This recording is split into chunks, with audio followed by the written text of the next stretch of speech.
Genesis 15.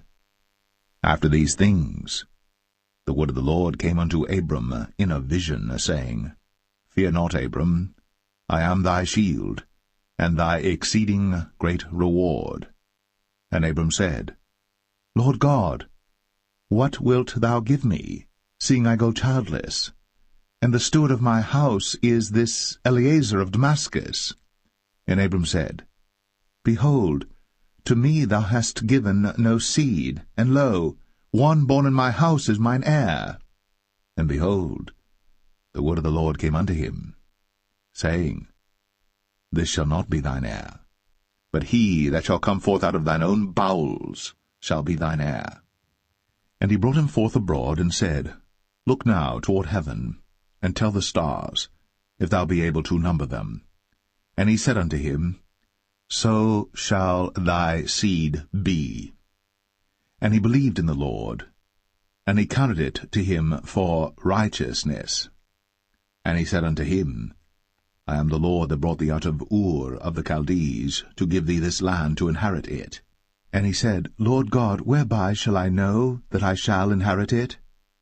And he said unto him, Take me an heifer of 3 years old, and a she-goat of 3 years old, and a ram of 3 years old, and a turtle-dove, and a young pigeon.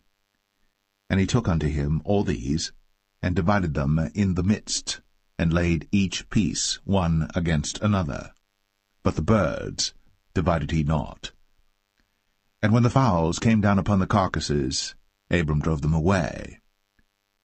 And when the sun was going down, a deep sleep fell upon Abram, and lo, an horror of great darkness fell upon him.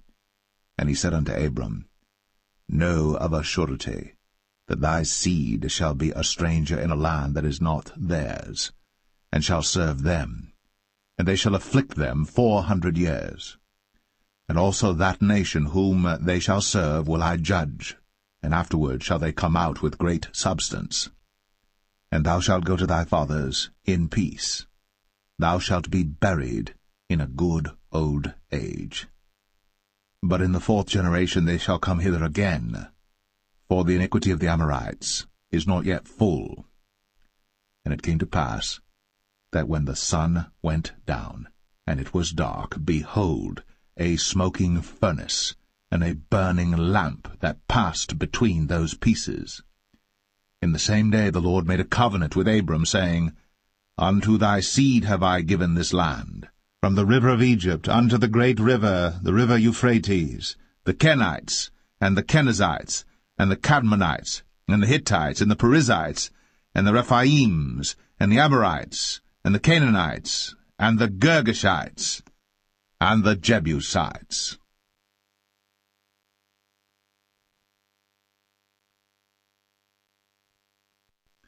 Genesis 16. Now Sarai, Abram's wife, bare him no children. And she had an handmaid, an Egyptian, whose name was Hagar.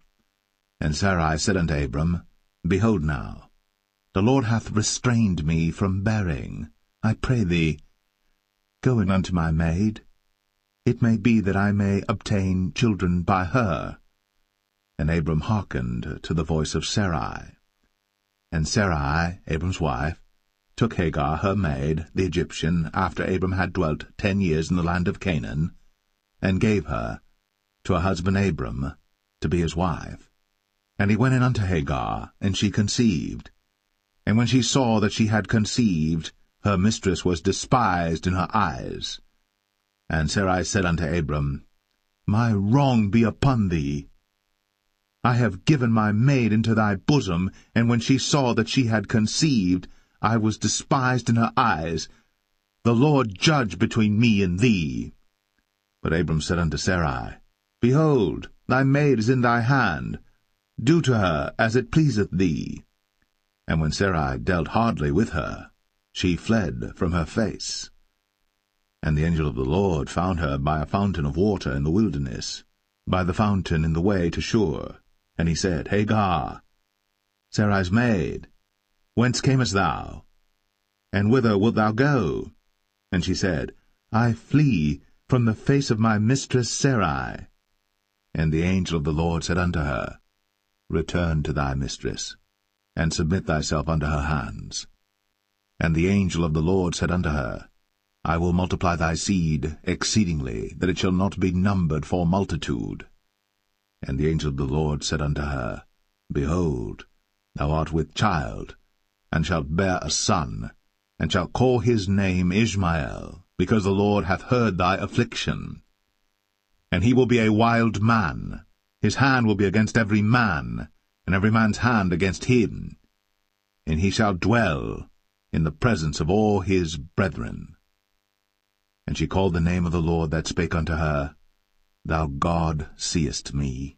For she said, Have I also here looked after him that seeth me? Wherefore the well was called Beer Lohai Roi. Behold, it is between Kadesh and Bered. And Hagar bare Abram a son, and Abram called his son's name, which Hagar bare, Ishmael.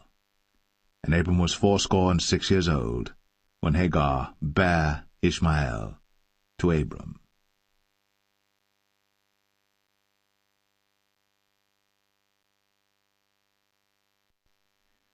Genesis 17. And when Abram was 90 years old and 9, the Lord appeared to Abram and said unto him, I am the Almighty God.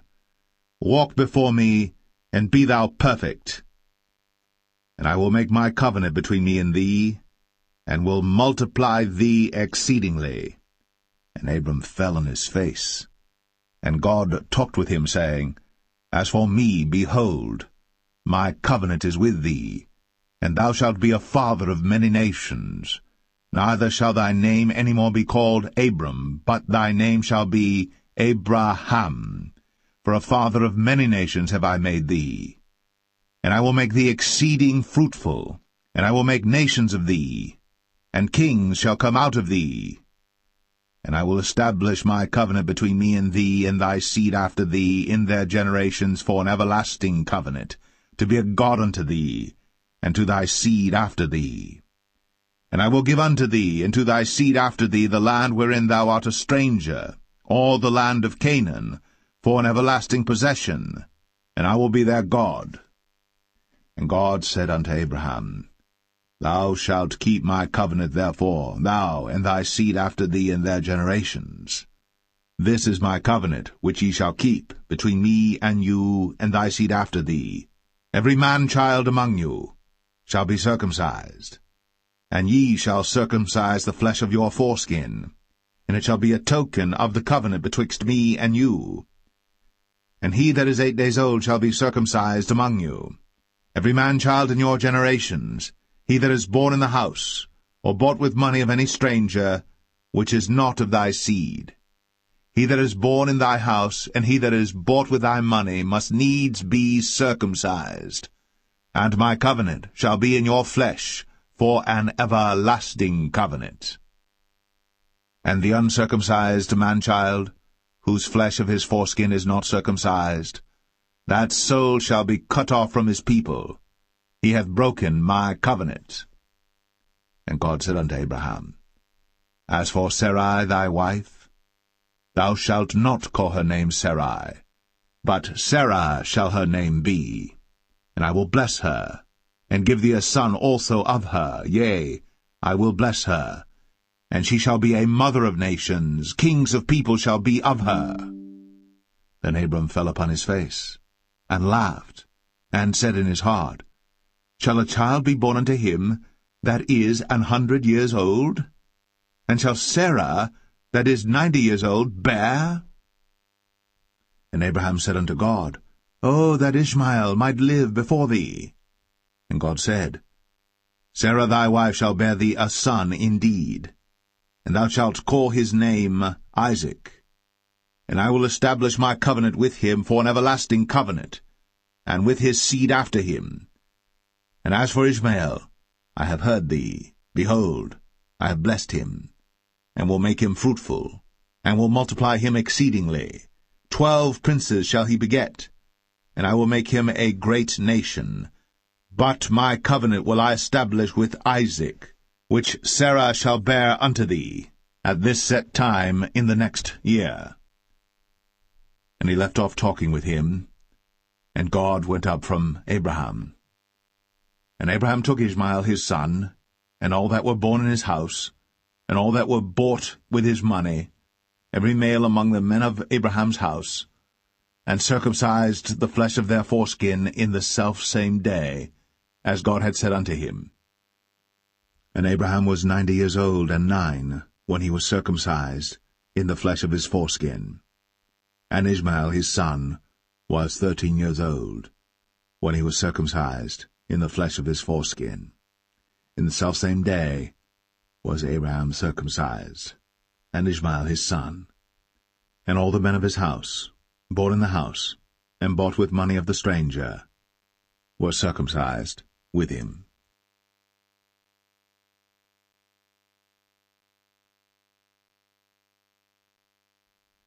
Genesis 18. And the Lord appeared unto him in the plains of Mamre, and he sat in the tent door in the heat of the day. And he lifted up his eyes, and looked, and lo, 3 men stood by him. And when he saw them, he ran to meet them from the tent door, and bowed himself toward the ground, and said, My Lord, if now I have found favor in thy sight, pass not away, I pray thee, from thy servant. Let a little water, I pray you, be fetched, and wash your feet, and rest yourselves under the tree. And I will fetch a morsel of bread, and comfort ye your hearts.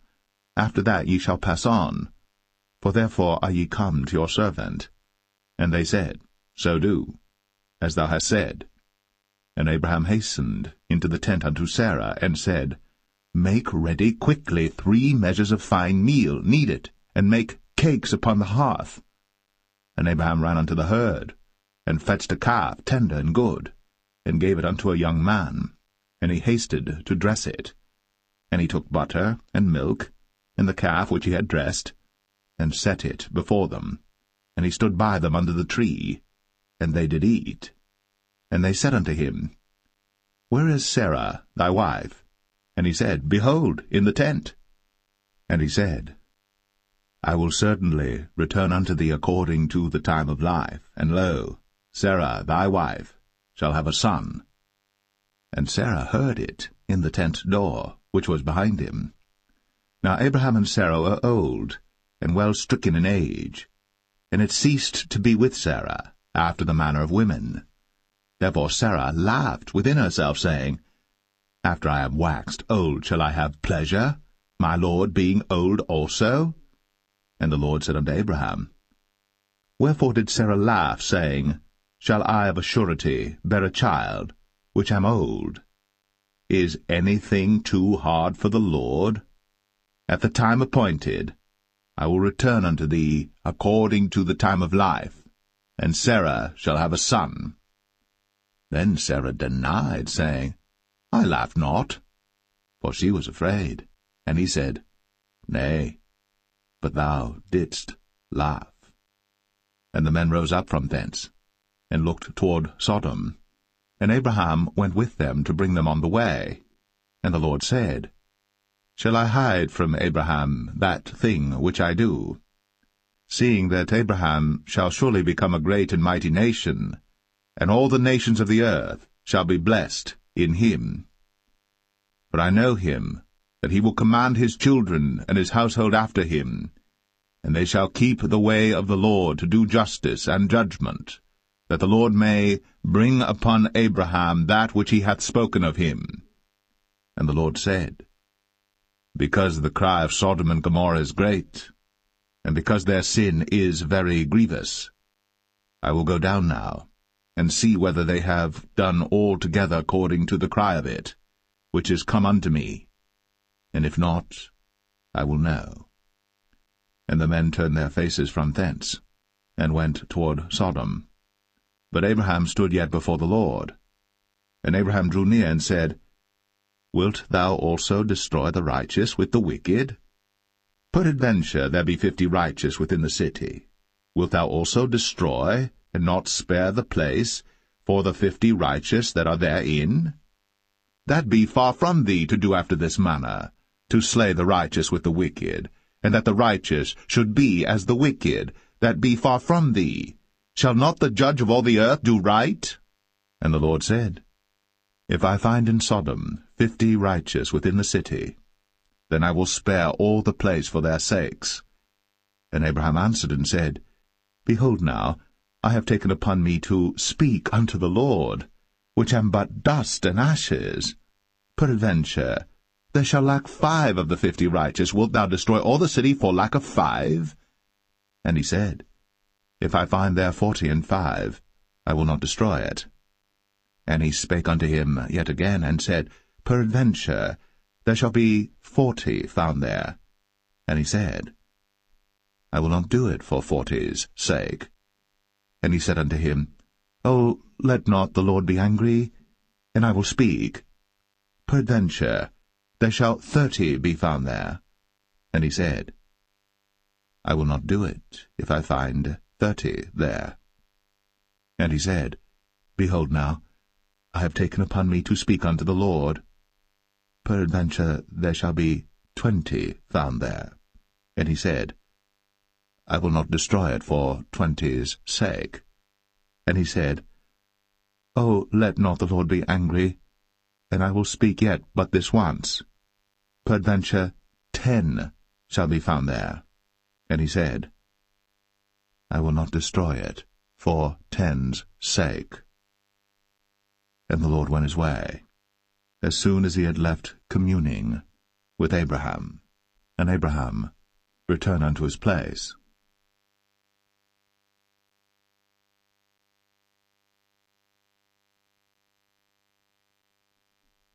Genesis 19. And there came 2 angels to Sodom at even, and Lot sat in the gate of Sodom. And Lot, seeing them, rose up to meet them, and he bowed himself with his face toward the ground. And he said, Behold now, my lords, turn in, I pray you, into your servant's house, and tarry all night, and wash your feet, and ye shall rise up early and go on your ways. And they said, Nay, but we will abide in the street all night. And he pressed upon them greatly. And they turned in unto him, and entered into his house. And he made them a feast, and did bake unleavened bread, and they did eat. But before they lay down, the men of the city, even the men of Sodom, compassed the house round, both old and young, all the people from every quarter. And they called unto Lot, and said unto him, Where are the men which came into thee this night? Bring them out unto us, that we may know them. And Lot went out at the door unto them, and shut the door after him, and said, I pray you, brethren, do not so wickedly. Behold now, I have 2 daughters which have not known man. Let me, I pray you, bring them out unto you, and do ye to them as is good in your eyes. Only unto these men do nothing, for therefore came they under the shadow of my roof. And they said, Stand back. And they said again, This one fellow came in to sojourn, and he will needs be a judge. Now will we deal worse with thee than with them. And they pressed sore upon the man, even Lot, and came near to break the door. But the men put forth their hand, and pulled Lot into the house to them, and shut to the door. And they smote the men that were at the door of the house with blindness, both small and great, so that they wearied themselves to find the door. And the men said unto Lot, Hast thou here any besides, son-in-law, and thy sons, and thy daughters, and whatsoever thou hast in the city, bring them out of this place? For we will destroy this place, because the cry of them is waxen great before the face of the Lord, and the Lord hath sent us to destroy it. And Lot went out, and spake unto his sons-in-law, which married his daughters, and said, Up, get you out of this place, for the Lord will destroy this city. But he seemed as one that mocked unto his sons-in-law. And when the morning arose, then the angels hastened Lot, saying, Arise, take thy wife and thy 2 daughters, which are here, lest thou be consumed in the iniquity of the city. And while he lingered, the man laid hold upon his hand, and upon the hand of his wife, and upon the hand of his 2 daughters, the Lord being merciful unto him. And they brought him forth, and set him without the city. And it came to pass, when they had brought them forth abroad, that he said, Escape for thy life, look not behind thee, neither stay thou in all the plain, escape to the mountain, lest thou be consumed. And Lot said unto them, O not so, my lord. Behold now, thy servant hath found grace in thy sight, and thou hast magnified thy mercy which thou hast shown unto me in saving my life. And I cannot escape to the mountain, lest some evil take me and I die. Behold now, this city is near to flee unto, and it is a little one. O let me escape thither. Is it not a little one, and my soul shall live? And he said unto him, See, I have accepted thee concerning this thing also, that I will not overthrow this city, for the which thou hast spoken. Haste thee, escape thither, for I cannot do anything till thou be come thither. Therefore the name of the city was called Zoar. The sun was risen upon the earth, when Lot entered into Zoar. Then the Lord rained upon Sodom and upon Gomorrah brimstone and fire from the Lord out of heaven. And he overthrew those cities, and all the plain, and all the inhabitants of the cities, and that which grew upon the ground. But his wife looked back from behind him, and she became a pillar of salt. And Abraham gat up early in the morning to the place where he stood before the Lord. And he looked toward Sodom and Gomorrah, and toward all the land of the plain, and beheld, and lo, the smoke of the country went up as the smoke of a furnace. And it came to pass, when God destroyed the cities of the plain, that God remembered Abraham, and sent Lot out of the midst of the overthrow, when he overthrew the cities in the which Lot dwelt. And Lot went up out of Zoar, and dwelt in the mountain, and his 2 daughters with him, for he feared to dwell in Zoar, and he dwelt in a cave, he and his 2 daughters. And the firstborn said unto the younger, Our father is old, and there is not a man in the earth to come in unto us after the manner of all the earth. Come, let us make our father drink wine, and we will lie with him, that we may preserve seed of our father. And they made their father drink wine that night. And the firstborn went in, and lay with her father. And he perceived not when she lay down, nor when she arose. And it came to pass on the morrow, that the firstborn said unto the younger, Behold, I lay yesternight with my father. Let us make him drink wine this night also, and go thou in, and lie with him, that we may preserve seed of our father. And they made their father drink wine that night also. And the younger arose, and lay with him. And he perceived not when she lay down, nor when she arose. Thus were both the daughters of Lot with child by their father. And the firstborn bare a son, and called his name Moab. The same is the father of the Moabites unto this day. And the younger, she also bare a son, and called his name Ben-Ami. The same is the father of the children of Ammon unto this day.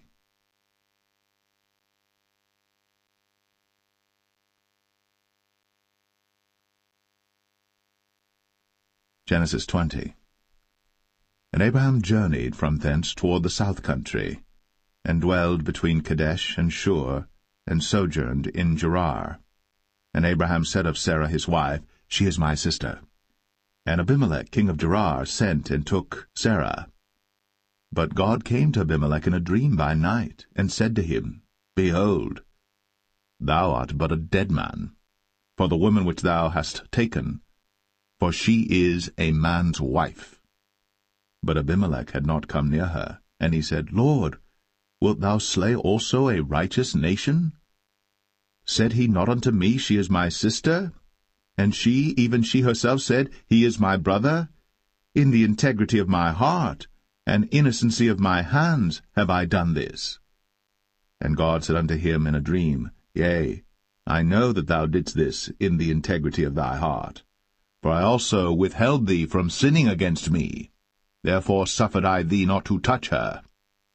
Now therefore restore the man his wife, for he is a prophet, and he shall pray for thee, and thou shalt live. And if thou restore her not, know thou that thou shalt surely die, thou and all that are thine. Therefore Abimelech rose early in the morning, and called all his servants, and told all these things in their ears.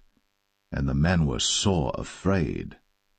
Then Abimelech called Abraham, and said unto him, What hast thou done unto us? And what have I offended thee, that thou hast brought on me and on my kingdom a great sin? Thou hast done deeds unto me that ought not to be done. And Abimelech said unto Abraham, What sawest thou, that thou hast done this thing? And Abraham said, Because I thought, surely the fear of God is not in this place, and they will slay me for my wife's sake. And yet indeed she is my sister. She is the daughter of my father, but not the daughter of my mother, and she became my wife. And it came to pass, when God caused me to wander from my father's house, that I said unto her, This is thy kindness which thou shalt show unto me. At every place whither we shall come, say of me, He is my brother. And Abimelech took sheep and oxen, and men servants, and women servants, and gave them unto Abraham, and restored him Sarah his wife.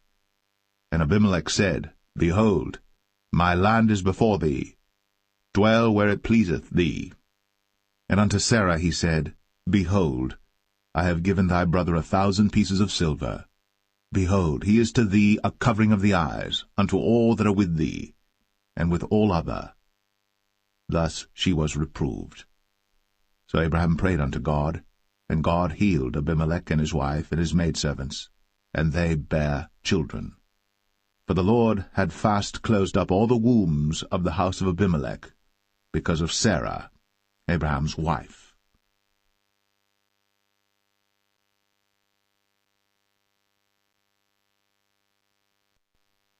Genesis 21. And the Lord visited Sarah as he had said, and the Lord did unto Sarah as he had spoken. For Sarah conceived, and bare Abraham a son in his old age, at the set time of which God had spoken to him. And Abraham called the name of his son that was born unto him, whom Sarah bare to him, Isaac. And Abraham circumcised his son Isaac, being 8 days old, as God had commanded him. And Abraham was 100 years old when his son Isaac was born unto him. And Sarah said, God hath made me to laugh, so that all that hear will laugh with me. And she said, Who would have said unto Abraham, that Sarah should have given children suck? For I have borne him a son in his old age. And the child grew, and was weaned. And Abraham made a great feast, the same day that Isaac was weaned. And Sarah saw the son of Hagar the Egyptian, which she had borne unto Abraham, mocking.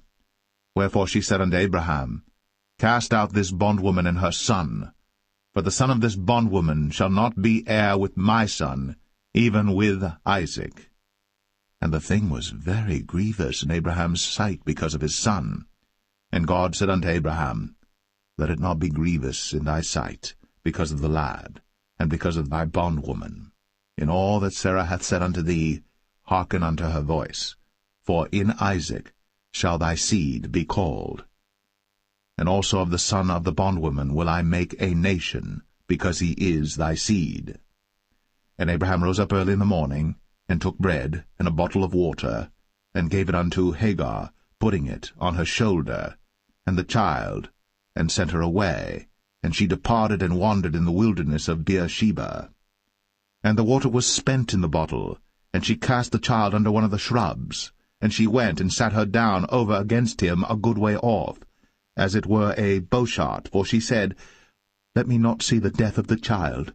And she sat over against him, and lifted up her voice, and wept. And God heard the voice of the lad. And the angel of God called to Hagar out of heaven, and said unto her, What aileth thee, Hagar? Fear not, for God hath heard the voice of the lad where he is. Arise, lift up the lad, and hold him in thine hand, for I will make him a great nation. And God opened her eyes, and she saw a well of water, and she went and filled the bottle with water, and gave the lad drink. And God was with the lad, and he grew, and dwelt in the wilderness, and became an archer. And he dwelt in the wilderness of Paran, and his mother took him a wife out of the land of Egypt. And it came to pass at that time that Abimelech and Phicol, the chief captain of his host, spake unto Abraham, saying, God is with thee in all that thou doest. Now therefore swear unto me here by God that thou wilt not deal falsely with me, nor with my son, nor with my son's son, but according to the kindness that I have done unto thee, thou shalt do unto me, and to the land wherein thou hast sojourned. And Abraham said, I will swear. And Abraham reproved Abimelech because of a well of water, which Abimelech's servants had violently taken away. And Abimelech said, I wot not who hath done this thing, neither didst thou tell me, neither yet heard I of it, but today. And Abraham took sheep and oxen, and gave them unto Abimelech, and both of them made a covenant. And Abraham set 7 ewe lambs of the flock by themselves. And Abimelech said unto Abraham, What mean these 7 ewe lambs which thou hast set by themselves? And he said, For these 7 ewe lambs shalt thou take of my hand, that they may be a witness unto me that I have digged this well. Wherefore he called that place Beersheba, because there they sware both of them. Thus they made a covenant at Beersheba. Then Abimelech rose up, and Phicol the chief captain of his host, and they returned into the land of the Philistines. And Abraham planted a grove in Beersheba, and called there on the name of the Lord, the everlasting God. And Abraham sojourned in the Philistines' land many days.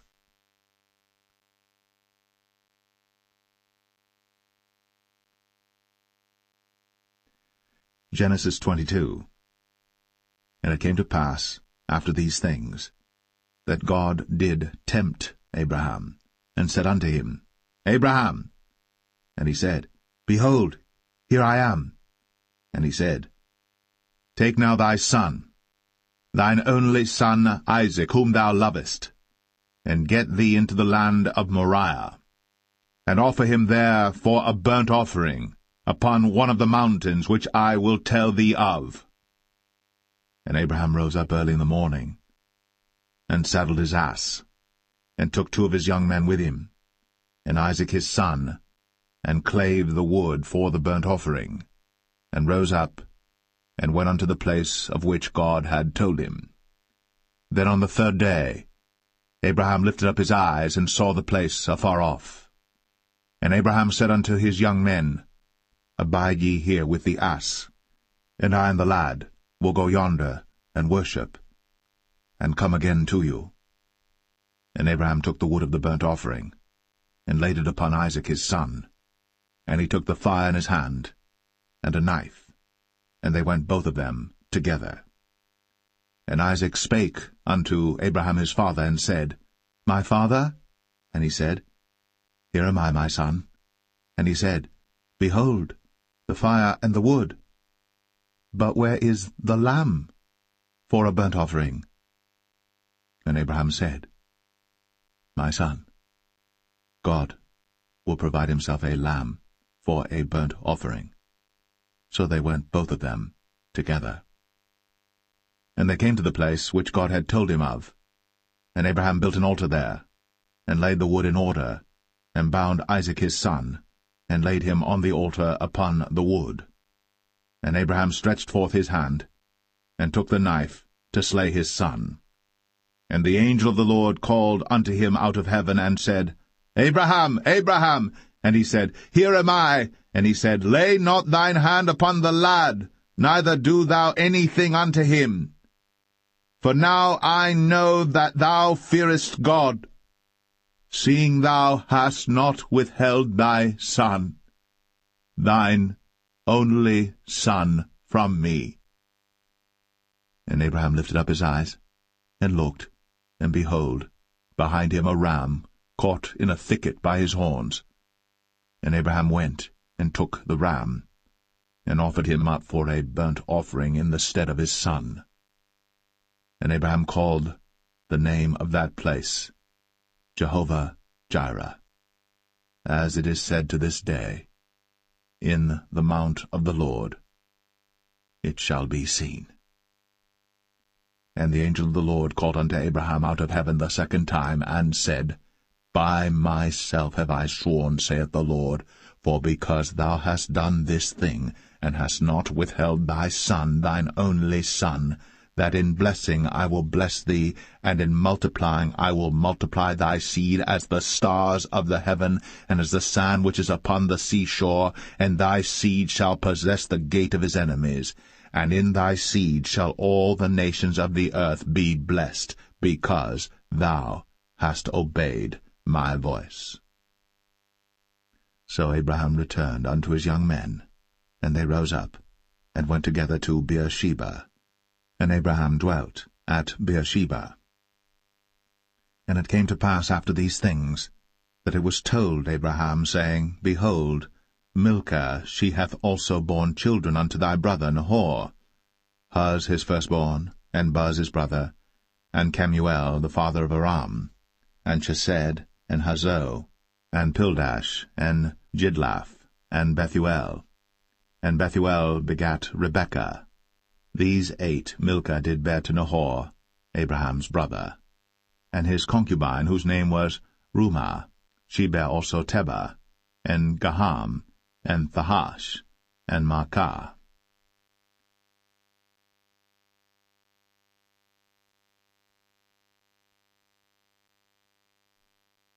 Genesis 23. And Sarah was 127 years old. These were the years of the life of Sarah. And Sarah died in Kirjath-Arba, the same as Hebron in the land of Canaan.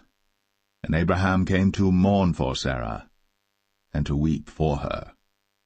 And Abraham stood up from before his dead, and spake unto the sons of Heth, saying, I am a stranger, and a sojourner with you. Give me a possession of a burying place with you, that I may bury my dead out of my sight.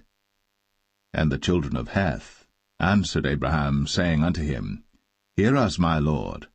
Thou art a mighty prince among us. In the choice of our sepulchres bury thy dead. None of us shall withhold from thee his sepulchre, but that thou mayest bury thy dead. And Abraham stood up, and bowed himself to the people of the land, even to the children of Heth. And he communed with them, saying, If it be your mind that I should bury my dead out of my sight, hear me, and entreat for me to Ephron the son of Zoar, that he may give me the cave of Machpelah, which he hath, which is in the end of his field. For as much money as it is worth, he shall give it me, for a possession of a burying place amongst you. And Ephron dwelt among the children of Heth. And Ephron the Hittite answered Abraham in the audience of the children of Heth, even of all that went in at the gate of his city, saying, Nay, my lord, hear me. The field give I thee, and the cave that is therein I give it thee. In the presence of the sons of my people give I it thee. Bury thy dead.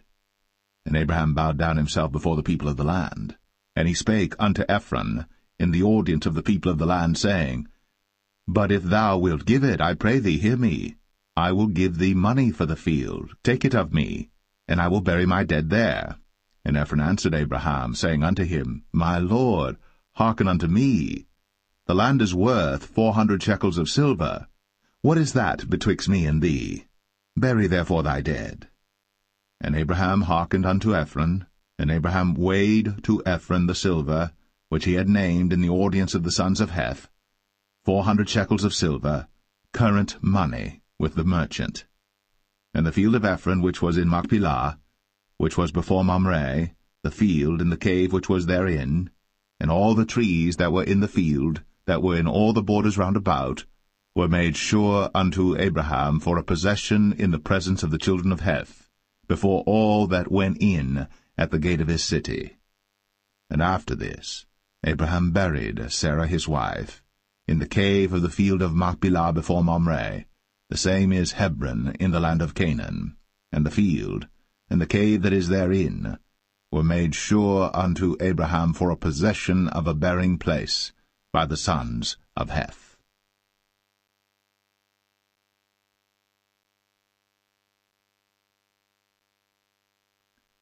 Genesis 24.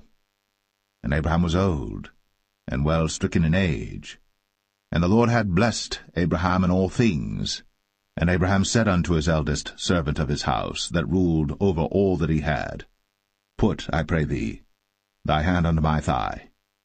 And I will make thee swear by the Lord, the God of heaven, and the God of the earth, that thou shalt not take a wife unto my son of the daughters of the Canaanites, among whom I dwell. But thou shalt go unto my country, and to my kindred, and take a wife unto my son Isaac.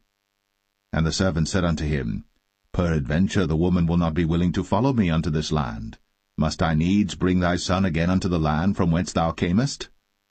And Abraham said unto him, Beware thou that thou bring not my son thither again.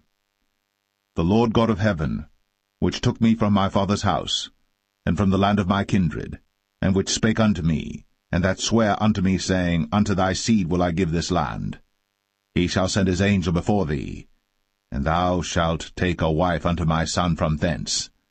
And if the woman will not be willing to follow thee, then thou shalt be clear from this my oath. Only bring not my son thither again. And the servant put his hand under the thigh of Abraham his master, and sware to him concerning that matter. And the servant took 10 camels of the camels of his master, and departed, for all the goods of his master were in his hand. And he arose, and went to Mesopotamia, unto the city of Nahor. And he made his camels to kneel down without the city by a well of water, at the time of the evening, even the time that women go out to draw water. And he said, O Lord God of my master Abraham, I pray thee, send me good speed this day, and show kindness unto my master Abraham. Behold, I stand here by the well of water, and the daughters of the men of the city come out to draw water. And let it come to pass, that the damsel to whom I shall say, Let down thy pitcher, I pray thee, that I may drink. And she shall say, Drink. And I will give thy camels drink also. Let the same be she that thou hast appointed for thy servant Isaac. And thereby shall I know that thou hast shown kindness unto my master. And it came to pass, before he had done speaking, that, behold, Rebekah came out, who was born to Bethuel, son of Milcah, the wife of Nahor, Abraham's brother, with her pitcher upon her shoulder. And the damsel was very fair to look upon, a virgin, neither had any man known her. And she went down to the well, and filled her pitcher, and came up. And the servant ran to meet her, and said, Let me, I pray thee, drink a little water of thy pitcher. And she said, Drink, my lord. And she hasted, and let down her pitcher upon her hand, and gave him drink. And when she had done giving him drink, she said, I will draw water for thy camels also, until they have done drinking.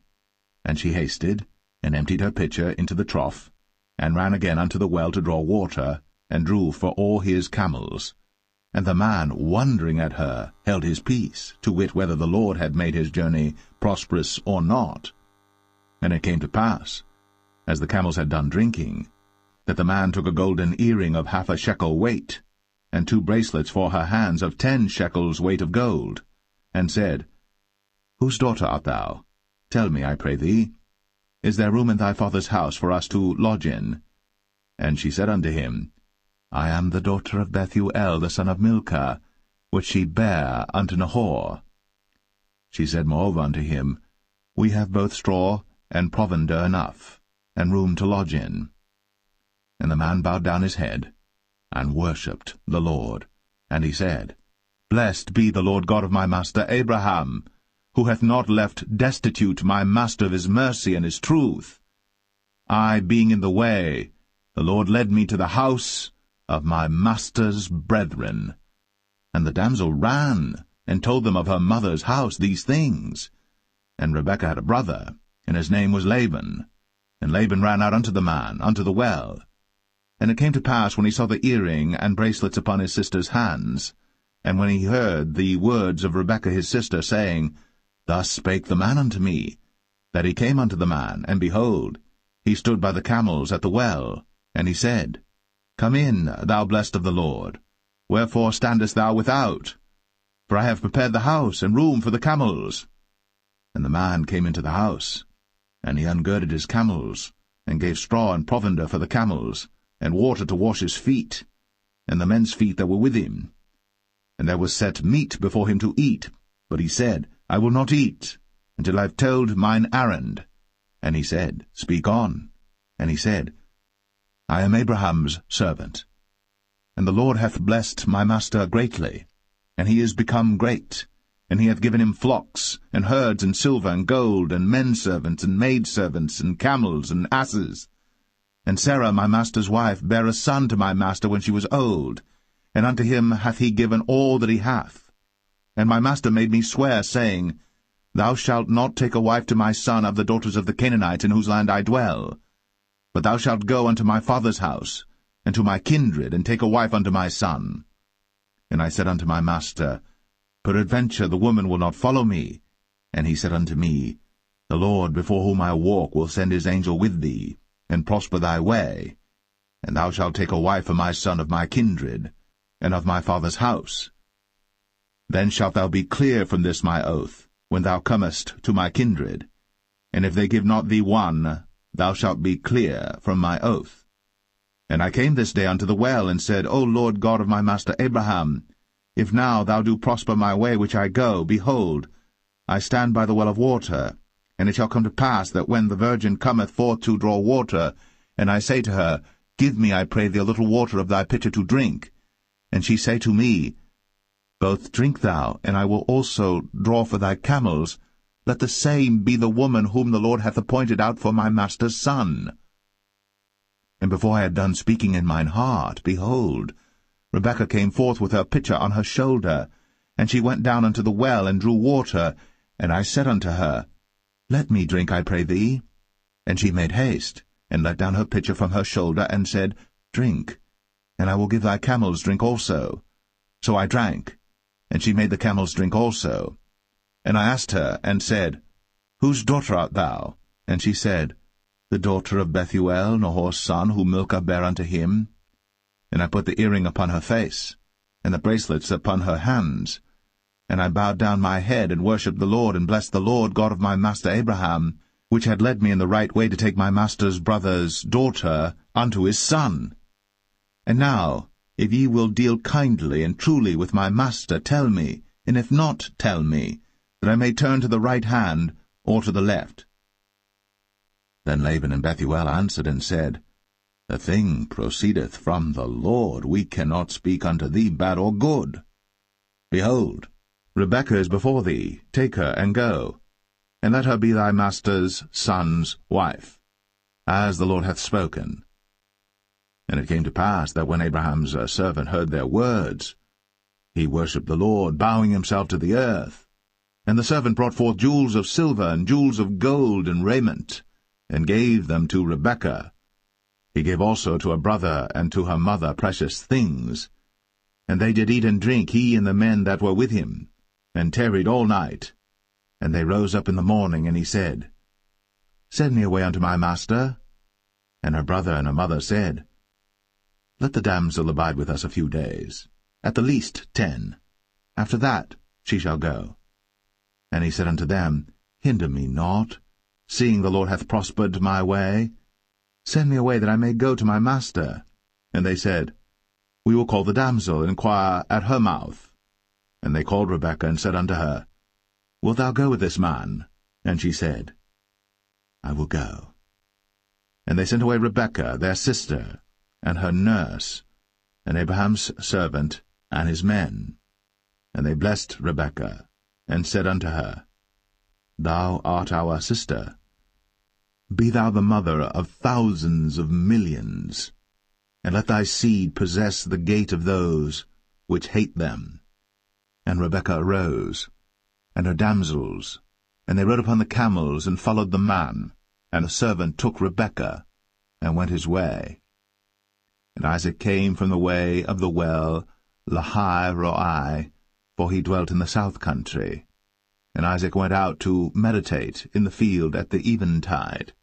And he lifted up his eyes, and saw, and behold, the camels were coming.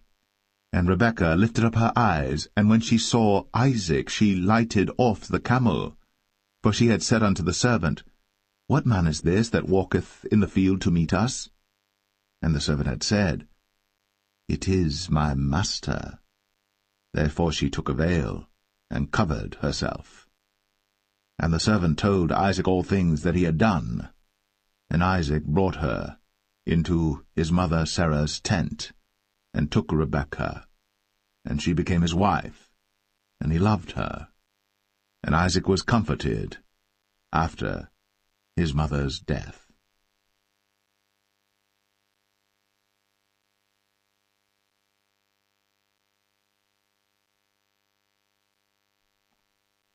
Genesis 25. Then again Abraham took a wife, and her name was Keturah. And she bare him Zimran, and Jokshan, and Medan, and Midian, and Ishbak, and Shua. And Jokshan begat Sheba and Dedan. And the sons of Dedan were Ashrim, and Letashim, and Leumim.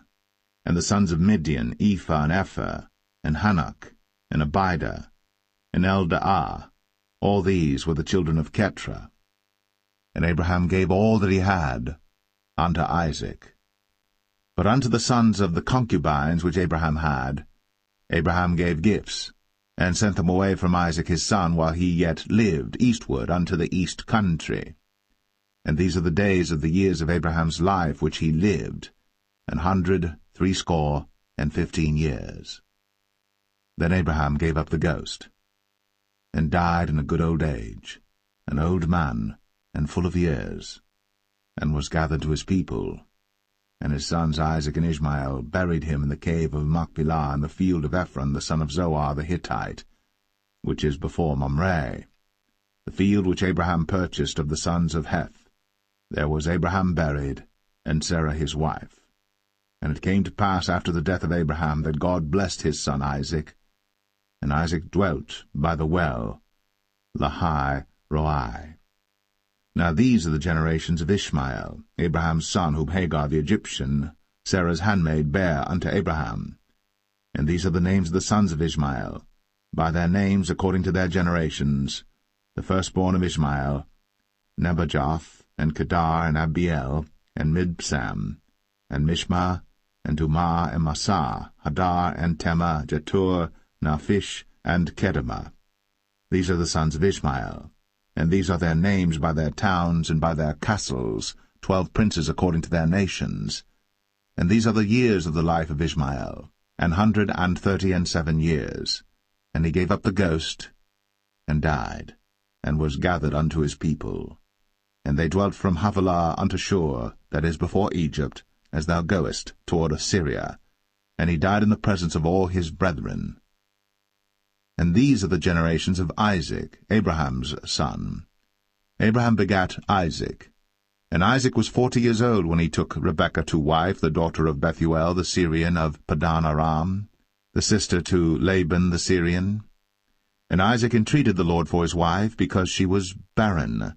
And the Lord was entreated of him, and Rebekah his wife conceived. And the children struggled together within her. And she said, If it be so, why am I thus? And she went to inquire of the Lord. And the Lord said unto her, 2 nations are in thy womb, and 2 manner of people shall be separated from thy bowels. And the one people shall be stronger than the other people, and the elder shall serve the younger. And when her days to be delivered were fulfilled, behold, there were twins in her womb.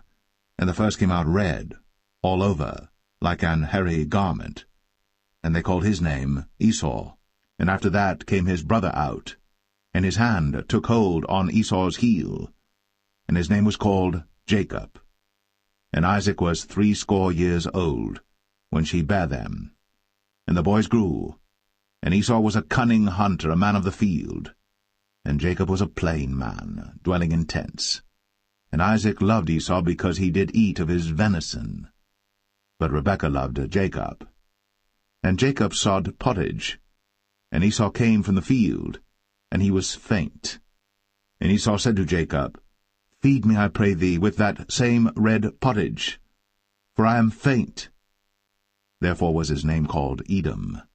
And Jacob said, Sell me this day thy birthright. And Esau said, Behold, I am at the point to die, and what profit shall this birthright do to me? And Jacob said, Swear to me this day. And he sware unto him, and he sold his birthright unto Jacob. Then Jacob gave Esau bread and pottage of lentils, and he did eat and drink, and rose up, and went his way. Thus Esau despised his birthright.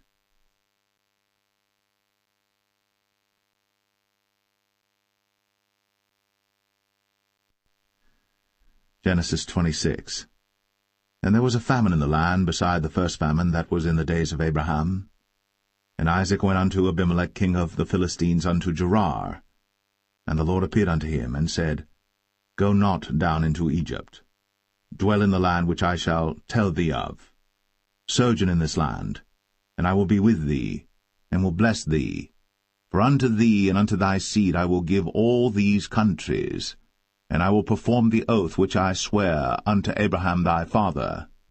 And I will make thy seed to multiply as the stars of heaven, and will give unto thy seed all these countries, and in thy seed shall all the nations of the earth be blessed, because that Abraham obeyed my voice, and kept my charge, my commandments, my statutes, and my laws. And Isaac dwelt in Gerar. And the men of the place asked him of his wife, and he said, She is my sister. For he feared to say, She is my wife, lest, said he, the men of the place should kill me for Rebekah, because she was fair to look upon. And it came to pass, when he had been there a long time, that Abimelech king of the Philistines looked out at a window, and saw, and behold, Isaac was sporting with Rebekah his wife. And Abimelech called Isaac, and said, Behold, of a surety she is thy wife. And how saidst thou, She is my sister? And Isaac said unto him, Because I said, Lest I die for her. And Abimelech said, What is this thou hast done unto us? One of the people might lightly have lain with thy wife, and thou shouldest have brought guiltiness upon us. And Abimelech charged all his people, saying, He that toucheth this man or his wife shall surely be put to death. Then Isaac sowed in that land, and received in the same year 100-fold, and the Lord blessed him. And the man waxed great, and went forward, and grew until he became very great. For he had possession of flocks, and possession of herds, and great store of servants. And the Philistines envied him. For all the wells which his father's servants had digged in the days of Abraham his father, the Philistines had stopped them, and filled them with earth. And Abimelech said unto Isaac, Go from us, for thou art much mightier than we. And Isaac departed thence, and pitched his tent in the valley of Gerar, and dwelt there. And Isaac digged again the wells of water which they had digged in the days of Abraham his father, for the Philistines had stopped them after the death of Abraham, and he called their names after the names by which his father had called them. And Isaac's servants digged in the valley, and found there a well of springing water. And the herdmen of Gerar did strive with Isaac's herdmen, saying, The water is ours. And he called the name of the well Esek, because they strove with him. And they digged another well, and strove for that also. And he called the name of it Sitnah. And he removed from thence, and digged another well, and for that they strove not. And he called the name of it Rehoboth. And he said, For now the Lord hath made room for us, and we shall be fruitful in the land. And he went up from thence to Beersheba. And the Lord appeared unto him the same night, and said, I am the God of Abraham thy father. Fear not, for I am with thee, and will bless thee, and multiply thy seed for my servant Abraham's sake. And he builded an altar there, and called upon the name of the Lord, and pitched his tent there. And there Isaac's servants digged a well. Then Abimelech went to him from Gerar, and Ahuzzath one of his friends, and Phicol the chief captain of his army. And Isaac said unto them, Wherefore come ye to me, seeing ye hate me, and have sent me away from you?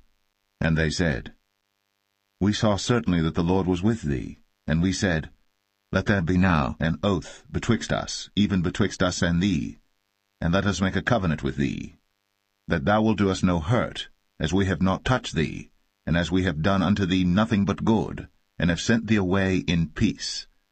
Thou art now the blessed of the Lord. And he made them a feast, and they did eat and drink. And they rose up betimes in the morning, and sware one to another. And Isaac sent them away, and they departed from him in peace. And it came to pass the same day that Isaac's servants came, and told him concerning the well which they had digged, and said unto him, We have found water. And he called it Sheba. Therefore the name of the city is Beersheba unto this day. And Esau was 40 years old when he took to wife Judith the daughter of Beri the Hittite, and Bashemath the daughter of Elon the Hittite, which were a grief of mind unto Isaac and to Rebekah.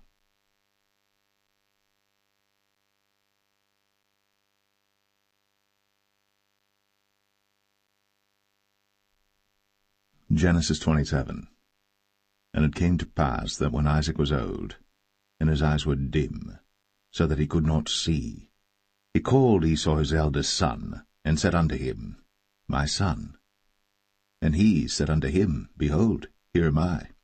And he said, Behold now, I am old, I know not the day of my death.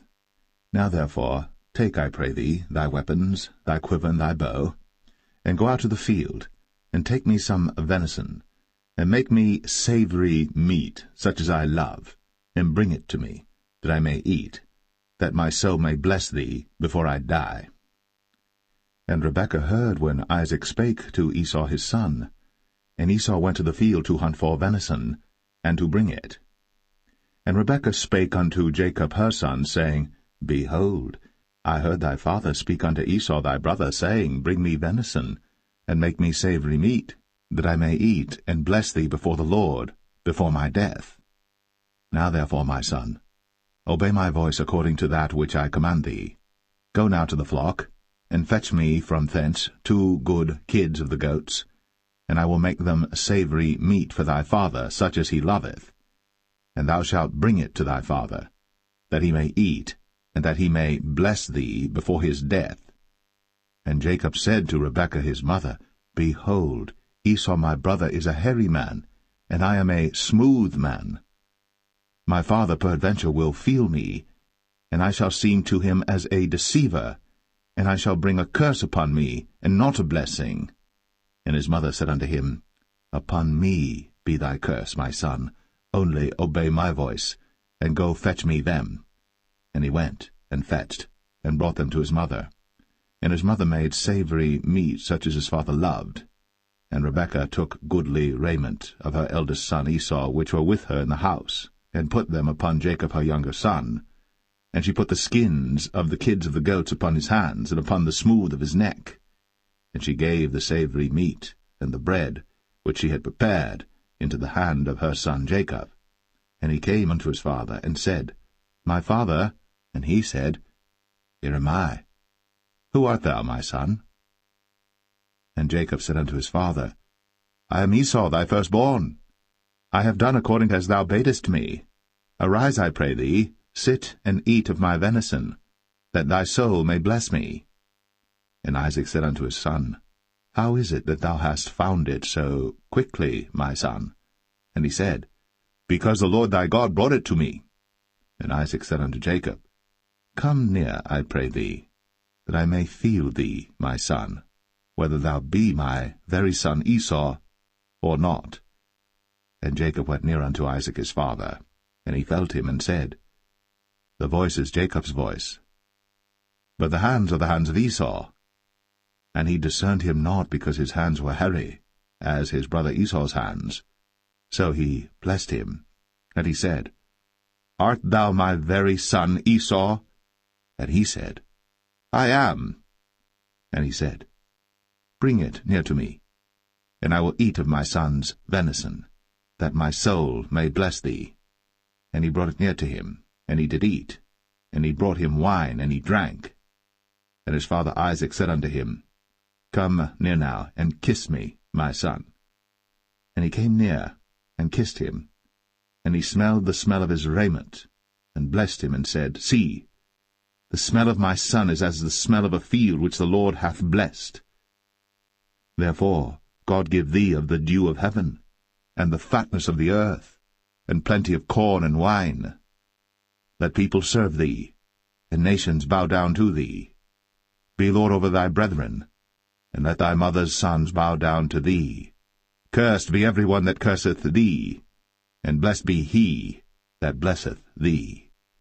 And it came to pass, as soon as Isaac had made an end of blessing Jacob, and Jacob was yet scarce gone out from the presence of Isaac his father, that Esau his brother came in from his hunting.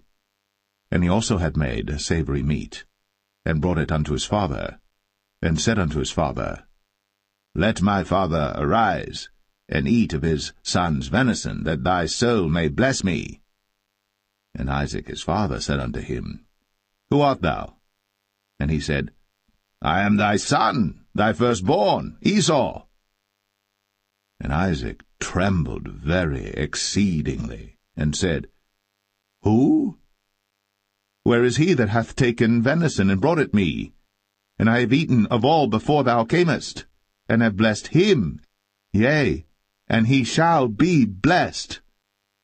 And when Esau heard the words of his father, he cried with a great and exceeding bitter cry, and said unto his father, Bless me, even me also, O my father. And he said, Thy brother came with subtlety, and hath taken away thy blessing. And he said, Is not he rightly named Jacob? For he hath supplanted me these 2 times. He took away my birthright, and behold, now he hath taken away my blessing. And he said, Hast thou not reserved a blessing for me? And Isaac answered and said unto Esau, Behold, I have made him thy lord, and all his brethren have I given to him for servants, and with corn and wine have I sustained him. And what shall I do now unto thee, my son?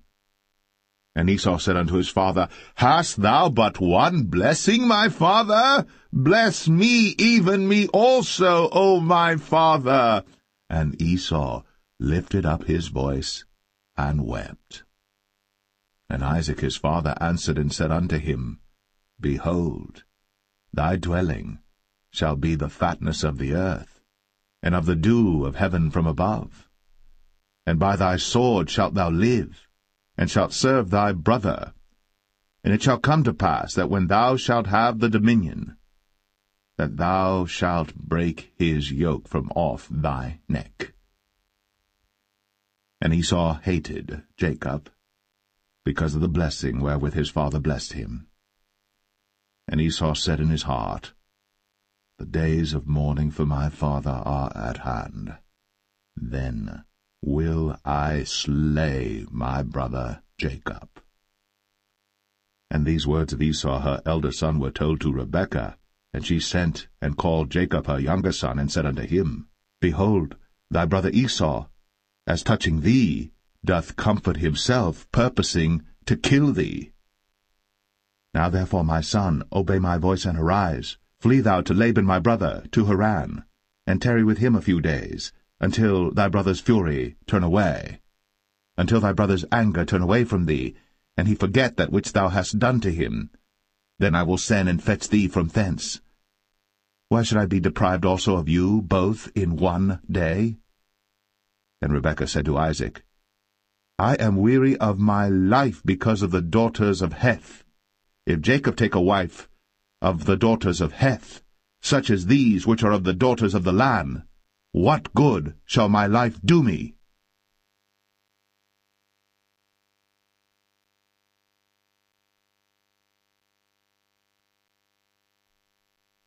Genesis 28.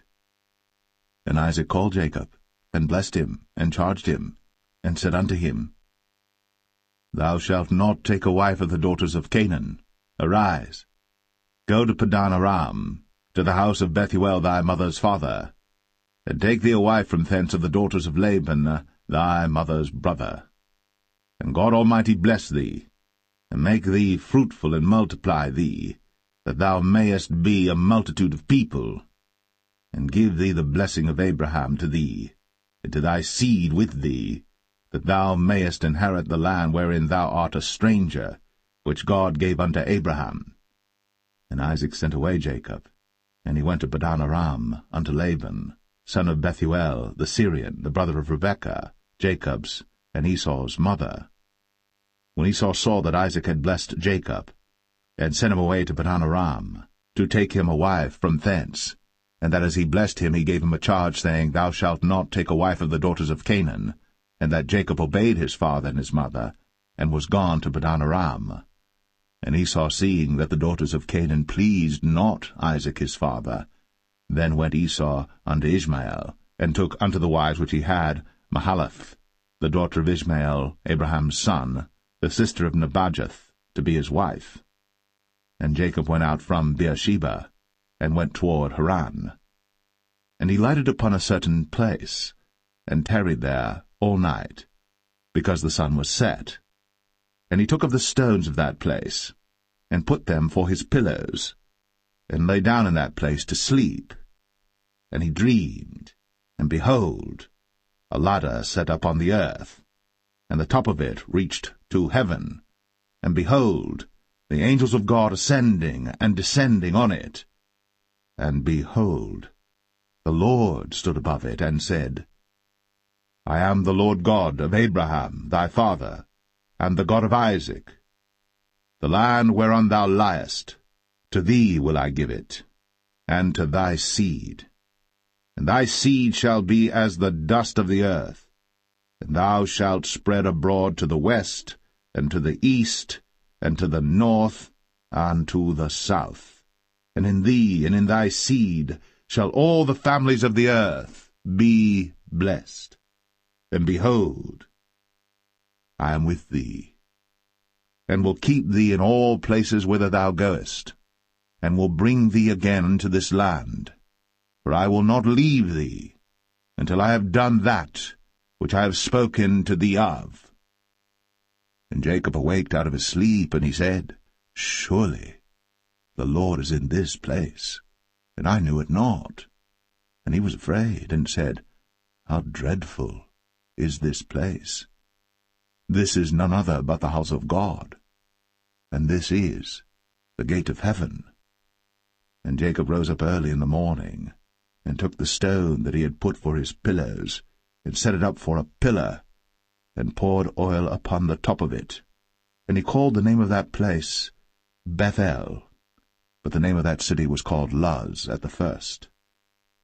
And Jacob vowed a vow, saying, If God will be with me, and will keep me in this way that I go, and will give me bread to eat, and raiment to put on, so that I come again to my father's house in peace, then shall the Lord be my God, and this stone which I have set up for a pillar shall be God's house. And of all that thou shalt give me, I will surely give the 10th unto thee.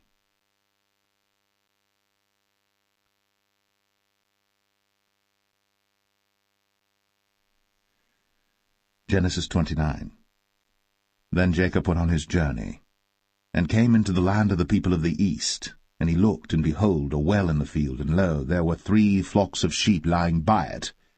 For out of that well they watered the flocks, and a great stone was upon the well's mouth. And thither were all the flocks gathered. And they rolled the stone from the well's mouth, and watered the sheep, and put the stone again upon the well's mouth in his place. And Jacob said unto them, My brethren, whence be ye? And they said, Of Haran are we. And he said unto them, Know ye Laban the son of Nahor? And they said, We know him. And he said unto them, Is he well? And they said, He is well.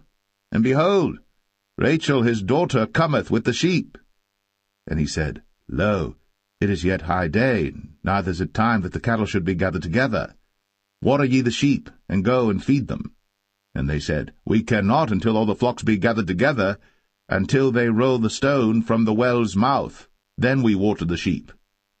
And while he yet spake with them, Rachel came with her father's sheep, for she kept them.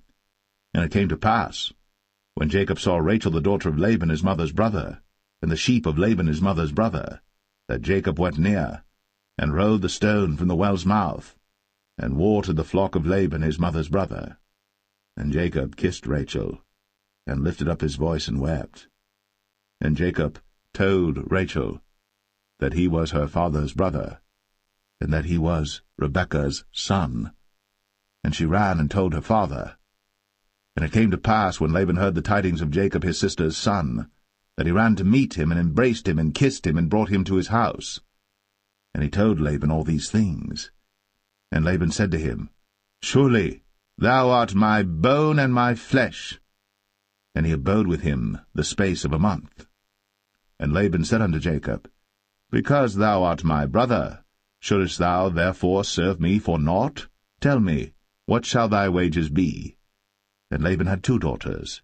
The name of the elder was Leah, and the name of the younger was Rachel. Leah was tender-eyed, but Rachel was beautiful and well-favored. And Jacob loved Rachel, and said, I will serve thee 7 years for Rachel thy younger daughter. And Laban said, It is better that I give her to thee, than that I should give her to another man. Abide with me. And Jacob served 7 years for Rachel. And they seemed unto him but a few days, for the love he had to her. And Jacob said unto Laban, Give me my wife, for my days are fulfilled, that I may go in unto her. And Laban gathered together all the men of the place, and made a feast. And it came to pass in the evening, that he took Leah his daughter, and brought her to him, and he went in unto her. And Laban gave unto his daughter Leah Zilpah his maid for an handmaid. And it came to pass, that in the morning, behold, it was Leah. And he said to Laban, What is this thou hast done unto me? Did not I serve with thee for Rachel? Wherefore then hast thou beguiled me? And Laban said, It must not be so done in our country to give the younger before the firstborn.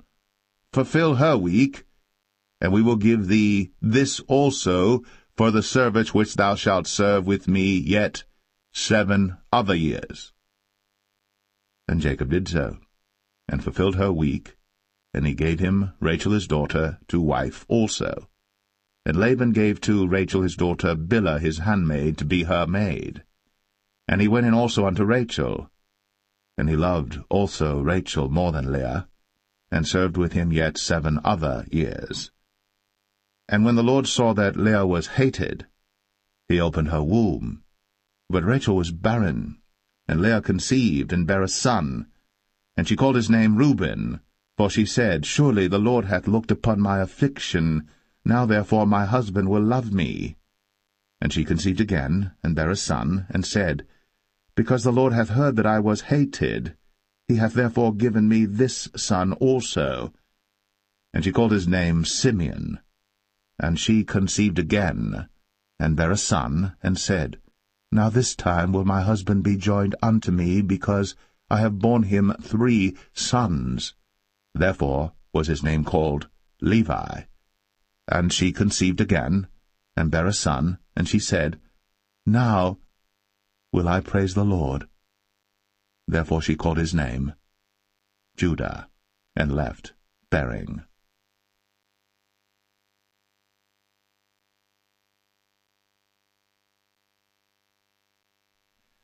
Genesis 30.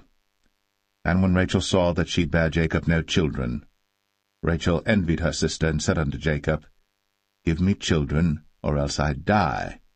And Jacob's anger was kindled against Rachel, and he said, Am I in God's stead, who hath withheld from thee the fruit of the womb? And she said, Behold my maid Bilhah, go in unto her, and she shall bear upon my knees, that I may also have children by her. And she gave him Bilhah her handmaid to wife, and Jacob went in unto her. And Bilhah conceived, and bare Jacob a son. And Rachel said, God hath judged me, and hath also heard my voice, and hath given me a son. Therefore called she his name Dan. And Bilhah, Rachel's maid, conceived again, and bare Jacob a second son. And Rachel said, With great wrestlings have I wrestled with my sister, and I have prevailed. And she called his name Naphtali. When Leah saw that she had left bearing, she took Zilpah her maid, and gave her Jacob to wife. And Zilpah, Leah's maid, bare Jacob a son. And Leah said, A troop cometh. And she called his name Gad. And Zilpah, Leah's maid, bare Jacob a second son. And Leah said, Happy am I, for the daughters will call me blessed. And she called his name Asher. And Reuben went in the days of wheat harvest, and found mandrakes in the field, and brought them unto his mother Leah. Then Rachel said to Leah, Give me, I pray thee, of thy son's mandrakes. And she said unto her, Is it a small matter that thou hast taken my husband? And wouldst thou take away my son's mandrakes also? And Rachel said, Therefore he shall lie with thee tonight, for thy son's mandrakes. And Jacob came out of the field in the evening, and Leah went out to meet him, and said, Thou must come in unto me, for surely I have hired thee with my son's mandrakes. And he lay with her that night. And God hearkened unto Leah, and she conceived, and bare Jacob the fifth son. And Leah said, God hath given me my hire, because I have given my maiden to my husband. And she called his name Issachar. And Leah conceived again, and bare Jacob the sixth son. And Leah said, God hath endued me with a good dowry. Now will my husband dwell with me, because I have borne him 6 sons. And she called his name Zebulun. And afterwards she bare a daughter, and called her name Dinah. And God remembered Rachel, and God hearkened to her, and opened her womb. And she conceived, and bare a son, and said, God hath taken away my reproach. And she called his name Joseph, and said, The Lord shall add to me another son. And it came to pass, when Rachel had borne Joseph, that Jacob said unto Laban, Send me away, that I may go unto mine own place, and to my country.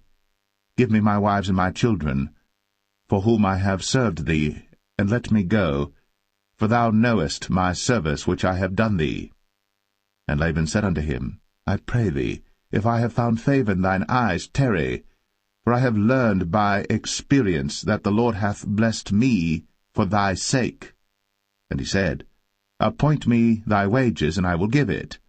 And he said unto him, Thou knowest how I have served thee, and how thy cattle was with me. For it was little which thou hadst before I came, and it is now increased unto a multitude. And the Lord hath blessed thee since my coming. And now, when shall I provide for mine own house also?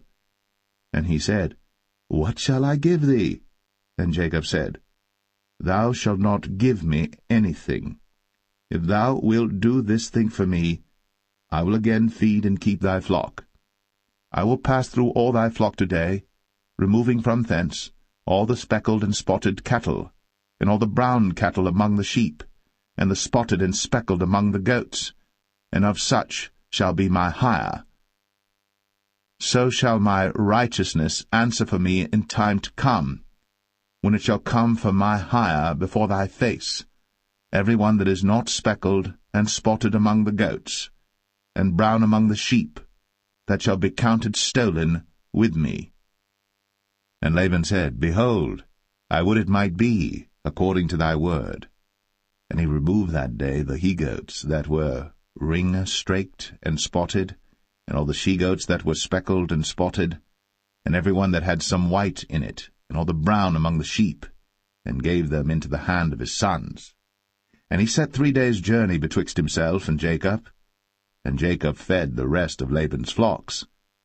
And Jacob took him rods of green poplar, and of the hazel and chestnut tree, and pilled white strakes in them, and made the white appear which was in the rods.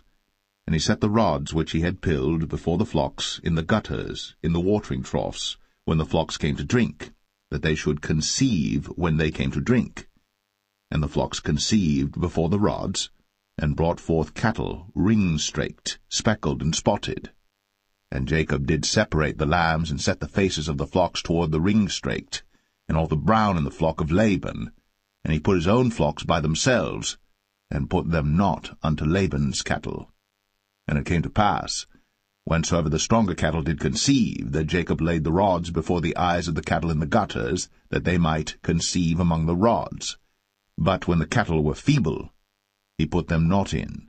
So the feebler were Laban's, and the stronger Jacob's. And the man increased exceedingly, and had much cattle, and maidservants, and menservants, and camels, and asses.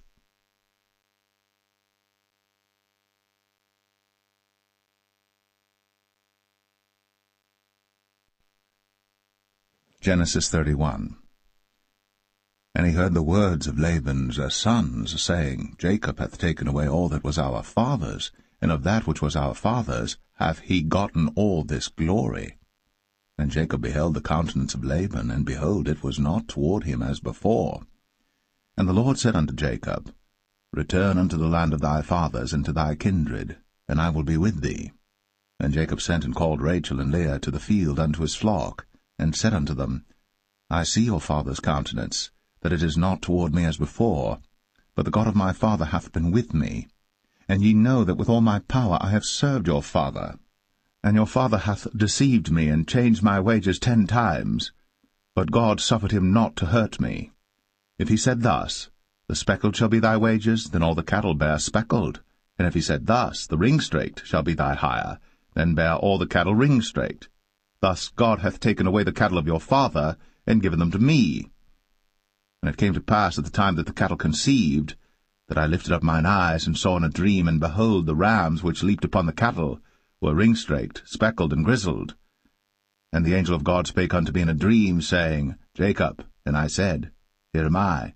And he said, Lift up now thine eyes, and see all the rams which leap upon the cattle are ring-straked, speckled, and grizzled. For I have seen all that Laban doeth unto thee. I am the God of Bethel, where thou anointest the pillar, and where thou vowest a vow unto me. Now arise, get thee out from this land, and return unto the land of thy kindred. And Rachel and Leah answered and said unto him, Is there yet any portion or inheritance for us in our father's house? Are we not counted of him strangers? For he hath sold us, and hath quite devoured also our money. For all the riches which God hath taken from our father, that is ours and our children's. Now then, whatsoever God hath said unto thee, do. Then Jacob rose up, and set his sons and his wives upon camels. And he carried away all his cattle, and all his goods which he had gotten, the cattle of his getting which he had gotten in Padan Aram, for to go to Isaac his father in the land of Canaan. And Laban went to shear his sheep. And Rachel had stolen the images that were her father's. And Jacob stole away unawares to Laban the Syrian, in that he told him not that he fled. So he fled with all that he had, and he rose up and passed over the river, and set his face toward the Mount Gilead. And it was told Laban on the 3rd day that Jacob was fled. And he took his brethren with him, and pursued after him 7 days' journey. And they overtook him in the Mount Gilead. And God came to Laban the Syrian in a dream by night, and said unto him, Take heed that thou speak not to Jacob either good or bad. Then Laban overtook Jacob. Now Jacob had pitched his tent in the mount, and Laban with his brethren pitched in the mount of Gilead. And Laban said to Jacob, What hast thou done, that thou hast stolen away unawares to me, and carried away my daughters as captives taken with the sword? Wherefore didst thou flee away secretly, and steal away from me, and didst not tell me, that I might have sent thee away with mirth, and with songs, with tabret, and with harp, and hast not suffered me to kiss my sons and my daughters? Thou hast now done foolishly in so doing. It is in the power of my hand to do you hurt. But the God of your father spake unto me yesternight, saying, Take thou heed that thou speak not to Jacob either good or bad. And now, though thou wouldst needs be gone, because thou sore longest after thy father's house, yet wherefore hast thou stolen my gods? And Jacob answered and said to Laban, Because I was afraid, for I said, Peradventure thou wouldst take by force thy daughters from me. With whomsoever thou findest thy gods, let him not live, Before our brethren discern thou what is thine with me, and take it to thee. For Jacob knew not that Rachel had stolen them. And Laban went into Jacob's tent, and into Leah's tent, and into the two maidservants' tents, but he found them not. Then went he out of Leah's tent, and entered into Rachel's tent. Now Rachel had taken the images, and put them in the camel's furniture, and sat upon them. And Laban searched all the tent, but found them not. And she said to her father, Let it not displease my lord that I cannot rise up before thee, for the custom of women is upon me. And he searched, but found not the images. And Jacob was wroth, and chode with Laban. And Jacob answered and said to Laban, What is my trespass? What is my sin, that thou hast so hotly pursued after me? Whereas thou hast searched all my stuff, what hast thou found of all thy household stuff? Set it here before my brethren and thy brethren, that they may judge betwixt us both. This 20 years have I been with thee. Thy ewes and thy she-goats have not cast their young, and the rams of thy flock have I not eaten. That which was torn of beasts I brought not unto thee. I bear the loss of it. Of my hand didst thou require it, whether stolen by day or stolen by night. Thus I was. In the day the drought consumed me, and the frost by night, and my sleep departed from mine eyes. Thus have I been 20 years in thy house. I served thee 14 years for thy 2 daughters, and 6 years for thy cattle, and thou hast changed my wages 10 times. Except the God of my father, the God of Abraham, and the fear of Isaac had been with me, surely thou hadst sent me away now empty. God hath seen my affliction, and the labor of my hands, and rebuked thee yesternight. And Laban answered and said unto Jacob, These daughters are my daughters, and these children are my children, and these cattle are my cattle, and all that thou seest is mine. And what can I do this day unto these my daughters, or unto their children which they have borne? Now therefore come thou, let us make a covenant, I and thou, and let it be for a witness between me and thee. And Jacob took a stone, and set it up for a pillar. And Jacob said unto his brethren, Gather stones. And they took stones, and made an heap, and they did eat thereupon the heap. And Laban called it Jegar-sahadathah, but Jacob called it Galeed. And Laban said, This heap is a witness between me and thee this day. Therefore was the name of it called Galeed. And Mizpah, for he said, The Lord watch between me and thee, when we are absent one from another. If thou shalt afflict my daughters, or if thou shalt take other wives beside my daughters, no man is with us. See, God is witness betwixt me and thee. And Laban said to Jacob, Behold this heap, and behold this pillar, which I have cast betwixt me and thee. This heap be witness, and this pillar be witness, that I will not pass over this heap to thee, and that thou shalt not pass over this heap and this pillar unto me for harm. The God of Abraham and the God of Nahor, the God of their father, judge betwixt us. And Jacob sware by the fear of his father Isaac. Then Jacob offered sacrifice upon the mount, and called his brethren to eat bread. And they did eat bread, and tarried all night in the mount. And early in the morning Laban rose up, and kissed his sons and his daughters, and blessed them. And Laban departed, and returned unto his place.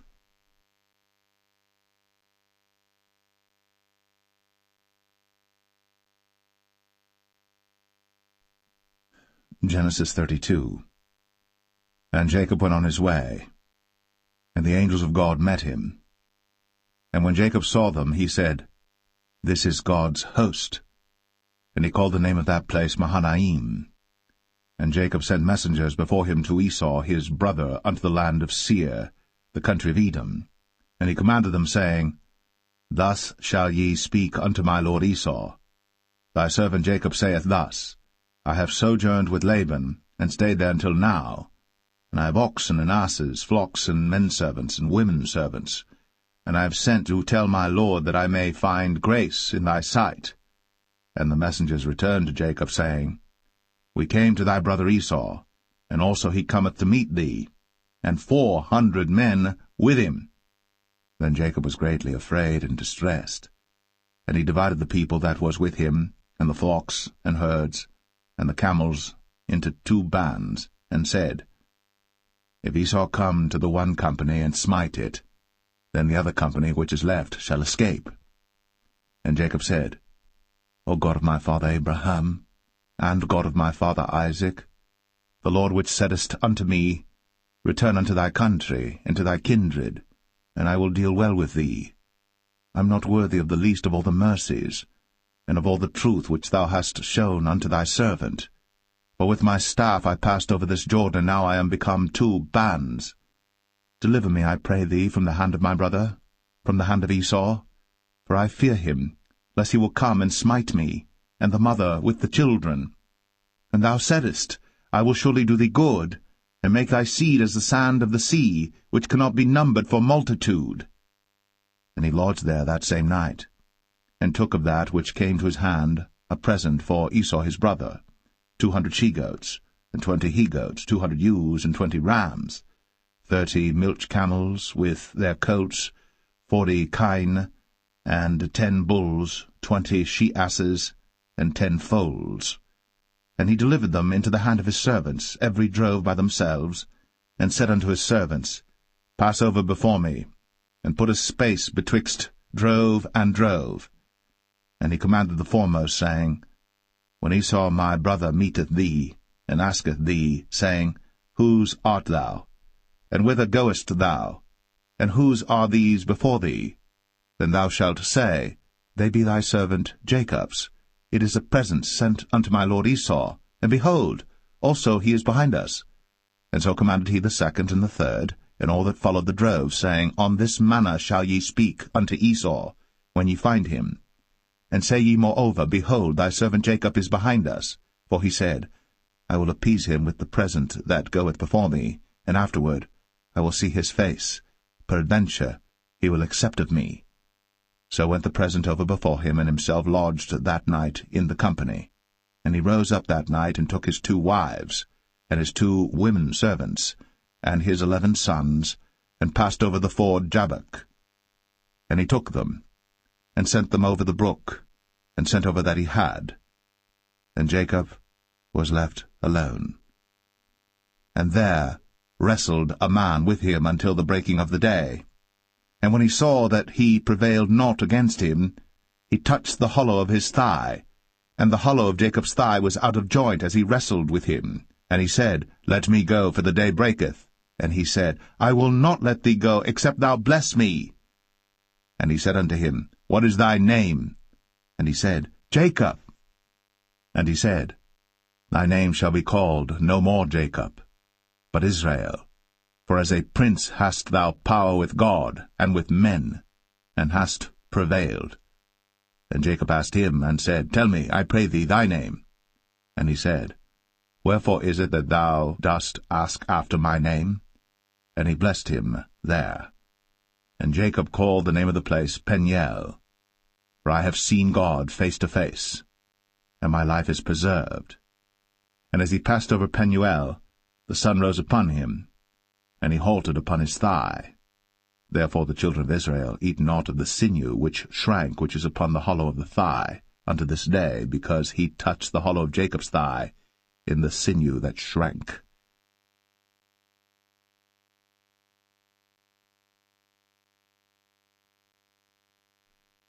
Genesis 33. And Jacob lifted up his eyes, and looked, and behold, Esau came, and with him 400 men. And he divided the children unto Leah, and unto Rachel, and unto the 2 handmaids.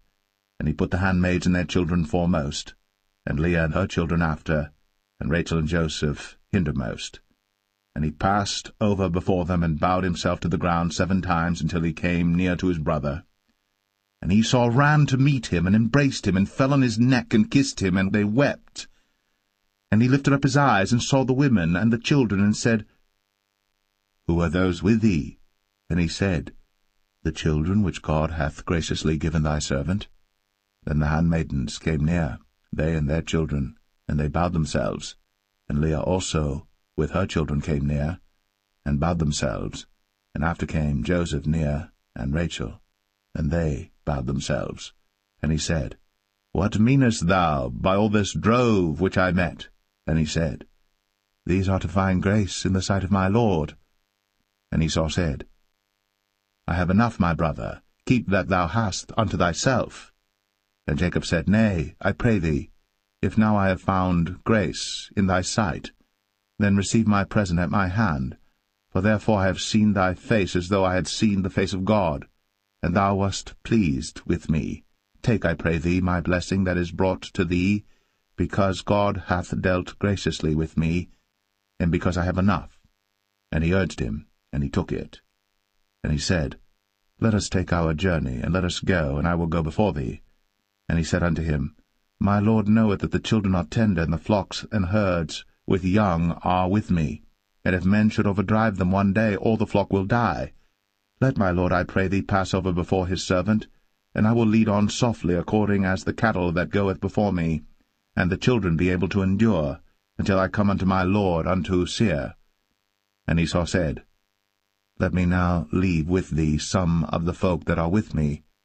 And he said, What needeth it? Let me find grace in the sight of my Lord. So Esau returned that day on his way unto Seir. And Jacob journeyed to Succoth, and built him an house, and made booths for his cattle. Therefore the name of the place is called Succoth.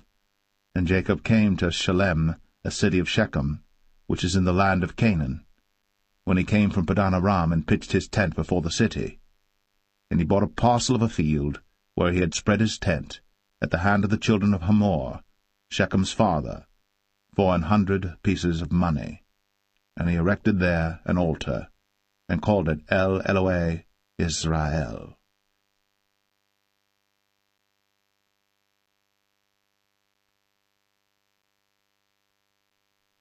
Genesis 34. And Dinah the daughter of Leah, which she bare unto Jacob, went out to see the daughters of the land. And when Shechem, the son of Hamor the Hivite, prince of the country, saw her, he took her, and lay with her, and defiled her. And his soul clave unto Dinah the daughter of Jacob, and he loved the damsel, and spake kindly unto the damsel. And Shechem spake unto his father Hamor, saying, Get me this damsel to wife. And Jacob heard that he had defiled Dinah his daughter. Now his sons were with his cattle in the field, and Jacob held his peace until they were come. And Hamor the father of Shechem went out unto Jacob to commune with him. And the sons of Jacob came out of the field when they heard it, and the men were grieved, and they were very wroth, because he had wrought folly in Israel, in lying with Jacob's daughter, which thing ought not to be done. And Hamor communed with them, saying, The soul of my son Shechem longeth for your daughter. I pray you, give her him to wife. And make ye marriages with us, and give your daughters unto us, and take our daughters unto you. And ye shall dwell with us, and the land shall be before you. Dwell and trade ye therein, and get you possessions therein. And Shechem said unto her father and unto her brethren, Let me find grace in your eyes, and what ye shall say unto me I will give. Ask me never so much dowry and gift, and I will give according as ye shall say unto me. But give me the damsel to wife. And the sons of Jacob answered Shechem and Hamor his father deceitfully, and said, because he had defiled Dinah their sister, and they said unto them, We cannot do this thing to give our sister to one that is uncircumcised, for that were a reproach unto us. But in this will we consent unto you. If ye will be as we be, that every male of you be circumcised, then will we give our daughters unto you, and we will take your daughters to us, and we will dwell with you, and we will become one people. But if ye will not hearken unto us to be circumcised, then we will take our daughter, and we will be gone. And their words pleased Hamor and Shechem Hamor's son. And the young man deferred not to do the thing, because he had delight in Jacob's daughter, and he was more honorable than all the house of his father. And Hamor and Shechem his son came unto the gate of their city, and communed with the men of their city, saying, These men are peaceable with us. Therefore let them dwell in the land, and trade therein. For the land, behold, it is large enough for them. Let us take their daughters to us for wives, and let us give them our daughters. Only herein will the men consent unto us, for to dwell with us, to be one people, if every male among us be circumcised, as they are circumcised. Shall not their cattle and their substance and every beast of theirs be ours? Only let us consent unto them, and they will dwell with us. And unto Hamor and unto Shechem his son hearken all that went out of the gate of his city, and every male was circumcised, all that went out of the gate of his city. And it came to pass on the third day, when they were sore, that two of the sons of Jacob, Simeon and Levi, Dinah's brethren, took each man his sword, and came upon the city boldly, and slew all the males. And they slew Hamor and Shechem his son with the edge of the sword, and took Dinah out of Shechem's house, and went out. The sons of Jacob came upon the slain, and spoiled the city, because they had defiled their sister. They took their sheep and their oxen, and their asses, and that which was in the city, and that which was in the field, and all their wealth, and all their little ones, and their wives took they captive, and spoiled even all that was in the house. And Jacob said to Simeon and Levi, Ye have troubled me to make me to stink among the inhabitants of the land, among the Canaanites and the Perizzites. And I, being few in number, they shall gather themselves together against me, and slay me, and I shall be destroyed, I and my house. And they said, Should he deal with our sister as with an harlot?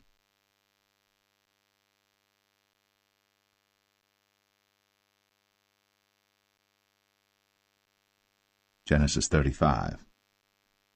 And God said unto Jacob, Arise, go up to Bethel, and dwell there, and make there an altar unto God, that appeared unto thee when thou fleddest from the face of Esau thy brother.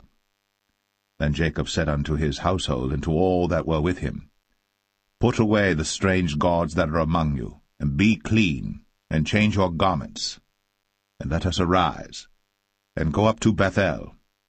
And I will make there an altar unto God, who answered me in the day of my distress, and was with me in the way which I went. And they gave unto Jacob all the strange gods which were in their hand, and all their earrings which were in their ears. And Jacob hid them under the oak which was by Shechem. And they journeyed, and the terror of God was upon the cities that were round about them, and they did not pursue after the sons of Jacob. So Jacob came to Luz, which is in the land of Canaan, that is Bethel, he and all the people that were with him. And he built there an altar, and called the place El-Bethel, because there God appeared unto him, when he fled from the face of his brother. But Deborah, Rebekah's nurse, died, and she was buried beneath Bethel, under an oak. And the name of it was called Elon Bar-Koth. And God appeared unto Jacob again when he came out of Padan Aram, and blessed him. And God said unto him, Thy name is Jacob. Thy name shall not be called any more Jacob, but Israel shall be thy name. And he called his name Israel. And God said unto him, I am God Almighty. Be fruitful and multiply.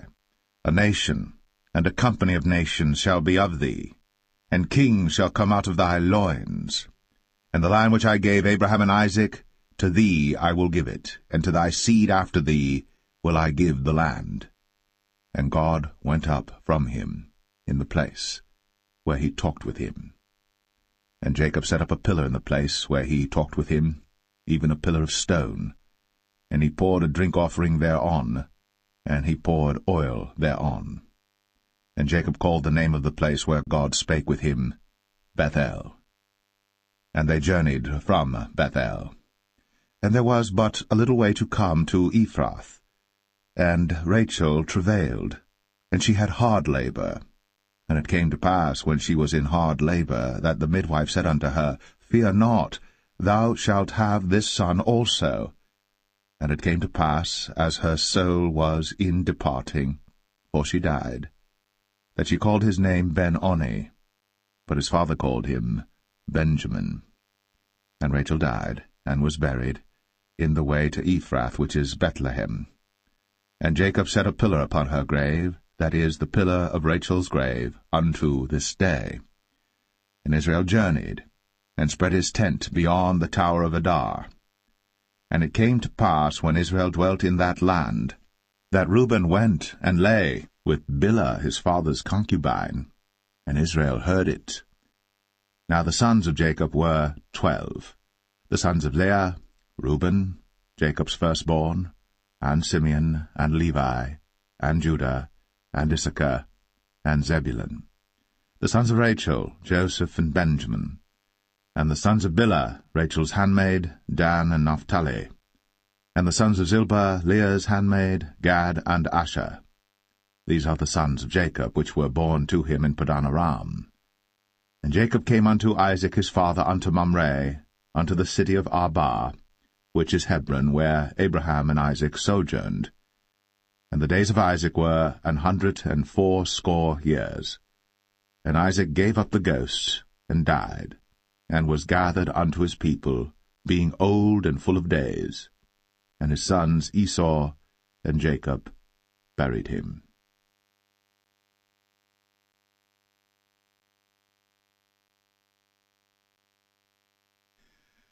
Genesis 36. Now these are the generations of Esau, who is Edom. Esau took his wives of the daughters of Canaan, Adah the daughter of Elon the Hittite, and Aholibamah the daughter of Anah the daughter of Zibeon the Hivite, and Bashemath Ishmael's daughter, sister of Nebajoth. And Adah bare to Esau Eliphaz, and Bashemath bare Ruel. And Aholibamah bare Jeush, and Jalam, and Korah. These are the sons of Esau, which were born unto him in the land of Canaan. And Esau took his wives, and his sons, and his daughters, and all the persons of his house, and his cattle, and all his beasts, and all his substance, which he had got in the land of Canaan, and went into the country from the face of his brother Jacob. For their riches were more than that they might dwell together, and the land wherein they were strangers could not bear them because of their cattle. Thus dwelt Esau in Mount Seir. Esau is Edom. And these are the generations of Esau, the father of the Edomites, in Mount Seir. These are the names of Esau's sons: Eliphaz the son of Adah, the wife of Esau; Ruel the son of Bashemath, the wife of Esau. And the sons of Eliphaz were Teman, Omar, Zepho, and Gatam, and Kenaz. And Timnah was concubine to Eliphaz, Esau's son, and she bare to Eliphaz Amalek. These were the sons of Adah, Esau's wife. And these are the sons of Reuel, Nahath, and Zerah, Shammah, and Mizah. These were the sons of Bashemath, Esau's wife. And these were the sons of Aholibamah, the daughter of Anah, the daughter of Zibeon, Esau's wife. And she bare to Esau Jeush, and Jalam, and Korah. These were dukes of the sons of Esau. The sons of Eliphaz, the firstborn son of Esau: Duke Teman, Duke Omar, Duke Zepho, Duke Kenaz, Duke Korah, Duke Gatam, and Duke Amalek. These are the dukes that came of Eliphaz in the land of Edom. These were the sons of Adah. And these are the sons of Reuel, Esau's son: Duke Nahath, Duke Zerah, Duke Shammah, Duke Mizah. These are the dukes that came of Reuel in the land of Edom. These are the sons of Bashemath, Esau's wife. And these are the sons of Aholibamah, Esau's wife: Duke Jeush, Duke Jalam, Duke Korah. These were the dukes that came of Aholibamah, the daughter of Anah, Esau's wife. These are the sons of Esau, who is Edom, and these are their dukes. These are the sons of Seir the Horite, who inhabited the land: Lotan, and Shobal, and Zibeon, and Anah, and Dishon, and Ezer, and Dishan. These are the dukes of the Horites, the children of Seir in the land of Edom. And the children of Lotan were Hori and Hemam, and Lotan's sister was Timnah. And the children of Shobal were these: Alvan, and Manahath, and Ebal, Shepho, and Onam. And these are the children of Zibeon, both Ajah and Anah. This was that Anah that found the mules in the wilderness, as he fed the asses of Zibeon his father. And the children of Anah were these: Dishon, and Aholibamah the daughter of Anah. And these are the children of Dishon: Hemdan, and Eshban, and Ithran, and Cheran. The children of Ezer are these: Bilhan, and Zavan, and Akan. The children of Dishan are these, Uz and Aran. These are the dukes that came of the Horites, Duke Lotan, Duke Shobal, Duke Zibion, Duke Anah, Duke Dishon, Duke Ezer, Duke Dishan. These are the dukes that came of Hori among their dukes in the land of Seir. And these are the kings that reigned in the land of Edom, before there reigned any king over the children of Israel. And Bela the son of Beor reigned in Edom, and the name of his city was Dinhabah. And Bela died, and Jobab the son of Zerah of Bozrah reigned in his stead. And Jobab died, and Husham of the land of Temani reigned in his stead. And Husham died, and Hadad the son of Bedad, who smote Midian in the field of Moab, reigned in his stead. And the name of his city was Avith. And Hadad died, and Samlah of Masrekah reigned in his stead. And Samlah died, and Saul of Rehoboth by the river reigned in his stead. And Saul died, and Baal-Hanan the son of Achbor reigned in his stead. And Baal-Hanan the son of Achbor died, and Hadar reigned in his stead. And the name of his city was Pau, and his wife's name was Mehetabel, and the daughter of Matred, the daughter of Mezahab.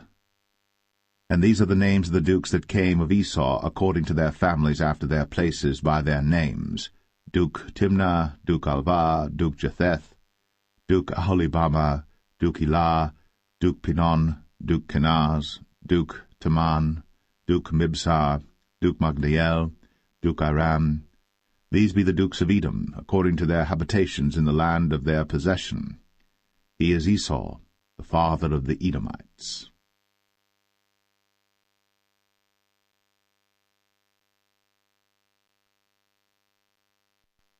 Genesis 37.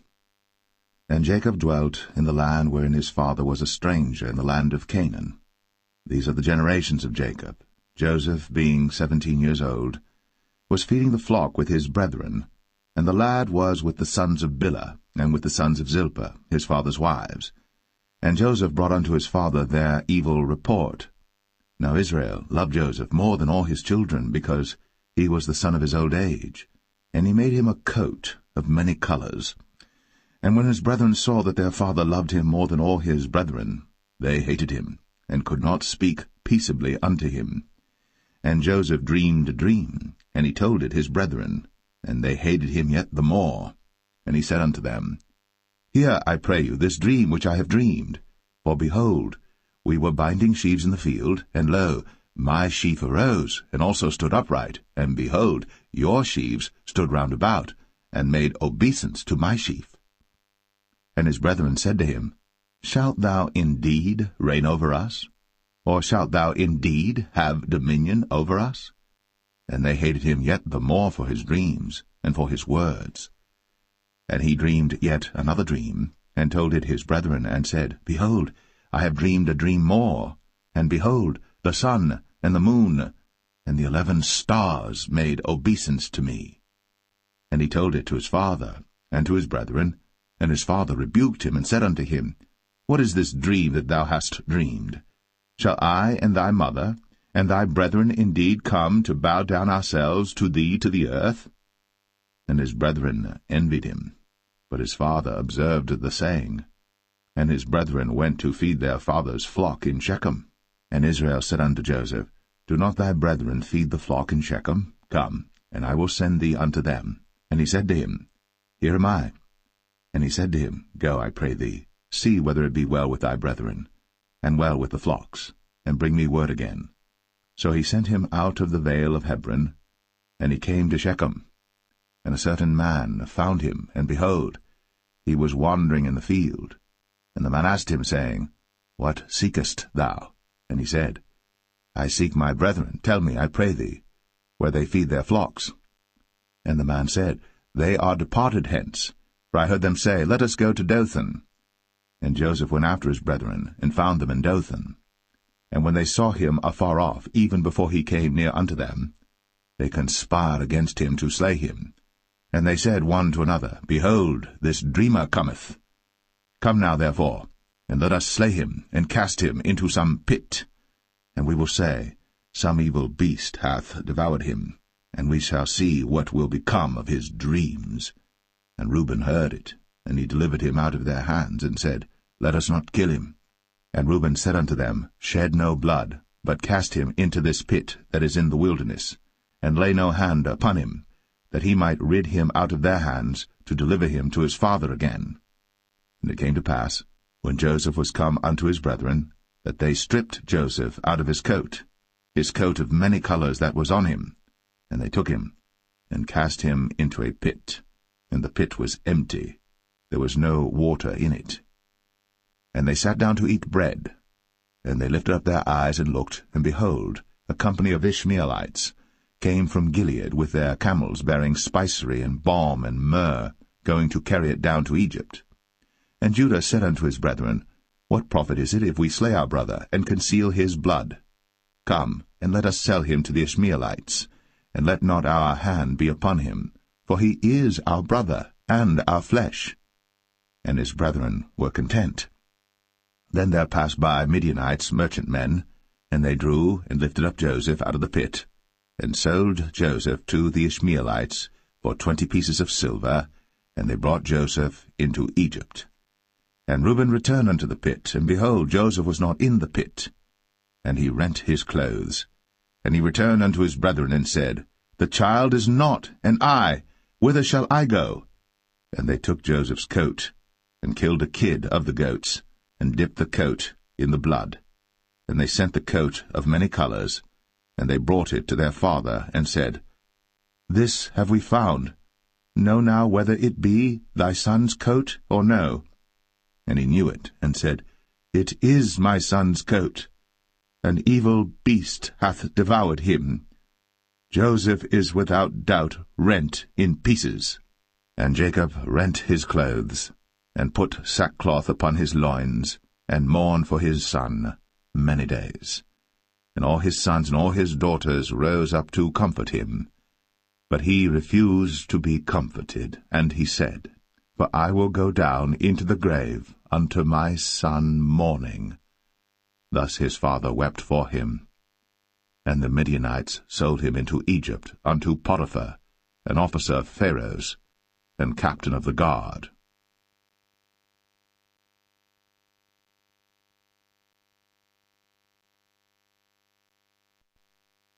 Genesis 38. And it came to pass at that time that Judah went down from his brethren, and turned in to a certain Adulamite, whose name was Hira. And Judah saw there a daughter of a certain Canaanite, whose name was Shua. And he took her, and went in unto her. And she conceived, and bare a son. And he called his name Er. And she conceived again, and bare a son. And she called his name Onan. And she yet again conceived, and bare a son. And called his name Shelah. And he was at Chezib, when she bare him. And Judah took a wife for Er his firstborn, whose name was Tamar. And Er, Judah's firstborn, was wicked in the sight of the Lord, and the Lord slew him. And Judah said unto Onan, Go in unto thy brother's wife, and marry her, and raise up seed to thy brother. And Onan knew that the seed should not be his. And it came to pass, when he went in unto his brother's wife, that he spilled it on the ground, lest that he should give seed to his brother. And the thing which he did displeased the Lord, wherefore he slew him also. Then said Judah to Tamar his daughter-in-law, Remain a widow at thy father's house, till Shelah my son be grown. For he said, Lest peradventure he die also, as his brethren did. And Tamar went and dwelt in her father's house. And in process of time the daughter of Shua, Judah's wife, died.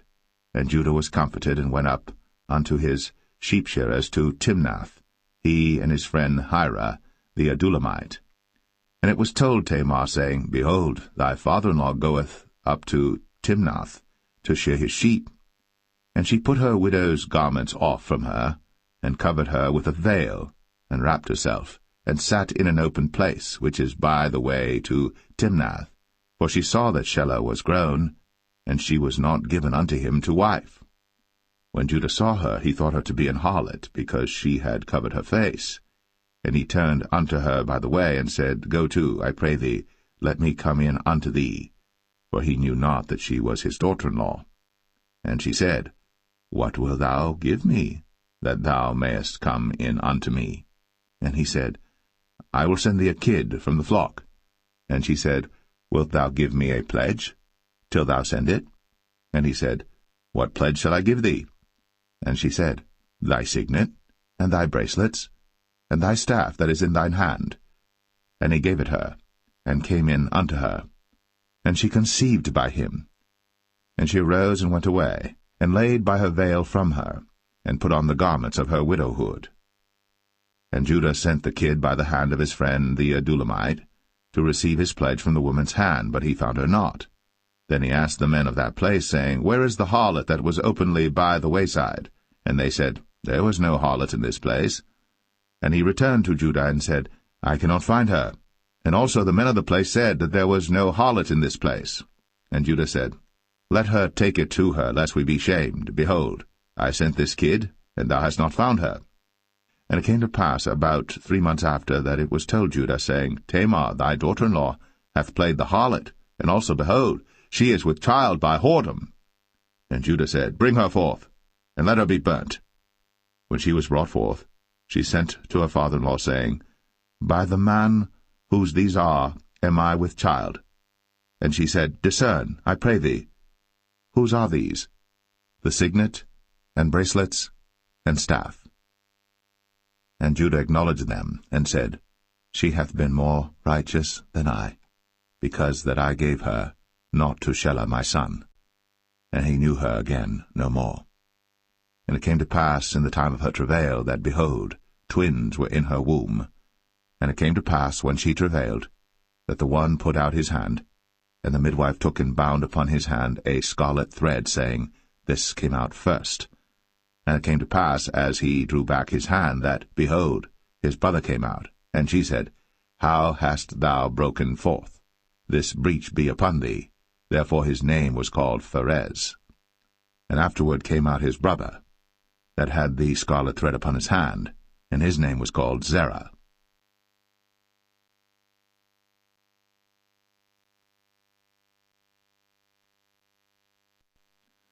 Genesis 39. And Joseph was brought down to Egypt, and Potiphar, an officer of Pharaoh, captain of the guard, an Egyptian, bought him of the hands of the Ishmaelites, which had brought him down thither. And the Lord was with Joseph, and he was a prosperous man, and he was in the house of his master the Egyptian. And his master saw that the Lord was with him, and that the Lord made all that he did to prosper in his hand. And Joseph found grace in his sight, and he served him, and he made him overseer over his house. And all that he had he put into his hand. And it came to pass from the time that he had made him overseer in his house, and over all that he had, that the Lord blessed the Egyptian's house for Joseph's sake. And the blessing of the Lord was upon all that he had in the house and in the field. And he left all that he had in Joseph's hand. And he knew not aught he had, save the bread which he did eat. And Joseph was a goodly person, and well-favored. And it came to pass after these things, that his master's wife cast her eyes upon Joseph, and she said, Lie with me.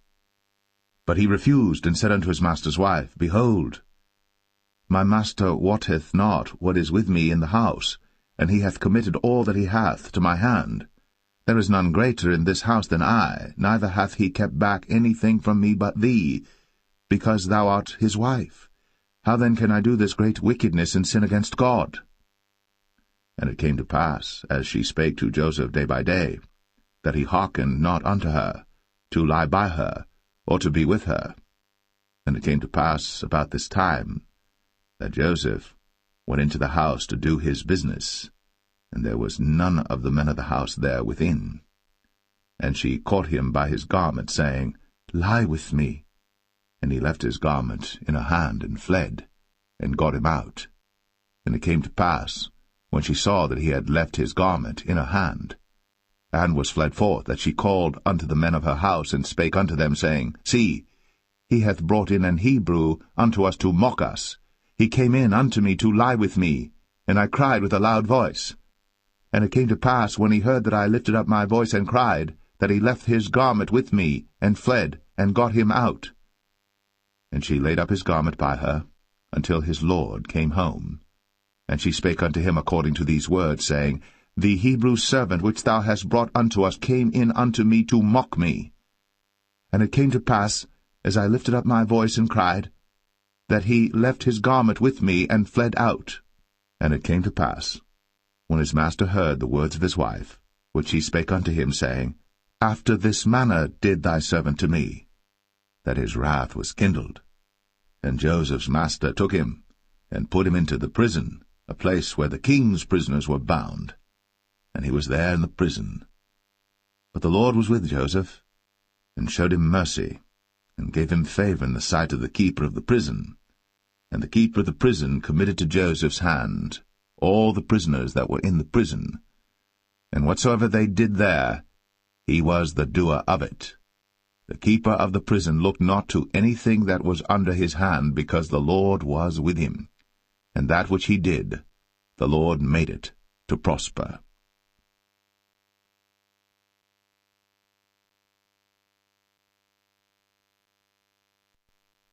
Genesis 40.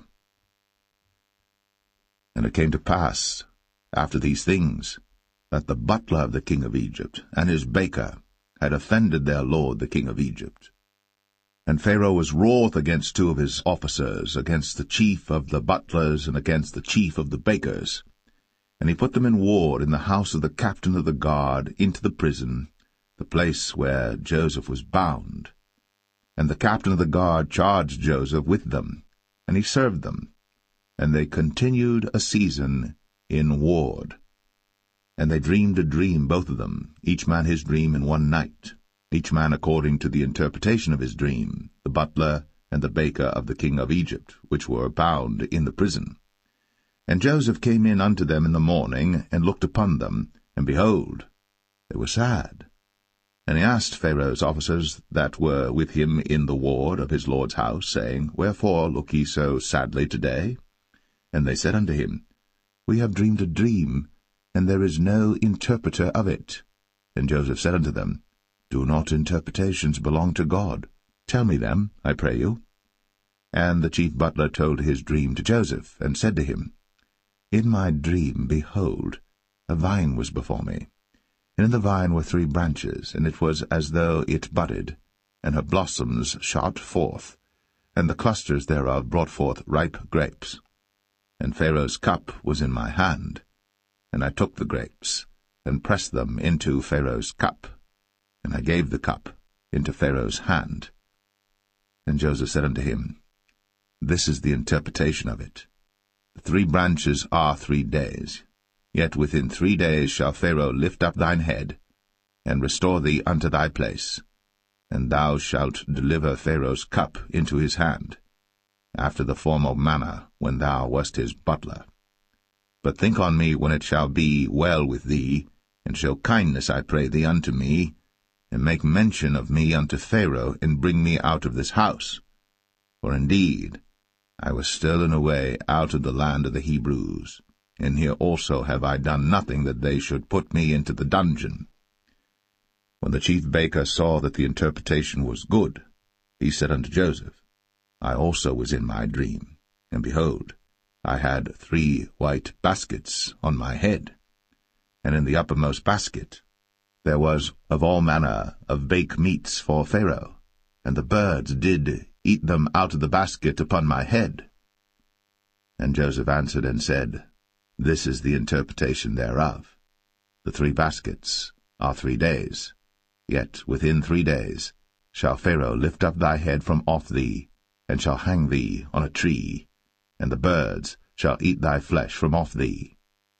And it came to pass, the 3rd day, which was Pharaoh's birthday, that he made a feast unto all his servants, and he lifted up the head of the chief butler and of the chief baker among his servants. And he restored the chief butler unto his butlership again, and he gave the cup into Pharaoh's hand. But he hanged the chief baker, as Joseph had interpreted to them. Yet did not the chief butler remember Joseph, but forgat him.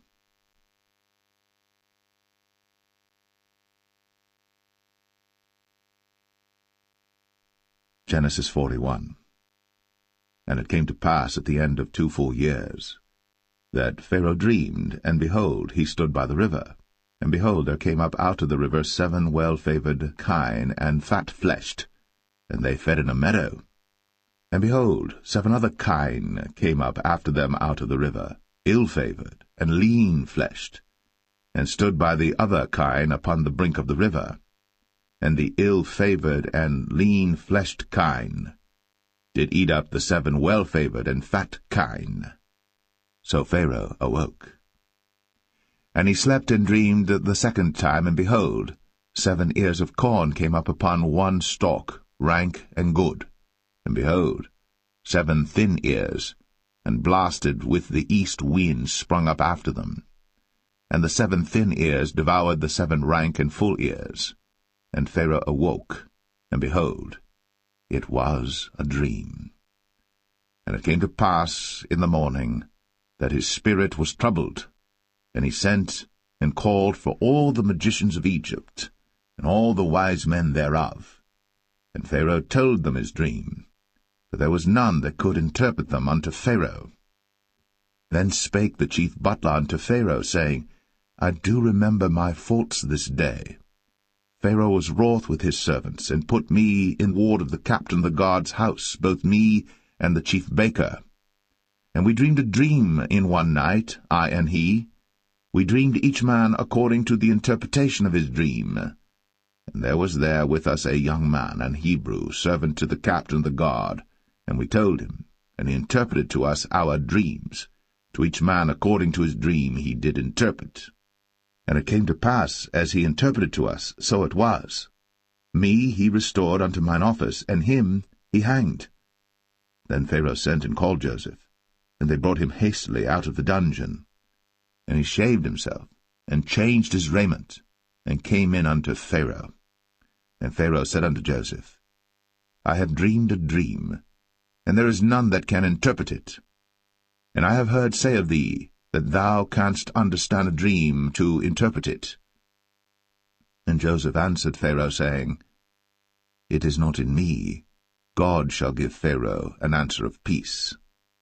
And Pharaoh said unto Joseph, In my dream, behold, I stood upon the bank of the river, and behold, there came up out of the river 7 kine, fat-fleshed, and well-favoured, and they fed in a meadow, and behold, 7 other kine came up after them, poor, and very ill-favoured, and lean-fleshed, such as I never saw in all the land of Egypt for badness. And the lean and the ill-favoured kine did eat up the first 7 fat kine. And when they had eaten them up, it could not be known that they had eaten them, but they were still ill-favoured, as at the beginning. So I awoke. And I saw in my dream, and behold, 7 ears came up in one stalk, full and good. And behold, 7 ears withered, thin, and blasted with the east wind, sprung up after them. And the thin ears devoured the 7 good ears. And I told this unto the magicians, but there was none that could declare it to me. And Joseph said unto Pharaoh, The dream of Pharaoh is one. God hath shown Pharaoh what he is about to do. The 7 good kine are 7 years, and the 7 good ears are 7 years. The dream is one. And the 7 thin and ill-favoured kine that came up after them are 7 years, and the 7 empty ears blasted with the east wind shall be 7 years of famine. This is the thing which I have spoken unto Pharaoh. What God is about to do, he showeth unto Pharaoh. Behold, there come 7 years of great plenty throughout all the land of Egypt, and there shall arise after them 7 years of famine, and all the plenty shall be forgotten in the land of Egypt, and the famine shall consume the land, and the plenty shall not be known in the land by reason of that famine following, for it shall be very grievous. And for that the dream was doubled unto Pharaoh twice. It is because the thing is established by God, and God will shortly bring it to pass. Now therefore let Pharaoh look out a man discreet and wise, and set him over the land of Egypt. Let Pharaoh do this, and let him appoint officers over the land, and take up the 5th part of the land of Egypt in the 7 plenteous years, and let them gather all the food of those good years that come, and lay up corn under the hand of Pharaoh, and let them keep food in the cities. And that food shall be for store to the land against the 7 years of famine, which shall be in the land of Egypt, that the land perish not through the famine. And the thing was good in the eyes of Pharaoh, and in the eyes of all his servants. And Pharaoh said unto his servants, Can we find such a one as this is, a man in whom the Spirit of God is? And Pharaoh said unto Joseph, Forasmuch as God hath shown thee all this, there is none so discreet and wise as thou art. Thou shalt be over my house, and according unto thy word shall all my people be ruled. Only in the throne will I be greater than thou. And Pharaoh said unto Joseph, See, I have set thee over all the land of Egypt. And Pharaoh took off his ring from his hand, and put it upon Joseph's hand, and arrayed him in vestures of fine linen, and put a gold chain about his neck. And he made him to ride in the second chariot which he had. And they cried before him, Bow the knee. And he made him ruler over all the land of Egypt. And Pharaoh said unto Joseph, I am Pharaoh, and without thee shall no man lift up his hand or foot in all the land of Egypt. And Pharaoh called Joseph's name Zaphnath-Paneah, and he gave him to wife Asenath, the daughter of Potipherah, priest of On. And Joseph went out over all the land of Egypt. And Joseph was 30 years old when he stood before Pharaoh king of Egypt. And Joseph went out from the presence of Pharaoh, and went throughout all the land of Egypt. And in the 7 plenteous years the earth brought forth by handfuls. And he gathered up all the food of the 7 years which were in the land of Egypt, and laid up the food in the cities, the food of the field, which was round about every city, laid he up in the same. And Joseph gathered corn, as the sand of the sea, very much, until he left numbering, for it was without number. And unto Joseph were born 2 sons before the years of famine came, which Asenath, the daughter of Potipherah, priest of On, bare unto him. And Joseph called the name of the firstborn Manasseh, for God, said he, hath made me forget all my toil, and all my father's house. And the name of the second called he Ephraim, for God hath caused me to be fruitful in the land of my affliction. And the 7 years of plenteousness that was in the land of Egypt were ended, and the 7 years of dearth began to come, according as Joseph had said. And the dearth was in all lands, but in all the land of Egypt there was bread. And when all the land of Egypt was famished, the people cried to Pharaoh for bread. And Pharaoh said unto all the Egyptians, Go unto Joseph. What he saith to you, do. And the famine was over all the face of the earth. And Joseph opened all the storehouses, and sold unto the Egyptians, and the famine waxed sore in the land of Egypt. And all countries came into Egypt to Joseph for to buy corn, because that the famine was so sore in all lands.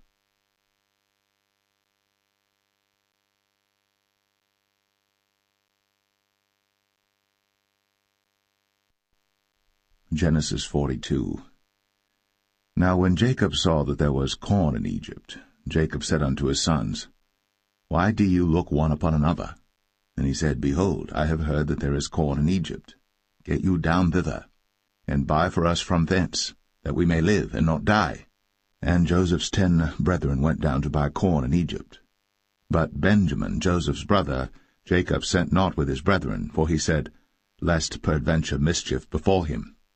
And the sons of Israel came to buy corn among those that came, for the famine was in the land of Canaan. And Joseph was the governor over the land, and he it was that sold to all the people of the land. And Joseph's brethren came, and bowed down themselves before him with their faces to the earth. And Joseph saw his brethren, and he knew them, but made himself strange unto them, and spake roughly unto them. And he said unto them, Whence come ye? And they said, From the land of Canaan to buy food. And Joseph knew his brethren, but they knew not him. And Joseph remembered the dreams which he dreamed of them, and said unto them, Ye are spies, to see the nakedness of the land ye are come. And they said unto him, Nay, my lord, but to buy food are thy servants come. We are all one man's sons, we are true men, thy servants are no spies. And he said unto them, Nay, but to see the nakedness of the land ye are come. And they said, Thy servants are 12 brethren, the sons of one man in the land of Canaan. And behold, the youngest is this day with our father, and one is not.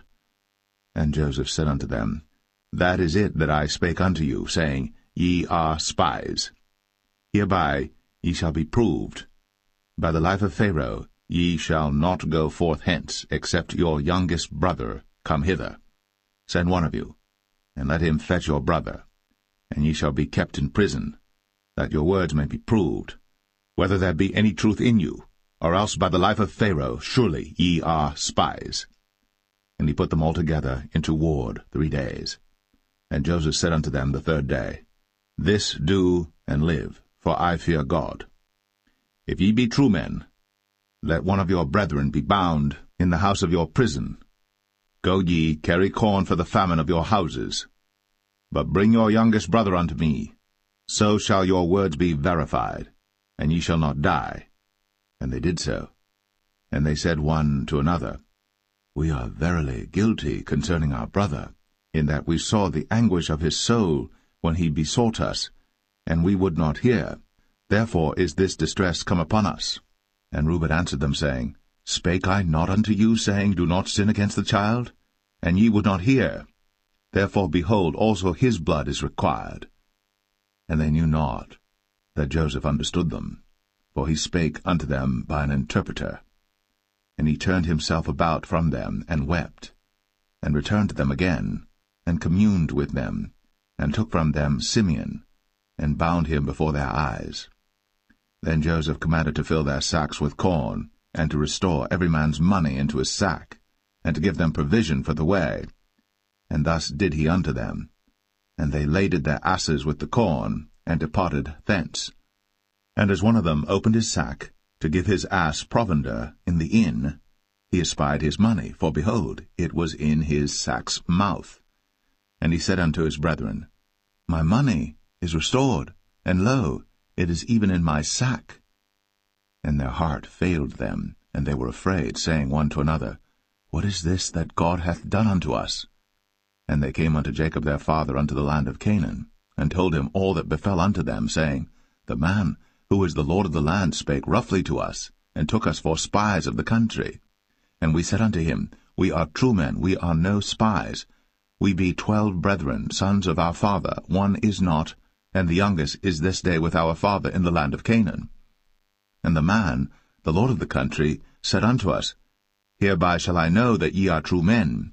Leave one of your brethren here with me, and take food for the famine of your households, and be gone. And bring your youngest brother unto me. Then shall I know that ye are no spies, but that ye are true men. So will I deliver you your brother, and ye shall traffic in the land. And it came to pass, as they emptied their sacks, that, behold, every man's bundle of money was in his sack. And when both they and their father saw the bundles of money, they were afraid. And Jacob their father said unto them, Me have ye bereaved of my children. Joseph is not, and Simeon is not, and ye will take Benjamin away? All these things are against me. And Reuben spake unto his father, saying, Slay my 2 sons, if I bring him not to thee. Deliver him into my hand, and I will bring him to thee again. And he said, My son shall not go down with you, for his brother is dead, and he is left alone. If mischief befall him by the way, in the which ye go, then shall ye bring down my grey hairs with sorrow to the grave.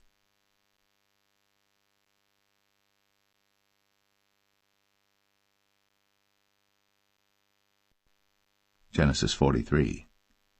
And the famine was sore in the land. And it came to pass, when they had eaten up the corn which they had brought out of Egypt, their father said unto them, Go again, buy us a little food. And Judah spake unto him, saying, The man did solemnly protest unto us, saying, Ye shall not see my face, except your brother be with you. If thou wilt send our brother with us, we will go down and buy thee food. But if thou wilt not send him, we will not go down. For the man said unto us, Ye shall not see my face, except your brother be with you. And Israel said, Wherefore dealt ye so ill with me, as to tell the man whether ye had yet a brother? And they said, The man asked us straitly of our state, and of our kindred, saying, Is your father yet alive? Have ye another brother? And we told him according to the tenor of these words. Could we certainly know that he would say, Bring your brother down?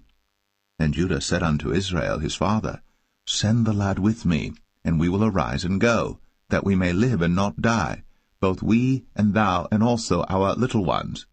I will be surety for him. Of my hand shalt thou require him. If I bring him not unto thee, and set him before thee, then let me bear the blame forever. For except we had lingered, surely now we had returned this second time. And their father Israel said unto them, If it must be so now, do this.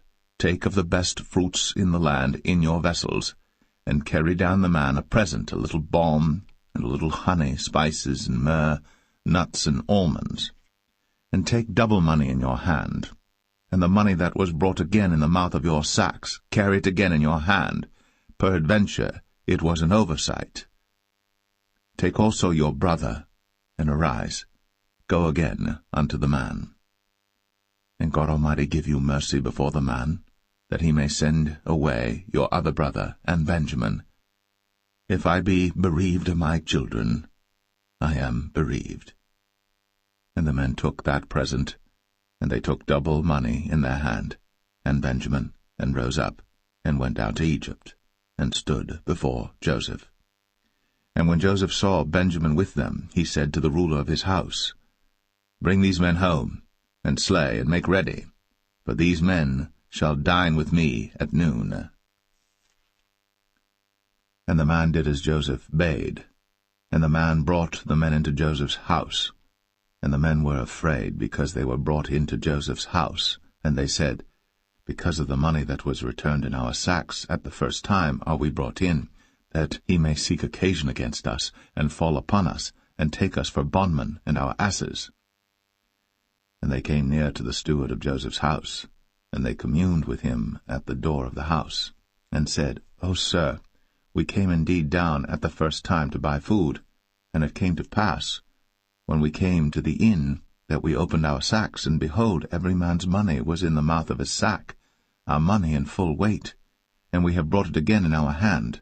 And other money have we brought down in our hands to buy food. We cannot tell who put our money in our sacks. And he said, Peace be to you, fear not. Your God, and the God of your father, hath given you treasure in your sacks. I had your money. And he brought Simeon out unto them. And the man brought the men into Joseph's house, and gave them water, and they washed their feet, and he gave their asses provender. And they made ready the present against Joseph came at noon, for they heard that they should eat bread there. And when Joseph came home, they brought him the present which was in their hand into the house, and bowed themselves to him to the earth. And he asked them of their welfare, and said, Is your father well? The old man of whom ye spake, is he yet alive? And they answered, Thy servant our father is in good health, he is yet alive. And they bowed down their heads, and made obeisance. And he lifted up his eyes, and saw his brother Benjamin, his mother's son, and said, Is this your younger brother, of whom ye spake unto me? And he said, God be gracious unto thee, my son.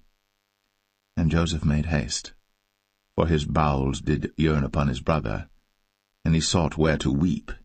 And he entered into his chamber, and wept there. And he washed his face, and went out, and refrained himself, and said, Set on bread. And they set on for him by himself, and for them by themselves, and for the Egyptians which did eat with him by themselves, because the Egyptians might not eat bread with the Hebrews, for that is an abomination unto the Egyptians. And they sat before him, the firstborn according to his birthright, and the youngest according to his youth. And the men marveled one at another. And he took and sent messes unto them from before him. But Benjamin's mess was 5 times so much as any of theirs. And they drank, and were merry with him.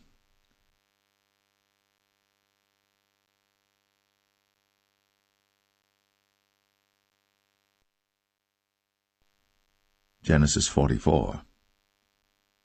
And he commanded the steward of his house, saying, Fill the men's sacks with food, as much as they can carry, and put every man's money in his sack's mouth, and put my cup, the silver cup, in the sack's mouth of the youngest, and his corn money.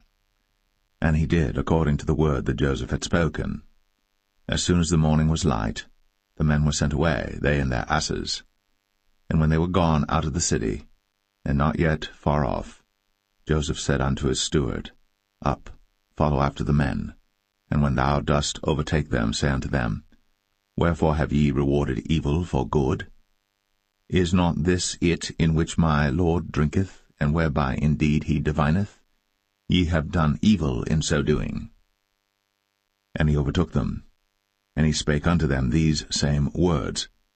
And they said unto him, Wherefore saith my Lord these words? God forbid that thy servants should do according to this thing.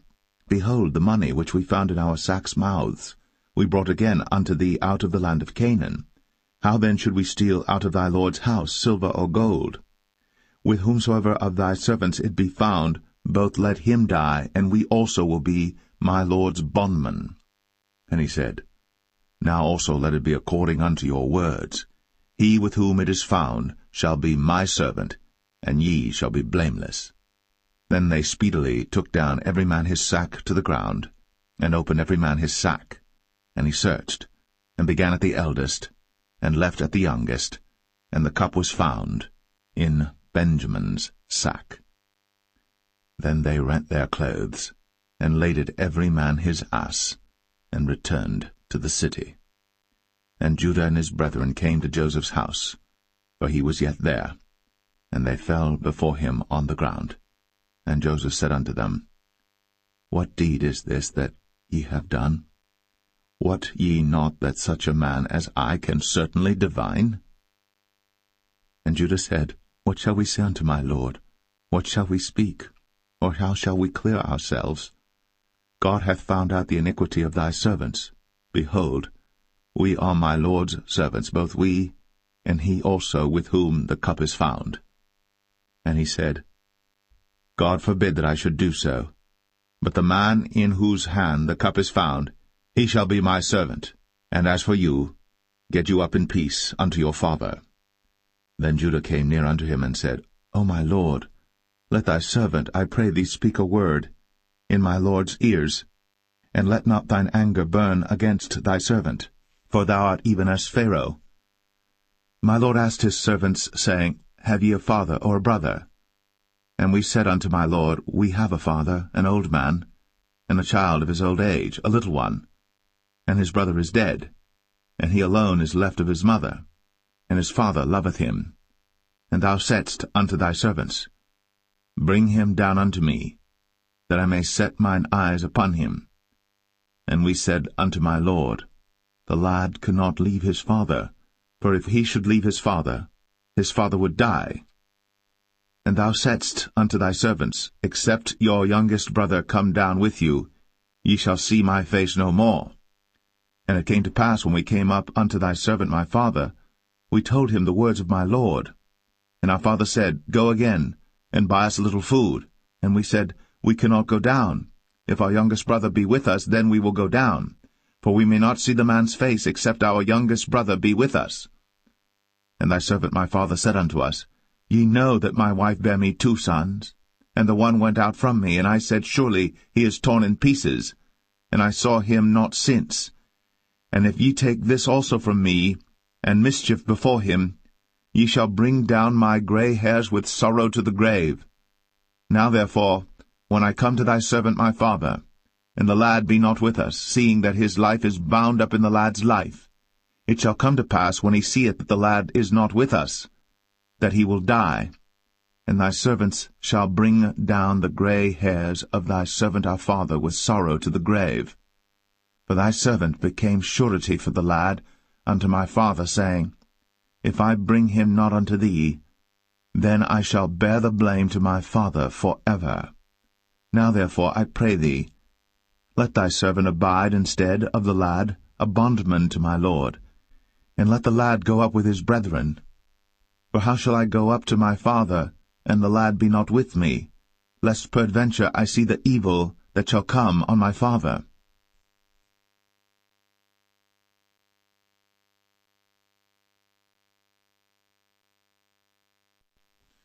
Genesis 45.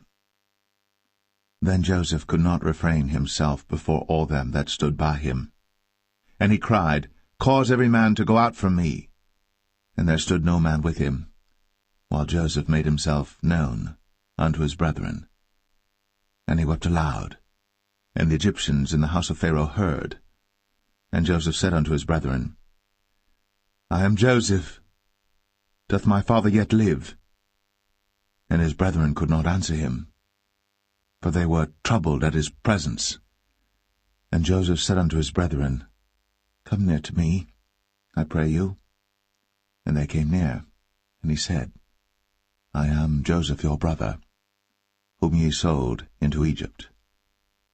Now therefore be not grieved, nor angry with yourselves, that ye sold me hither, for God did send me before you to preserve life. For these 2 years hath the famine been in the land, and yet there are 5 years, in the which there shall neither be earing nor harvest. And God sent me before you to preserve you a posterity in the earth, and to save your lives by a great deliverance. So now it was not you that sent me hither, but God. And he hath made me a father to Pharaoh, and lord of all his house, and a ruler throughout all the land of Egypt. Haste ye, and go up to my father, and say unto him, Thus saith thy son Joseph, God hath made me lord of all Egypt. Come down unto me, tarry not. And thou shalt dwell in the land of Goshen. And thou shalt be near unto me, thou and thy children, and thy children's children, and thy flocks and thy herds, and all that thou hast. And there will I nourish thee. For yet there are 5 years of famine, lest thou and thy household, and all that thou hast, come to poverty. And behold, your eyes see, in the eyes of my brother Benjamin, that it is my mouth that speaketh unto you. And ye shall tell my father of all my glory in Egypt, and of all that ye have seen. And ye shall haste, and bring down my father hither. And he fell upon his brother Benjamin's neck, and wept. And Benjamin wept upon his neck. Moreover he kissed all his brethren, and wept upon them, and after that his brethren talked with him. And the fame thereof was heard in Pharaoh's house, saying, Joseph's brethren are come. And it pleased Pharaoh well, and his servants. And Pharaoh said unto Joseph, Say unto thy brethren, This do ye, lade your beasts, and go, get you unto the land of Canaan. And take your father and your households, and come unto me, and I will give you the good of the land of Egypt, and ye shall eat the fat of the land. Now thou art commanded, this do ye, take you wagons out of the land of Egypt, for your little ones, and for your wives, and bring your father, and come. Also regard not your stuff, for the good of all the land of Egypt is yours. And the children of Israel did so. And Joseph gave them wagons according to the commandment of Pharaoh, and gave them provision for the way. To all of them he gave each man changes of raiment, but to Benjamin he gave 300 pieces of silver, and 5 changes of raiment. And to his father he sent after this manner, 10 asses laden with the good things of Egypt, and 10 she-asses laden with corn and bread and meat, for his father by the way. So he sent his brethren away, and they departed. And he said unto them, See that ye fall not out by the way. And they went up out of Egypt, and came into the land of Canaan unto Jacob their father, and told him, saying, Joseph is yet alive, and he is governor over all the land of Egypt. And Jacob's heart fainted, for he believed them not. And they told him all the words of Joseph, which he had said unto them. And when he saw the wagons which Joseph had sent to carry him, the spirit of Jacob their father revived. And Israel said, It is enough. Joseph my son is yet alive. I will go and see him, before I die.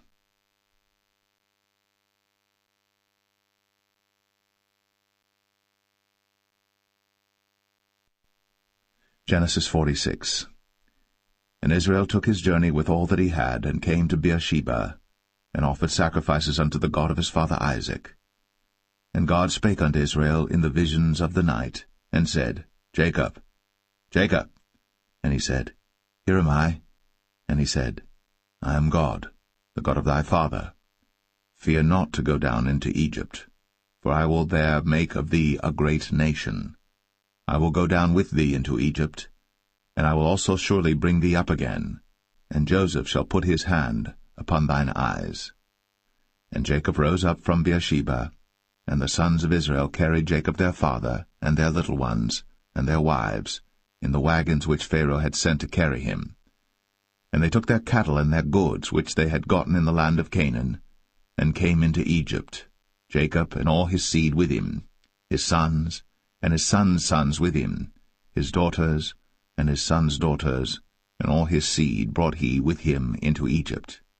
And these are the names of the children of Israel, which came into Egypt, Jacob and his sons, Reuben, Jacob's firstborn, and the sons of Reuben, Hanok and Phalu, and Hezron and Carmi, and the sons of Simeon, Jemuel, and Jamin, and Ohad, and Jachin, and Zohar, and Shaul the son of a Canaanitish woman. And the sons of Levi, Gershon, Kohath, and Merari. And the sons of Judah, Er, and Onan, and Shelah, and Pharez, and Zerah. But Er and Onan died in the land of Canaan. And the sons of Pharez were Hezron and Hamul. And the sons of Issachar, Tola, and Phuvah, and Job, and Shimron. And the sons of Zebulun, Sered, and Elon, and Jaleel. These be the sons of Leah, which he bare unto Jacob in Paddan Aram, with his daughter Dinah. All the souls of his sons and his daughters were 33. And the sons of Gad, Ziphion, and Haggai, Shunai, and Esbon, Eri, and Aradai, and Arali. And the sons of Asher, Jimnah, and Ishua, and Isui, and Beriah, and Sarah their sister. And the sons of Beriah, Heber, and Malchiel. These are the sons of Zilpah, whom Laban gave to Leah his daughter, and these she bare unto Jacob, even 16 souls. The sons of Rachel, Jacob's wife, Joseph and Benjamin. And unto Joseph in the land of Egypt were born Manasseh and Ephraim, which Asenath, the daughter of Potipherah, priest of On, bare unto him. And the sons of Benjamin were Bela, and Becher, and Ashbel, Gera, and Naaman, Ehi, and Rosh, Muppim, and Huppim, and Ard. These are the sons of Rachel which were born to Jacob.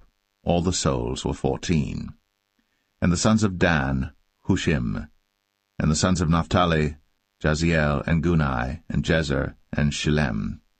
These are the sons of Bilhah which Laban gave unto Rachel his daughter, and she bare these unto Jacob. All the souls were 7. All the souls that came with Jacob into Egypt, which came out of his loins, besides Jacob's sons' wives, all the souls were 66. And the sons of Joseph, which were born him in Egypt, were 2 souls. All the souls of the house of Jacob, which came into Egypt, were 70. And he sent Judah before him unto Joseph, to direct his face unto Goshen. And they came into the land of Goshen. And Joseph made ready his chariot, and went up to meet Israel his father to Goshen, and presented himself unto him. And he fell on his neck, and wept on his neck a good while. And Israel said unto Joseph, Now let me die, since I have seen thy face, because thou art yet alive. And Joseph said unto his brethren, and unto his father's house, I will go up and show Pharaoh, and say unto him, My brethren, and my father's house, which were in the land of Canaan, are come unto me. And the men are shepherds, for their trade hath been to feed cattle, and they have brought their flocks, and their herds, and all that they have. And it shall come to pass, when Pharaoh shall call you, and shall say, What is your occupation? That ye shall say, Thy servant's trade hath been about cattle from our youth, even until now, both we and also our fathers, that ye may dwell in the land of Goshen. For every shepherd is an abomination unto the Egyptians.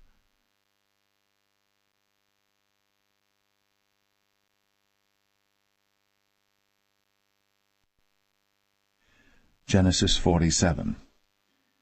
Then Joseph came and told Pharaoh, and said, My father and my brethren, and their flocks, and their herds, and all that they have, are come out of the land of Canaan, and behold, they are in the land of Goshen. And he took some of his brethren, even 5 men, and presented them unto Pharaoh. And Pharaoh said unto his brethren, What is your occupation? And they said unto Pharaoh, Thy servants are shepherds, both we and also our fathers. They said moreover unto Pharaoh, For to sojourn in the land are we come, for thy servants have no pasture for their flocks, for the famine is sore in the land of Canaan. Now therefore, we pray thee, let thy servants dwell in the land of Goshen. And Pharaoh spake unto Joseph, saying, Thy father and thy brethren are come unto thee. The land of Egypt is before thee. In the best of the land make thy father and brethren to dwell. In the land of Goshen let them dwell. And if thou knowest any men of activity among them, then make them rulers over my cattle. And Joseph brought in Jacob his father, and set him before Pharaoh. And Jacob blessed Pharaoh. And Pharaoh said unto Jacob, How old art thou? And Jacob said unto Pharaoh, The days of the years of my pilgrimage are 130 years. Few and evil have the days of the years of my life been, and have not attained unto the days of the years of the life of my fathers in the days of their pilgrimage. And Jacob blessed Pharaoh, and went out from before Pharaoh. And Joseph placed his father and his brethren, and gave them a possession in the land of Egypt, in the best of the land, in the land of Ramses, as Pharaoh had commanded. And Joseph nourished his father and his brethren, and all his father's household, with bread according to their families. And there was no bread in all the land, for the famine was very sore, so that the land of Egypt and all the land of Canaan fainted by reason of the famine. And Joseph gathered up all the money that was found in the land of Egypt and in the land of Canaan, for the corn which they bought. And Joseph brought the money into Pharaoh's house. And when money failed in the land of Egypt and in the land of Canaan, all the Egyptians came unto Joseph, and said, Give us bread, for why should we die in thy presence? For the money faileth. And Joseph said, Give your cattle, and I will give you for your cattle, if money fail. And they brought their cattle unto Joseph, and Joseph gave them bread in exchange for horses, and for the flocks, and for the cattle of the herds, and for the asses, and he fed them with bread for all their cattle for that year. When that year was ended, they came unto him the 2nd year, and said unto him, We will not hide it from my lord, how that our money is spent. My lord also hath our herds of cattle. There is not aught left in the sight of my lord, but our bodies and our lands. Wherefore shall we die before thine eyes, both we and our land?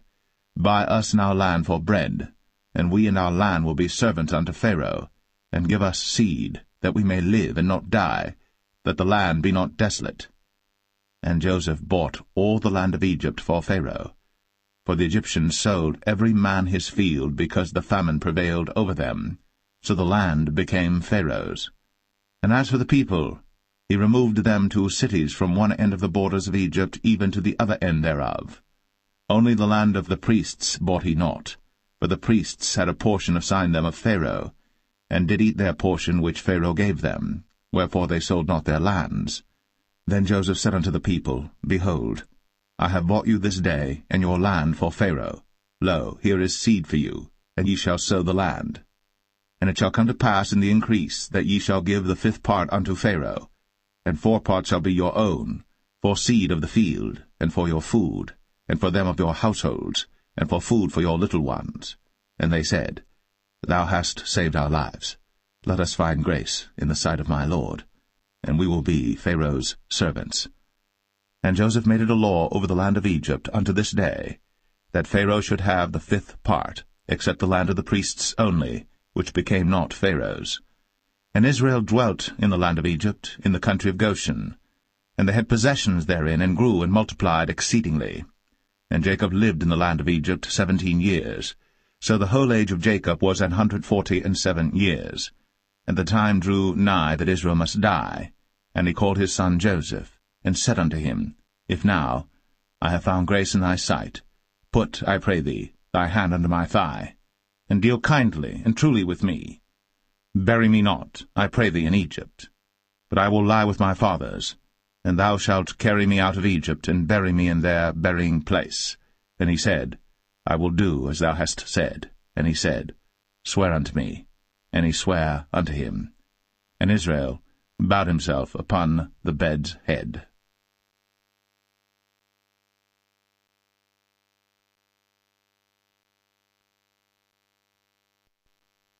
Genesis 48. And it came to pass after these things, that one told Joseph, Behold, thy father is sick. And he took with him his 2 sons, Manasseh and Ephraim.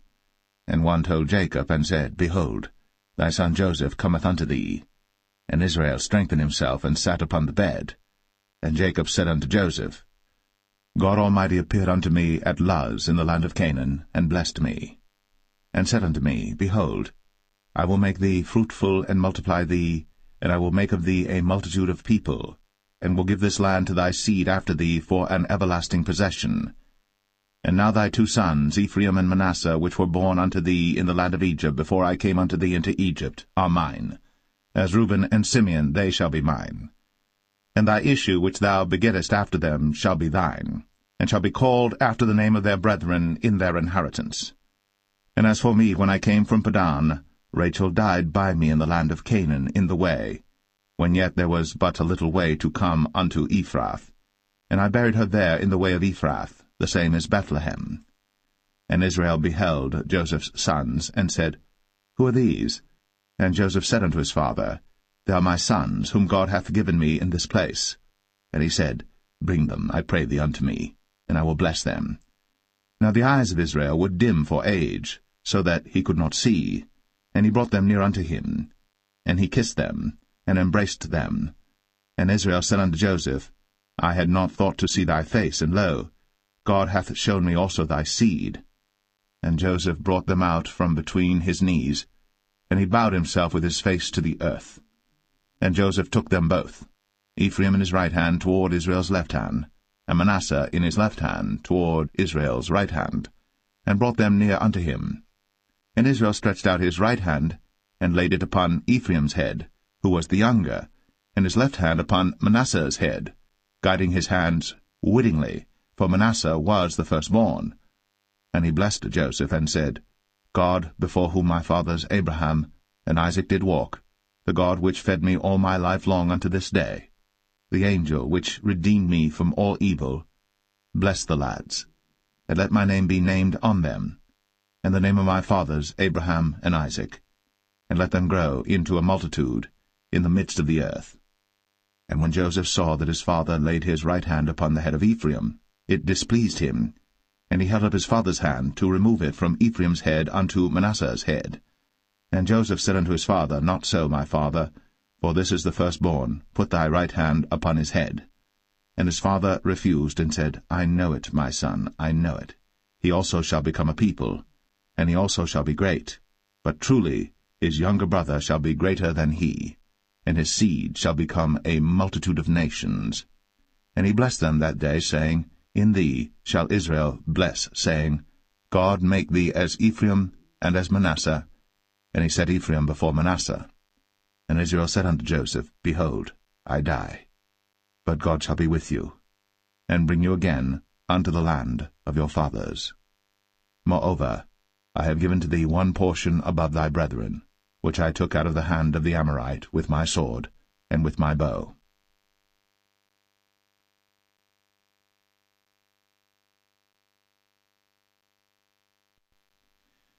Genesis 49. And Jacob called unto his sons, and said, Gather yourselves together, that I may tell you that which shall befall you in the last days.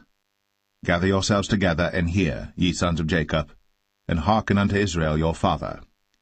Reuben, thou art my firstborn, my might, and the beginning of my strength, the excellency of dignity, and the excellency of power. Unstable as water, thou shalt not excel, because thou wentest up to thy father's bed. Then devilest thou it. He went up to my couch. Simeon and Levi are brethren. Instruments of cruelty are in their habitations. O my soul, come not thou into their secret, unto their assembly. Mine honour, be not thou united. For in their anger they slew a man, and in their self-will they digged down a wall. Cursed be their anger, for it was fierce, and their wrath, for it was cruel. I will divide them in Jacob, and scatter them in Israel.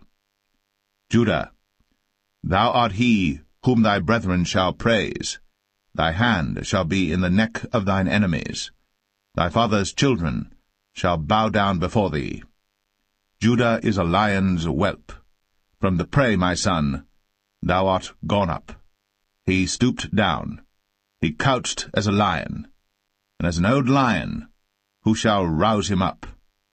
The scepter shall not depart from Judah, nor a lawgiver from between his feet, until Shiloh come, and unto him shall the gathering of the people be. Binding his foal unto the vine, and his ass's colt unto the choice vine, he washed his garments in wine, and his clothes in the blood of grapes. His eyes shall be red with wine, and his teeth white with milk. Zebulun shall dwell at the haven of the sea, and he shall be for an haven of ships, and his border shall be unto Zidon. Issachar is a strong ass couching down between two burdens, and he saw that rest was good, and the land that it was pleasant, and bowed his shoulder to bear, and became a servant unto tribute. Dan shall judge his people, as one of the tribes of Israel. Dan shall be a serpent by the way, an adder in the path, that biteth the horse heels, so that his rider shall fall backward. I have waited for thy salvation, O Lord. Gad, a troop shall overcome him, but he shall overcome at the last. Out of Asher his bread shall be fat, and he shall yield royal dainties. Naphtali is a hind let loose, he giveth goodly words. Joseph is a fruitful bough, even a fruitful bough by a well, whose branches run over the wall. The archers have sorely grieved him, and shot at him, and hated him.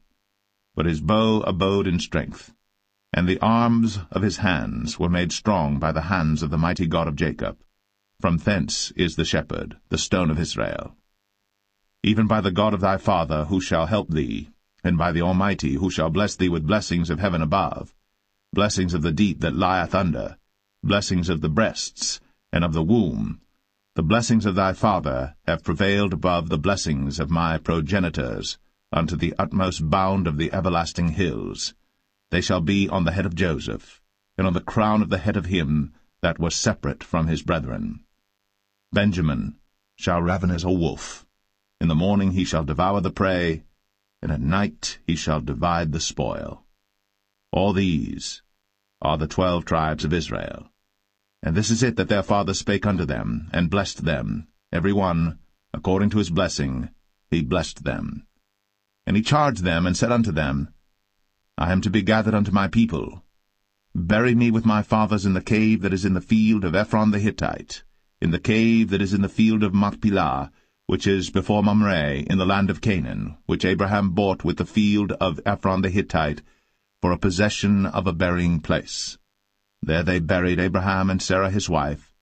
There they buried Isaac and Rebekah his wife, and there I buried Leah. The purchase of the field and of the cave that is therein was from the children of Heth. And when Jacob had made an end of commanding his sons, he gathered up his feet into the bed, and yielded up the ghost, and was gathered unto his people.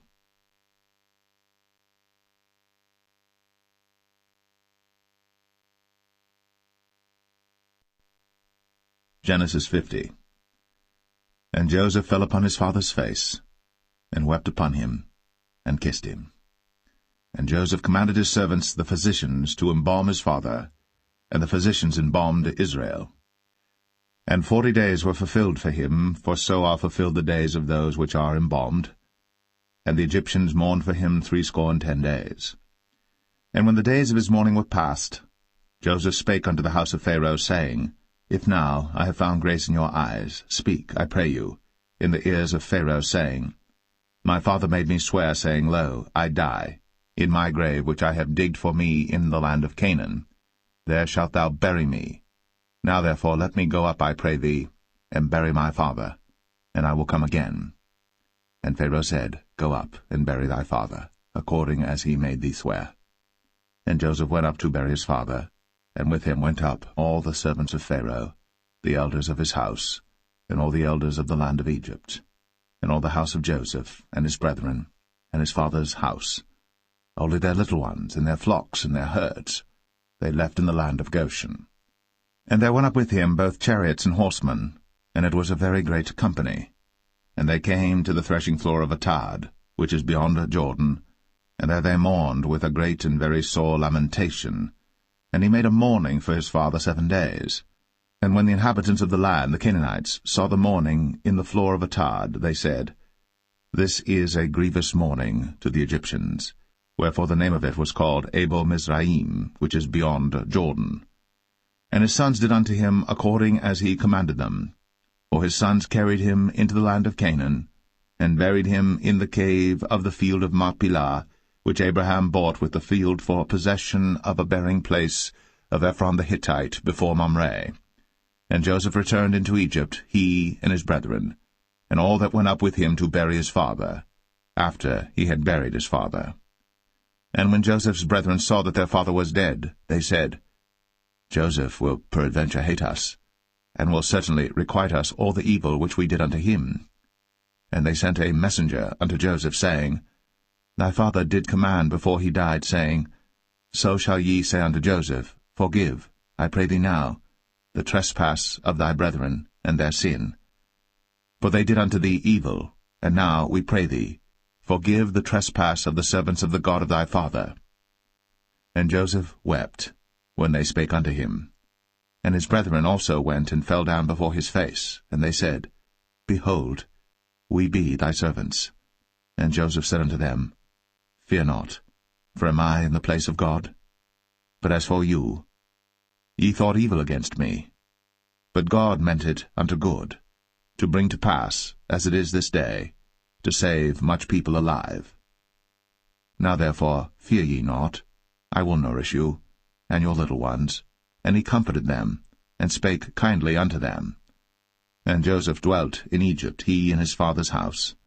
And Joseph lived 110 years. And Joseph saw Ephraim's children of the 3rd generation. The children also of Machir, the son of Manasseh, were brought up upon Joseph's knees. And Joseph said unto his brethren, I die. And God will surely visit you, and bring you out of this land unto the land which he sware to Abraham, to Isaac, and to Jacob. And Joseph took an oath of the children of Israel, saying, God will surely visit you, and ye shall carry up my bones from hence. So Joseph died, being 110 years old. And they embalmed him, and he was put in a coffin in Egypt.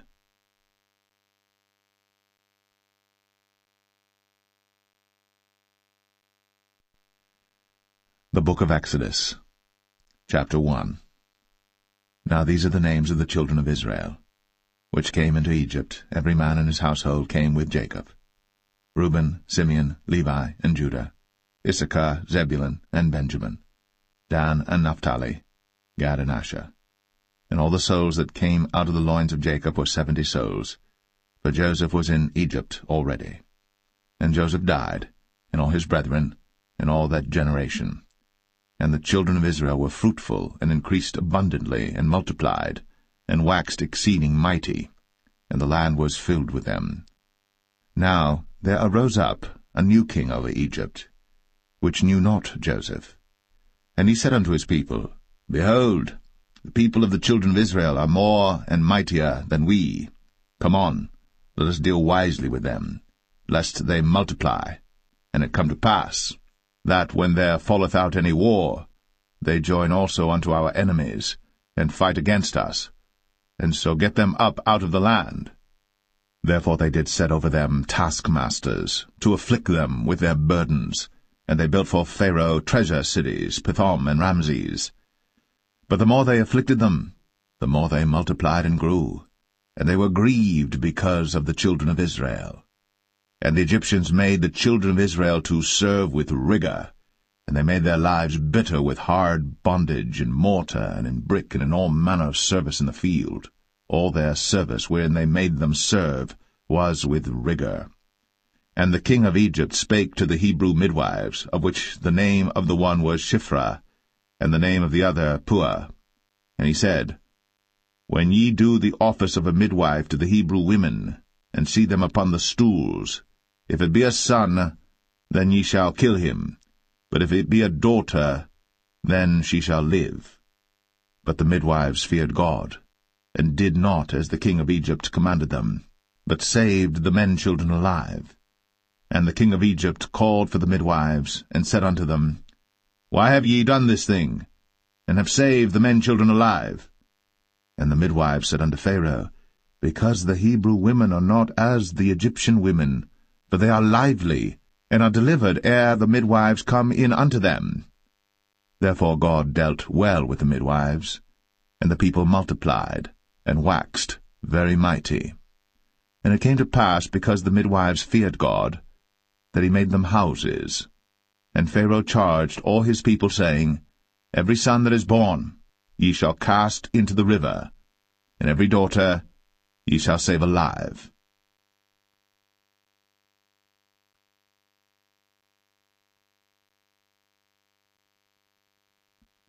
Exodus 2. And there went a man of the house of Levi, and took to wife a daughter of Levi. And the woman conceived, and bare a son. And when she saw him that he was a goodly child, she hid him 3 months. And when she could not longer hide him, she took for him an ark of bulrushes, and daubed it with slime, and with pitch, and put the child therein, and she laid it in the flags by the river's brink. And his sister stood afar off to wit what would be done to him. And the daughter of Pharaoh came down to wash herself at the river, and her maidens walked along by the river's side. And when she saw the ark among the flags, she sent her maid to fetch it.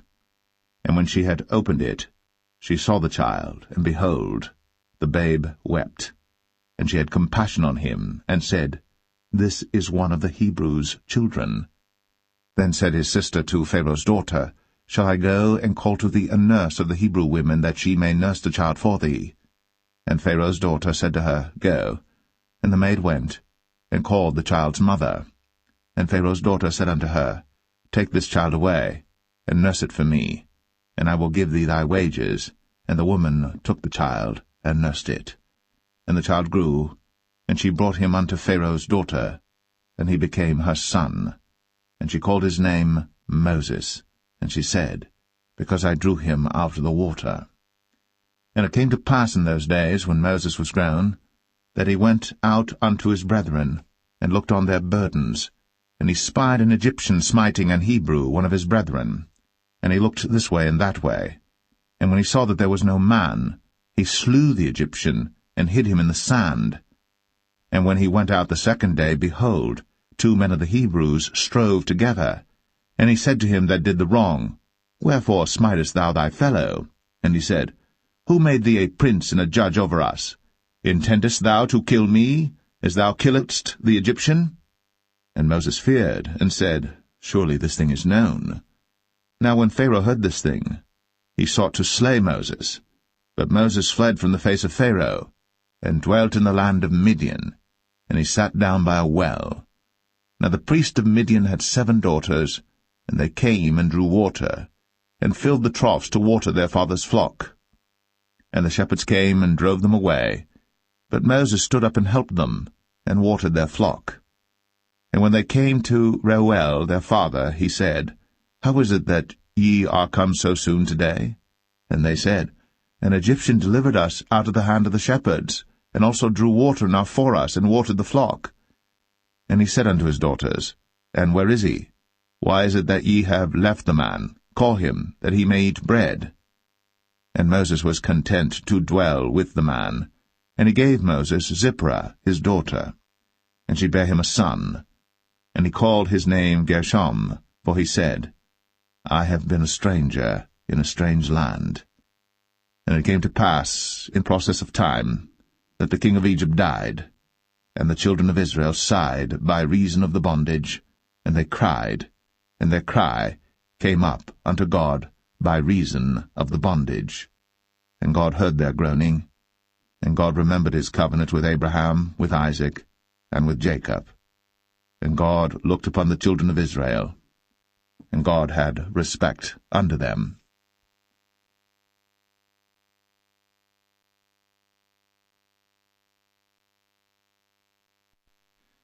Exodus 3. Now Moses kept the flock of Jethro, his father-in-law, the priest of Midian.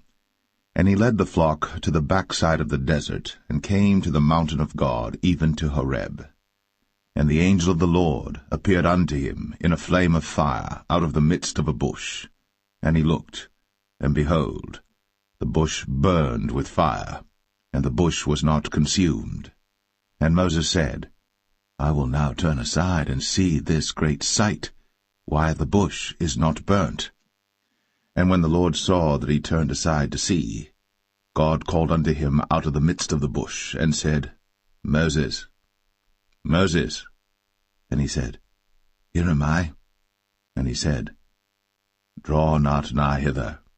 Put off thy shoes from off thy feet, for the place whereon thou standest is holy ground. Moreover, he said, I am the God of thy father, the God of Abraham, the God of Isaac, and the God of Jacob. And Moses hid his face, for he was afraid to look upon God. And the Lord said, I have surely seen the affliction of my people which are in Egypt, and have heard their cry by reason of their taskmasters. For I know their sorrows, and I am come down to deliver them out of the hand of the Egyptians, and to bring them up out of that land unto a good land, and a large, unto a land flowing with milk and honey, unto the place of the Canaanites, and the Hittites, and the Amorites, and the Perizzites, and the Hivites, and the Jebusites. Now therefore, behold, the cry of the children of Israel is come unto me, and I have also seen the oppression wherewith the Egyptians oppress them. Come now therefore, and I will send thee unto Pharaoh, that thou mayest bring forth my people, the children of Israel, out of Egypt. And Moses said unto God, Who am I, that I should go unto Pharaoh, and that I should bring forth the children of Israel out of Egypt?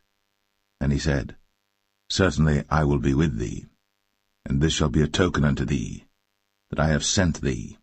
When thou hast brought forth the people out of Egypt, ye shall serve God upon this mountain. And Moses said unto God, Behold, when I come unto the children of Israel, and shall say unto them, The God of your fathers has sent me unto you, and they shall say to me, What is his name?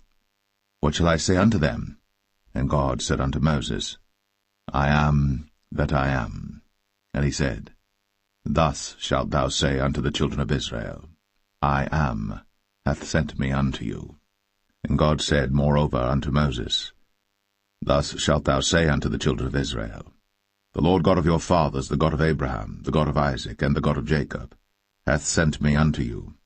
This is my name for ever, and this is my memorial unto all generations. Go and gather the elders of Israel together, and say unto them, The Lord God of your fathers, the God of Abraham, of Isaac, and of Jacob, appeared unto me, saying, I have surely visited you, and seen that which is done to you in Egypt. And I have said, I will bring you up out of the affliction of Egypt, unto the land of the Canaanites, and the Hittites, and the Amorites, and the Perizzites, and the Hivites, and the Jebusites, unto a land flowing with milk and honey.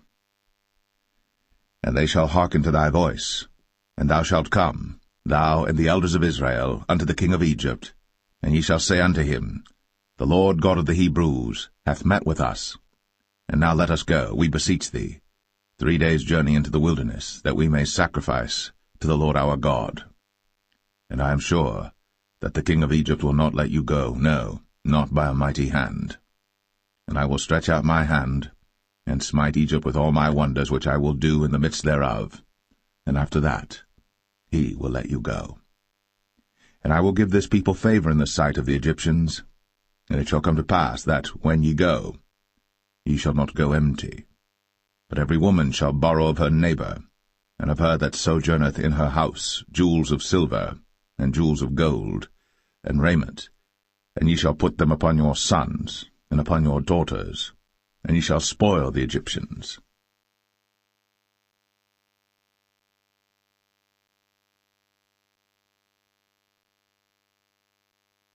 Exodus 4. And Moses answered and said, But behold, they will not believe me, nor hearken unto my voice, for they will say, The Lord hath not appeared unto thee. And the Lord said unto him, What is that in thine hand? And he said, A rod. And he said, Cast it on the ground. And he cast it on the ground, and it became a serpent. And Moses fled from before it. And the Lord said unto Moses, Put forth thine hand, and take it by the tail. And he put forth his hand, and caught it. And it became a rod in his hand, that they may believe that the Lord God of their fathers, the God of Abraham, the God of Isaac, and the God of Jacob, hath appeared unto thee. And the Lord said furthermore unto him, Put now thine hand into thy bosom. And he put his hand into his bosom. And when he took it out, behold, his hand was leprous as snow. And he said, Put thine hand into thy bosom again. And he put his hand into his bosom again, and plucked it out of his bosom. And behold, it was turned again as his other flesh.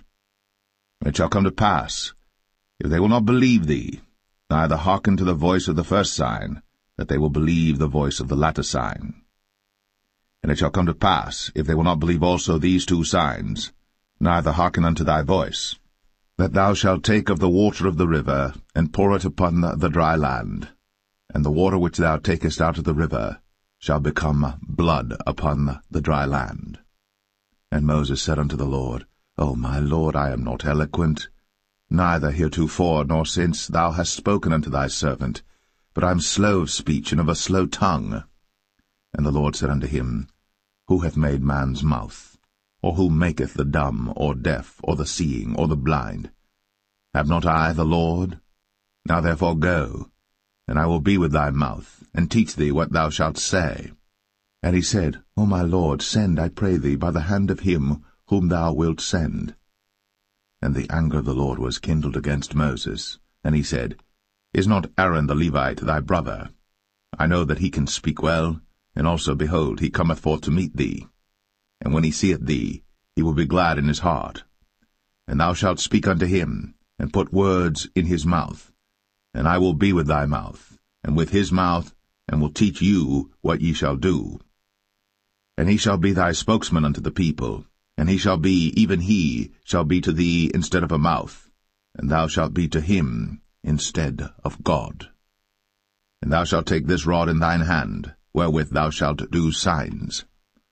And Moses went, and returned to Jethro his father-in-law, and said unto him, Let me go, I pray thee, and return unto my brethren which are in Egypt, and see whether they be yet alive. And Jethro said to Moses, Go in peace. And the Lord said unto Moses in Midian, Go, return into Egypt, for all the men are dead which sought thy life. And Moses took his wife and his sons, and set them upon an ass, and he returned to the land of Egypt. And Moses took the rod of God in his hand. And the Lord said unto Moses, When thou goest to return into Egypt, see that thou do all those wonders before Pharaoh, which I have put in thine hand. But I will harden his heart, that he shall not let the people go. And thou shalt say unto Pharaoh, Thus saith the Lord, Israel is my son, even my firstborn. And I say unto thee, Let my son go, that he may serve me. And if thou refuse to let him go, behold, I will slay thy son, even thy firstborn. And it came to pass by the way in the inn, that the Lord met him, and sought to kill him. Then Zipporah took a sharp stone, and cut off the foreskin of her son, and cast it at his feet, and said, Surely a bloody husband art thou to me. So he let him go. Then she said, A bloody husband thou art, because of the circumcision. And the Lord said to Aaron, Go into the wilderness to meet Moses. And he went, and met him in the mount of God, and kissed him. And Moses told Aaron all the words of the Lord who had sent him, and all the signs which he had commanded him. And Moses and Aaron went and gathered together all the elders of the children of Israel. And Aaron spake all the words which the Lord had spoken unto Moses, and did the signs in the sight of the people. And the people believed. And when they heard that the Lord had visited the children of Israel, and that he had looked upon their affliction, then they bowed their heads and worshipped.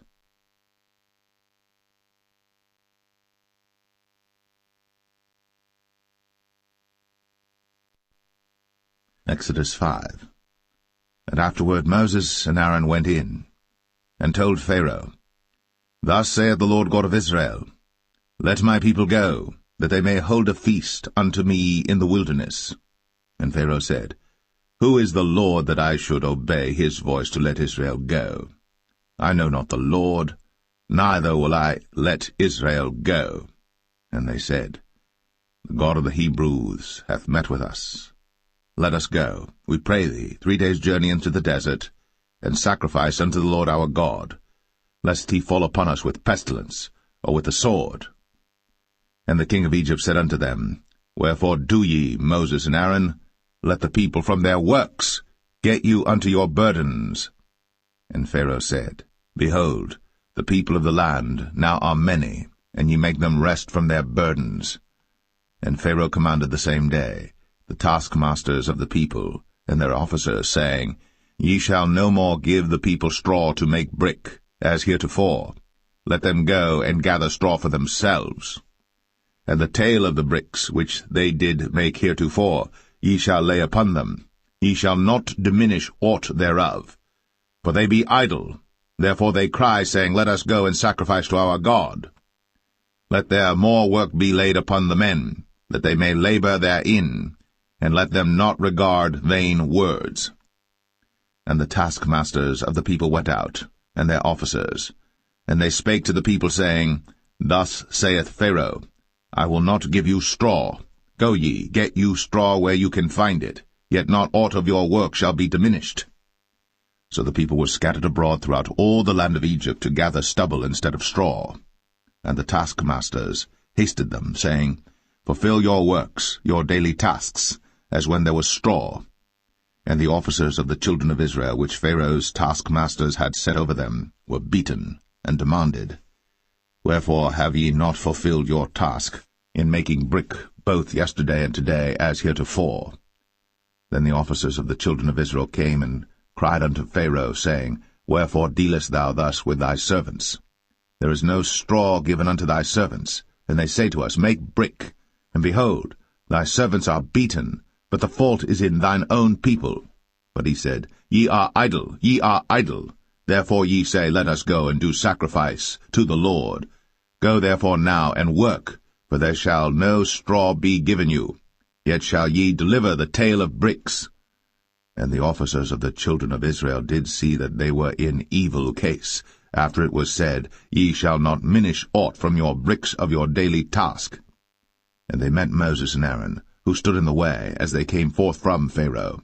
And they said unto them, The Lord look upon you and judge, because ye have made our savour to be abhorred in the eyes of Pharaoh, and in the eyes of his servants, to put a sword in their hand to slay us.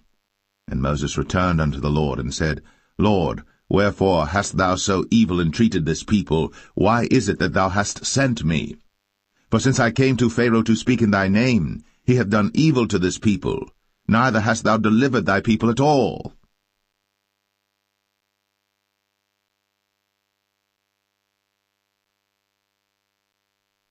Exodus 6. Then the Lord said unto Moses, Now shalt thou see what I will do to Pharaoh. For with a strong hand shall he let them go, and with a strong hand shall he drive them out of his land. And God spake unto Moses, and said unto him, I am the Lord. And I appeared unto Abraham, unto Isaac, and unto Jacob, by the name of God Almighty, but by my name Jehovah was I not known to them. And I have also established my covenant with them, to give them the land of Canaan, the land of their pilgrimage, wherein they were strangers. And I have also heard the groaning of the children of Israel, whom the Egyptians keep in bondage, and I have remembered my covenant. Wherefore say unto the children of Israel, I am the Lord, and I will bring you out from under the burdens of the Egyptians, and I will rid you out of their bondage, and I will redeem you with a stretched out arm and with great judgments.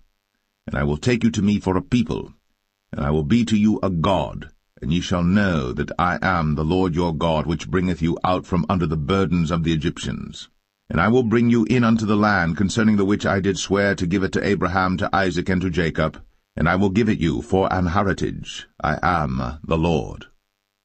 And Moses spake so unto the children of Israel, But they hearkened not unto Moses for anguish of spirit, and for cruel bondage. And the Lord spake unto Moses, saying, Go in, speak unto Pharaoh king of Egypt, that he let the children of Israel go out of his land. And Moses spake before the Lord, saying, Behold, the children of Israel have not hearkened unto me. How then shall Pharaoh hear me, who am of uncircumcised lips?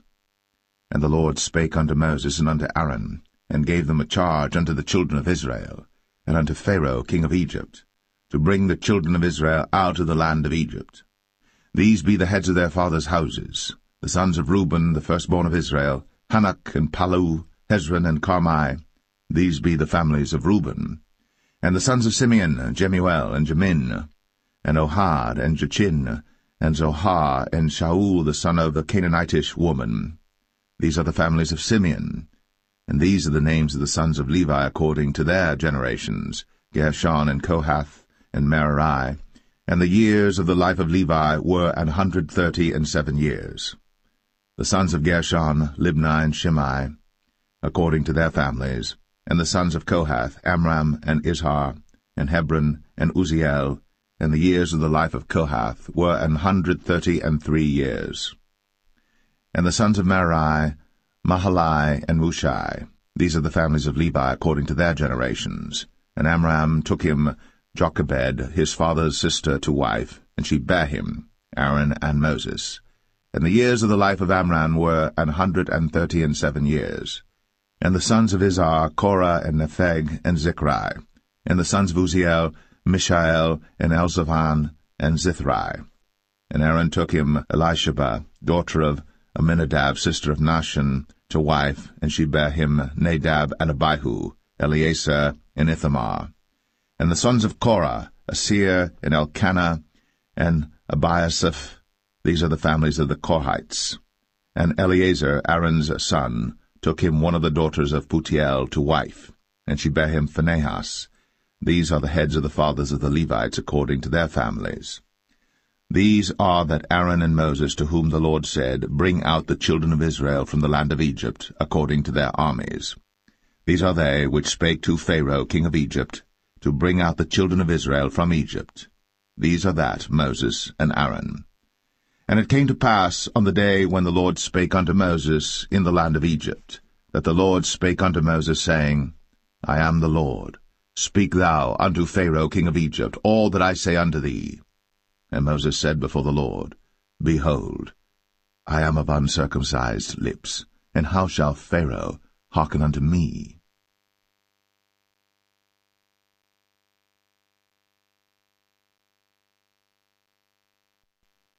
Exodus 7. And the Lord said unto Moses, See, I have made thee a god to Pharaoh, and Aaron thy brother shall be thy prophet.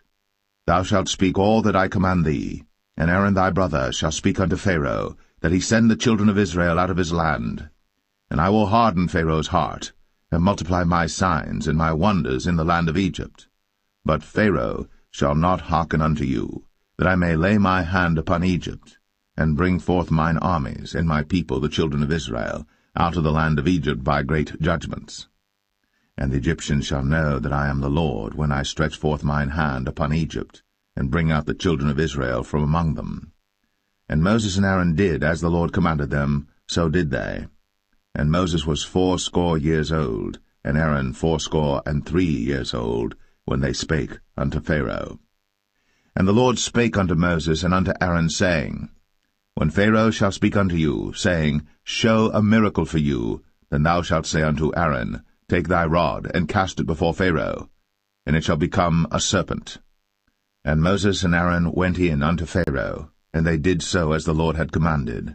And Aaron cast down his rod before Pharaoh, and before his servants, and it became a serpent. Then Pharaoh also called the wise men and the sorcerers. Now the magicians of Egypt they also did in like manner with their enchantments. But they cast down every man his rod, and they became serpents. But Aaron's rod swallowed up their rods. And he hardened Pharaoh's heart, that he hearkened not unto them, as the Lord had said. And the Lord said unto Moses, Pharaoh's heart is hardened, he refuseth to let the people go. Get thee unto Pharaoh in the morning. Lo, he goeth out unto the water. and thou shalt stand by the river's brink against he come. And the rod which was turned to a serpent shalt thou take in thine hand. And thou shalt say unto him, The Lord God of the Hebrews hath sent me unto thee, saying, Let my people go, that they may serve me in the wilderness. And behold, hitherto thou wouldest not hear. Thus saith the Lord, In this thou shalt know that I am the Lord. Behold, I will smite with the rod that is in mine hand upon the waters which are in the river, and they shall be turned to blood. And the fish that is in the river shall die, and the river shall stink, and the Egyptians shall loathe to drink of the water of the river. And the Lord spake unto Moses, Say unto Aaron, Take thy rod, and stretch out thine hand upon the waters of Egypt, upon their streams, upon their rivers, and upon their ponds, and upon all their pools of water, that they may become blood, and that there may be blood throughout all the land of Egypt, both in vessels of wood and in vessels of stone. And Moses and Aaron did so, as the Lord commanded. And he lifted up the rod, and smote the waters that were in the river, in the sight of Pharaoh, and in the sight of his servants, and all the waters that were in the river were turned to blood. And the fish that was in the river died, and the river stank, and the Egyptians could not drink of the water of the river, and there was blood throughout all the land of Egypt. And the magicians of Egypt did so with their enchantments, and Pharaoh's heart was hardened, neither did he hearken unto them, as the Lord had said. And Pharaoh turned and went into his house, neither did he set his heart to this also.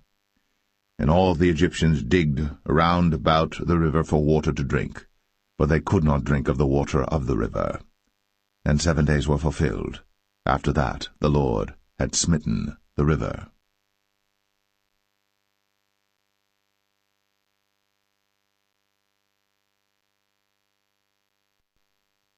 Exodus 8. And the Lord spake unto Moses, Go unto Pharaoh, and say unto him, Thus saith the Lord, Let my people go, that they may serve me.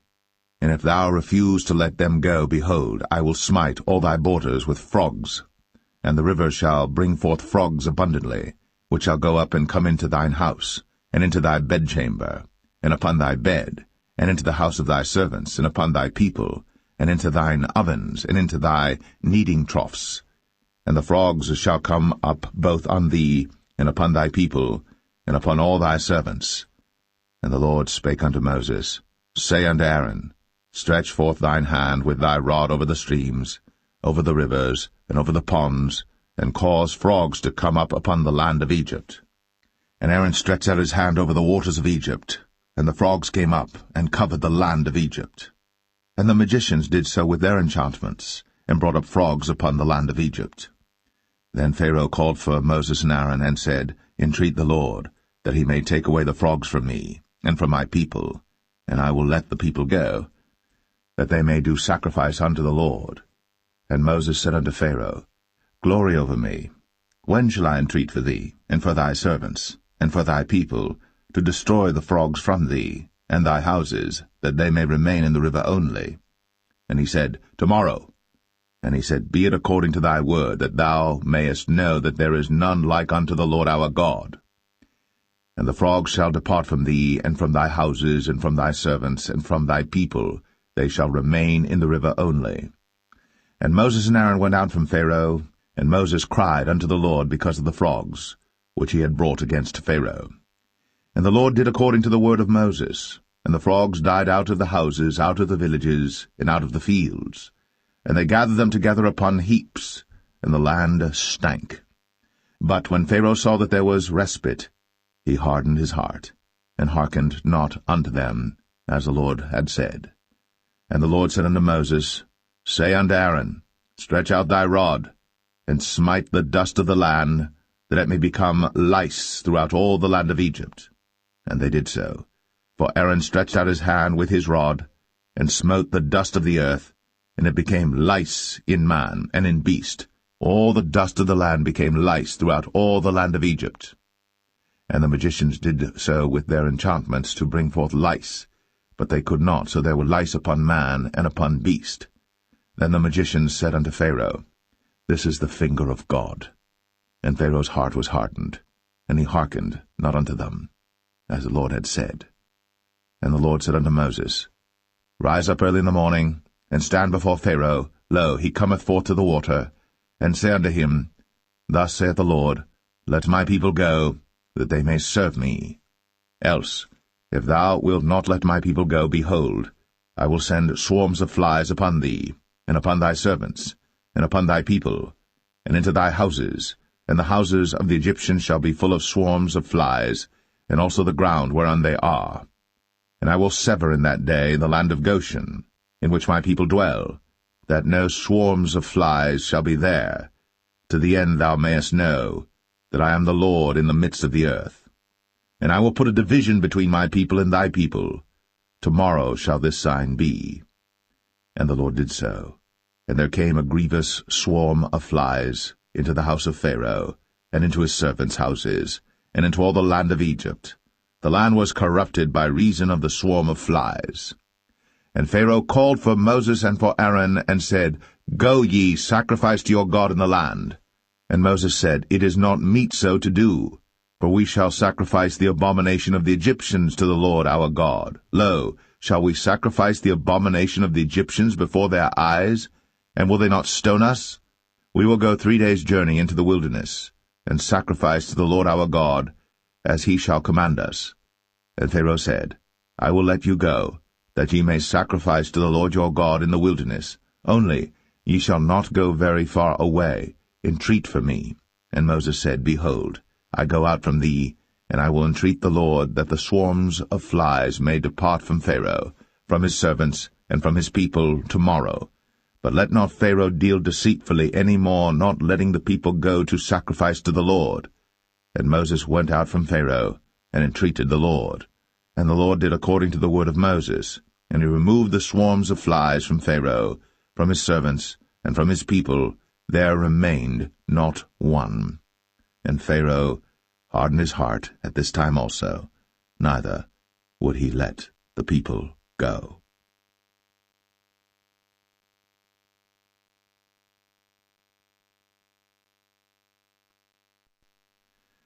Exodus 9. Then the Lord said unto Moses, Go in unto Pharaoh, and tell him, Thus saith the Lord God of the Hebrews, Let my people go, that they may serve me. For if thou refuse to let them go, and wilt hold them still, behold, the hand of the Lord is upon thy cattle which is in the field, upon the horses, upon the asses, upon the camels, upon the oxen, and upon the sheep. There shall be a very grievous murrain. And the Lord shall sever between the cattle of Israel and the cattle of Egypt, and there shall nothing die of all that is the children's of Israel. And the Lord appointed a set time, saying, Tomorrow the Lord shall do this thing in the land. And the Lord did that thing on the morrow, and all the cattle of Egypt died, but of the cattle of the children of Israel died not one. And Pharaoh sent, and behold, there was not one of the cattle of the Israelites dead, and the heart of Pharaoh was hardened, and he did not let the people go. And the Lord said unto Moses and unto Aaron, Take to you handfuls of ashes of the furnace, and let Moses sprinkle it toward the heaven in the sight of Pharaoh. And it shall become small dust in all the land of Egypt, and shall be a boil breaking forth with blains upon man and upon beast throughout all the land of Egypt. Then they took ashes of the furnace, and stood before Pharaoh. And Moses sprinkled it up toward heaven, and it became a boil, breaking forth with blains upon man and upon beast. And the magicians could not stand before Moses because of the boils, for the boil was upon the magicians and upon all the Egyptians. And the Lord hardened the heart of Pharaoh, and he hearkened not unto them, as the Lord had spoken unto Moses. And the Lord said unto Moses, Rise up early in the morning, and stand before Pharaoh, and say unto him, Thus saith the Lord God of the Hebrews, Let my people go, that they may serve me. For I will at this time send all my plagues upon thine heart, and upon thy servants, and upon thy people, that thou mayest know that there is none like me in all the earth. For now I will stretch out my hand, that I may smite thee and thy people with pestilence, and thou shalt be cut off from the earth. And in very deed for this cause have I raised thee up, for to show in thee my power, and that my name may be declared throughout all the earth. As yet exaltest thou thyself against my people, that thou wilt not let them go.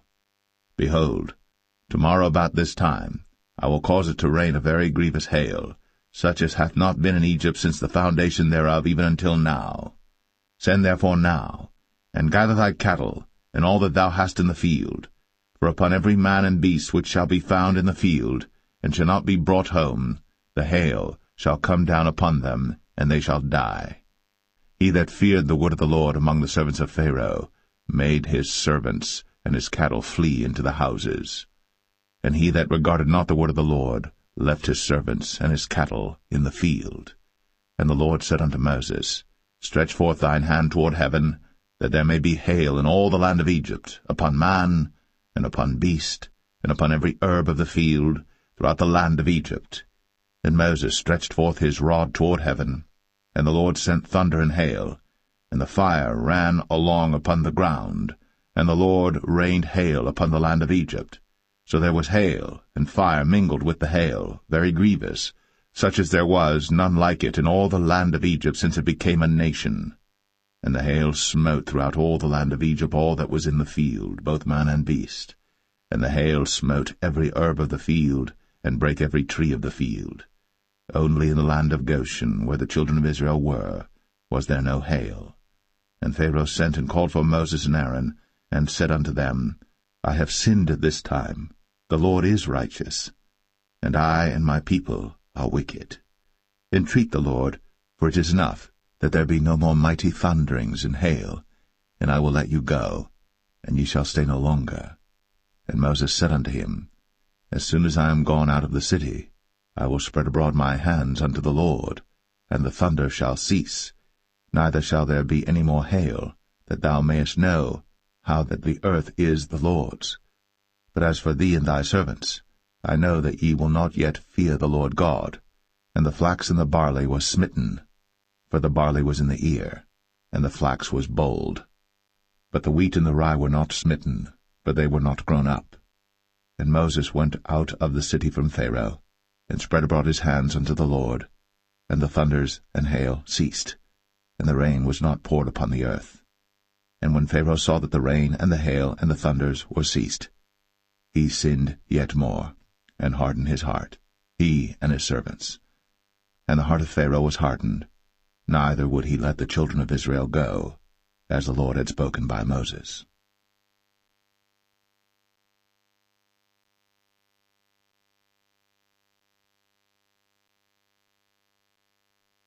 Exodus 10. And the Lord said unto Moses, Go in unto Pharaoh, for I have hardened his heart, and the heart of his servants, that I might show these my signs before him, and that thou mayest tell in the ears of thy son, and of thy son's son, what things I have wrought in Egypt, and my signs which I have done among them, that ye may know how that I am the Lord. And Moses and Aaron came in unto Pharaoh, and said unto him, Thus saith the Lord God of the Hebrews, How long wilt thou refuse to humble thyself before me? Let my people go, that they may serve me. Else, if thou refuse to let my people go, behold, tomorrow will I bring the locusts into thy coast. And they shall cover the face of the earth, that one cannot be able to see the earth. And they shall eat the residue of that which is escaped, which remaineth unto you from the hail, and shall eat every tree which groweth for you out of the field. And they shall fill thy houses, and the houses of all thy servants, and the houses of all the Egyptians, which neither thy fathers nor thy fathers' fathers have seen, since the day that they were upon the earth unto this day. And he turned himself, and went out from Pharaoh. And Pharaoh's servants said unto him, How long shall this man be a snare unto us? Let the men go, that they may serve the Lord their God. Knowest thou not yet that Egypt is destroyed? And Moses and Aaron were brought again unto Pharaoh, and he said unto them, Go, serve the Lord your God. But who are they that shall go? And Moses said, We will go with our young and with our old, with our sons and with our daughters, with our flocks and with our herds will we go, for we must hold a feast unto the Lord. And he said unto them, Let the Lord be so with you, as I will let you go, and your little ones. Look to it, for evil is before you. Not so. Go now ye that are men, and serve the Lord, for that ye did desire. and they were driven out from Pharaoh's presence. And the Lord said unto Moses, Stretch out thine hand over the land of Egypt for the locusts, that they may come up upon the land of Egypt, and eat every herb of the land, even all that the hail hath left. And Moses stretched forth his rod over the land of Egypt. And the Lord brought an east wind upon the land all that day, and all that night. And when it was morning, the east wind brought the locusts. And the locusts went up over all the land of Egypt, and rested in all the coasts of Egypt. Very grievous were they. Before them there were no such locusts as they, neither after them shall be such. For they covered the face of the whole earth, so that the land was darkened. And they did eat every herb of the land, and all the fruit of the trees which the hail had left. And there remained not any green thing in the trees, or in the herbs of the field, through all the land of Egypt. Then Pharaoh called for Moses and Aaron in haste, and he said, I have sinned against the Lord your God and against you. Now therefore forgive, I pray thee, my sin only this once, and entreat the Lord your God, that he may take away from me this death only. And he went out from Pharaoh, and entreated the Lord. And the Lord turned a mighty strong west wind, which took away the locusts, and cast them into the Red Sea. There remained not one locust in all the coasts of Egypt. But the Lord hardened Pharaoh's heart, so that he would not let the children of Israel go. And the Lord said unto Moses, Stretch out thine hand toward heaven, that there may be darkness over the land of Egypt, even darkness which may be felt. And Moses stretched forth his hand toward heaven, and there was a thick darkness in all the land of Egypt 3 days. They saw not one another, neither rose any from his place for 3 days. But all the children of Israel had light in their dwellings. And Pharaoh called unto Moses, and said, Go ye, serve the Lord. Only let your flocks and your herds be stayed. Let your little ones also go with you. And Moses said, Thou must give us also sacrifices and burnt offerings, that we may sacrifice unto the Lord our God. Our cattle also shall go with us. There shall not an hoof be left behind, for thereof must we take to serve the Lord our God, and we know not with what we must serve the Lord until we come thither. But the Lord hardened Pharaoh's heart, and he would not let them go. And Pharaoh said unto him, Get thee from me, take heed to thyself, see my face no more, for in that day thou seest my face, thou shalt die. And Moses said, Thou hast spoken well. I will see thy face again no more.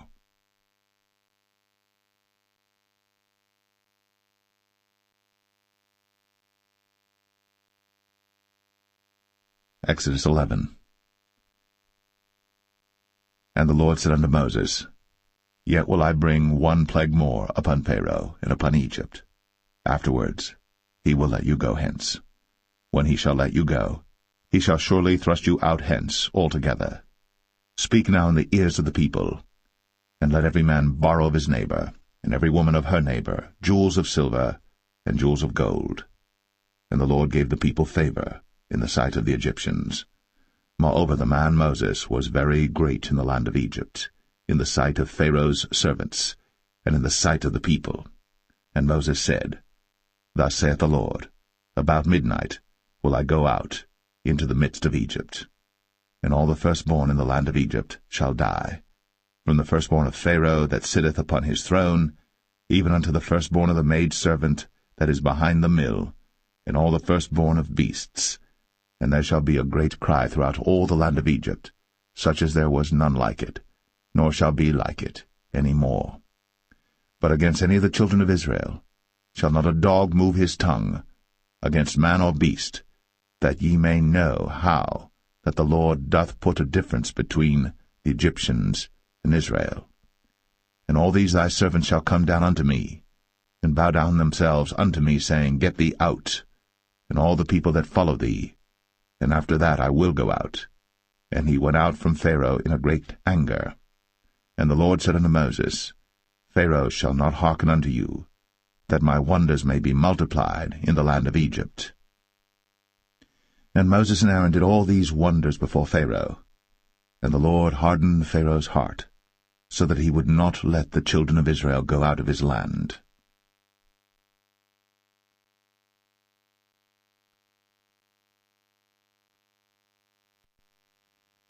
Exodus 12. And the Lord spake unto Moses and Aaron in the land of Egypt, saying, This month shall be unto you the beginning of months. It shall be the first month of the year to you. Speak ye unto all the congregation of Israel, saying, In the 10th day of this month they shall take to them every man a lamb, according to the house of their fathers, a lamb for an house. And if the household be too little for the lamb, let him and his neighbor next unto his house take it according to the number of the souls. Every man according to his eating shall make your count for the lamb. Your lamb shall be without blemish, a male of the first year. Ye shall take it out from the sheep or from the goats. And ye shall keep it up until the 14th day of the same month. And the whole assembly of the congregation of Israel shall kill it in the evening. And they shall take of the blood, and strike it on the 2 side posts, and on the upper door post of the houses wherein they shall eat it. And they shall eat the flesh in that night, roast with fire, and unleavened bread, and with bitter herbs they shall eat it. Eat not of it raw, nor sodden it all with water, but roast with fire, his head with his legs, and with the purtenance thereof. And ye shall let nothing of it remain until the morning.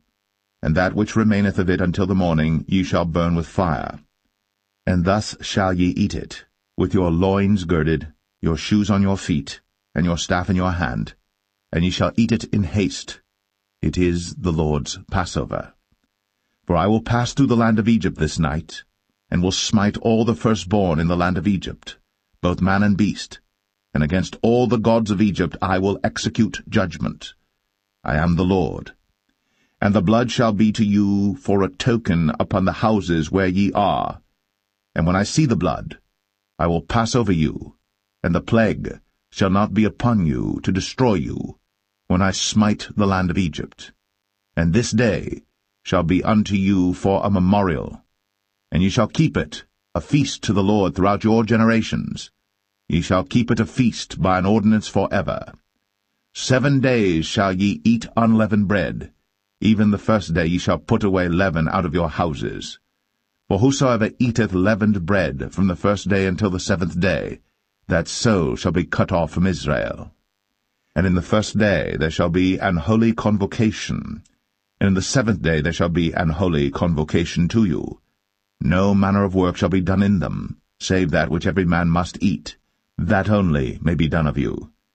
And ye shall observe the feast of unleavened bread. For in this selfsame day have I brought your armies out of the land of Egypt. Therefore shall ye observe this day in your generations by an ordinance for ever. In the 1st month, on the 14th day of the month at even, ye shall eat unleavened bread, until the 21st day of the month at even. 7 days shall there be no leaven found in your houses. For whosoever eateth that which is leavened, even that soul shall be cut off from the congregation of Israel, whether he be a stranger or born in the land. Ye shall eat nothing leavened. In all your habitations shall ye eat unleavened bread.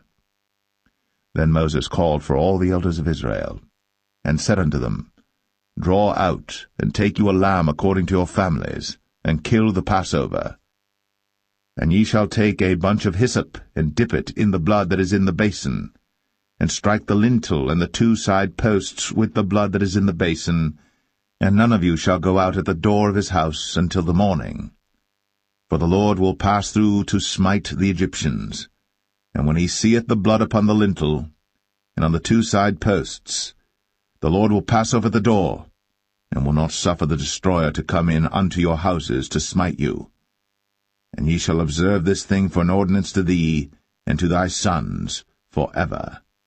And it shall come to pass, when ye be come to the land which the Lord will give you, according as he hath promised, that ye shall keep this service. And it shall come to pass, when your children shall say unto you, What mean ye by this service? That ye shall say, It is the sacrifice of the Lord's Passover, who passed over the houses of the children of Israel in Egypt, when he smote the Egyptians, and delivered our houses. And the people bowed the head, and worshipped.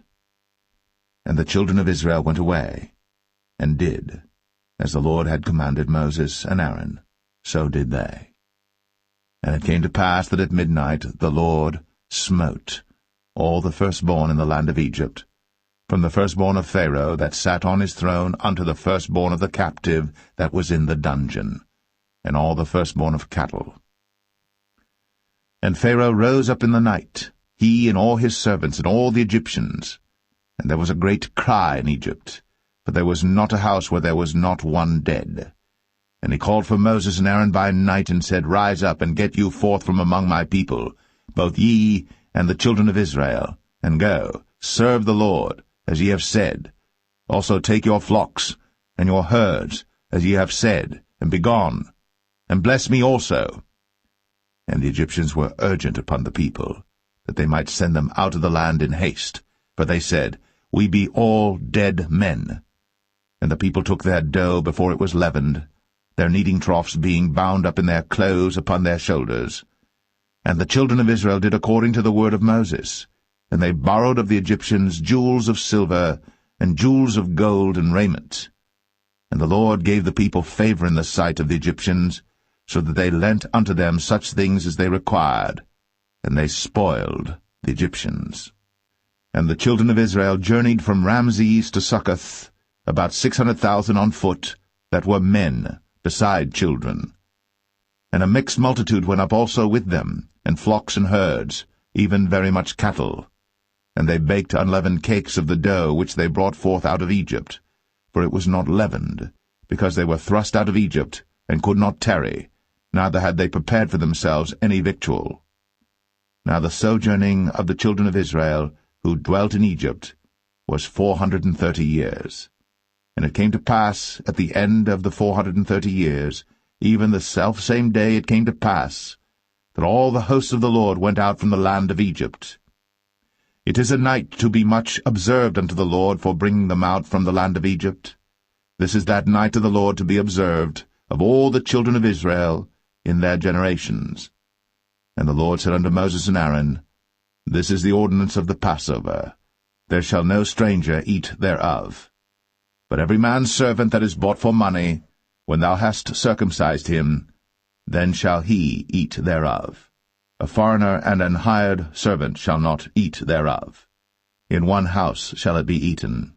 Thou shalt not carry forth aught of the flesh abroad out of the house, neither shall ye break a bone thereof. All the congregation of Israel shall keep it. And when a stranger shall sojourn with thee, and will keep the Passover to the Lord, let all his males be circumcised, and then let him come near and keep it, and he shall be as one that is born in the land. For no uncircumcised person shall eat thereof. One law shall be to him that is homeborn, and unto the stranger that sojourneth among you. Thus did all the children of Israel. As the Lord commanded Moses and Aaron, so did they. And it came to pass the selfsame day, that the Lord did bring the children of Israel out of the land of Egypt by their armies.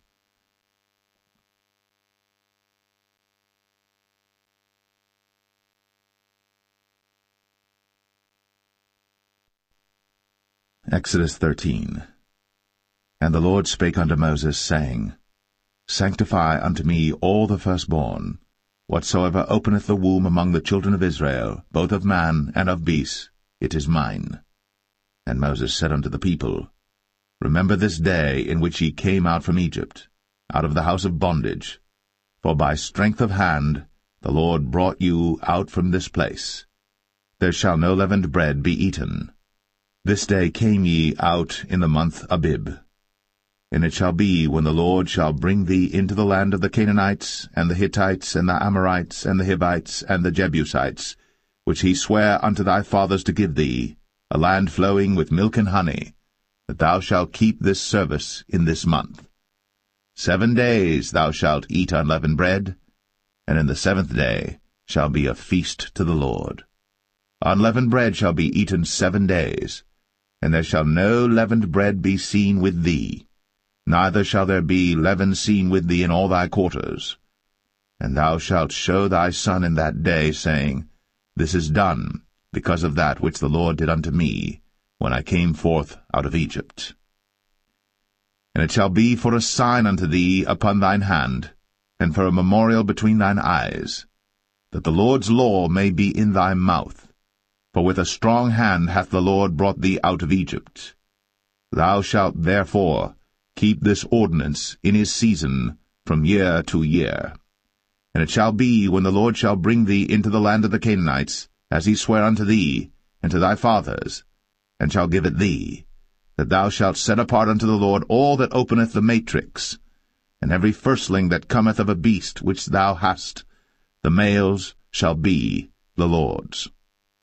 And every firstling of an ass thou shalt redeem with a lamb, and if thou wilt not redeem it, then thou shalt break his neck.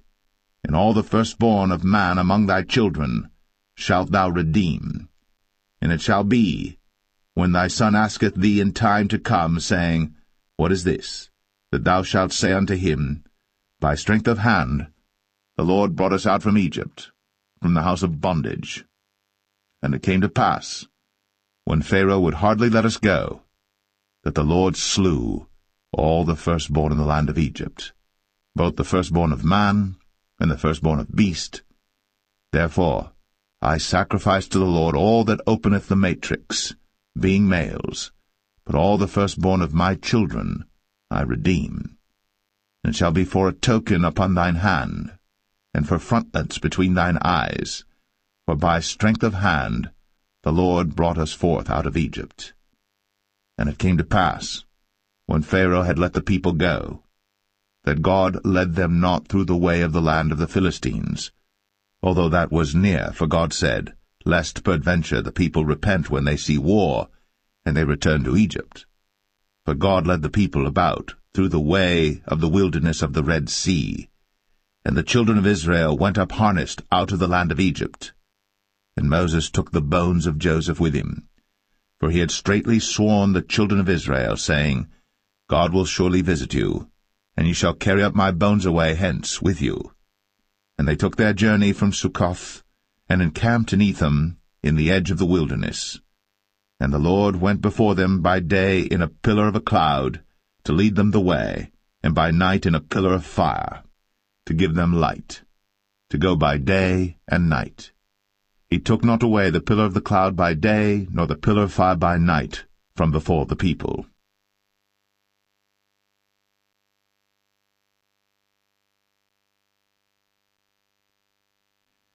Exodus 14.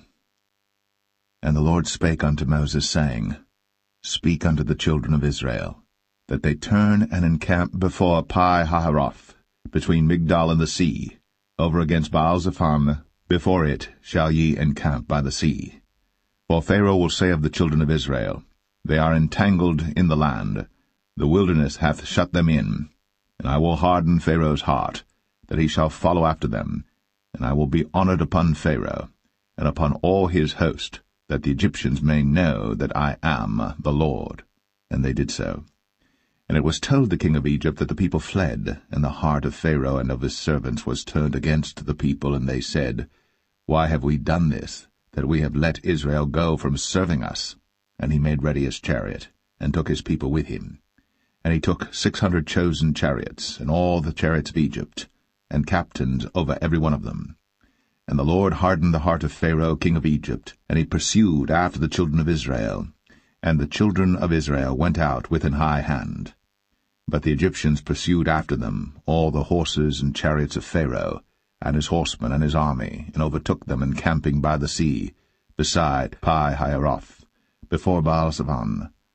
And when Pharaoh drew nigh, the children of Israel lifted up their eyes, and behold, the Egyptians marched after them, and they were sore afraid. And the children of Israel cried out unto the Lord, and they said unto Moses, Because there were no graves in Egypt, hast thou taken us away to die in the wilderness?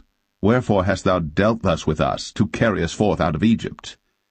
Is not this the word that we did tell thee in Egypt, saying, Let us alone, that we may serve the Egyptians?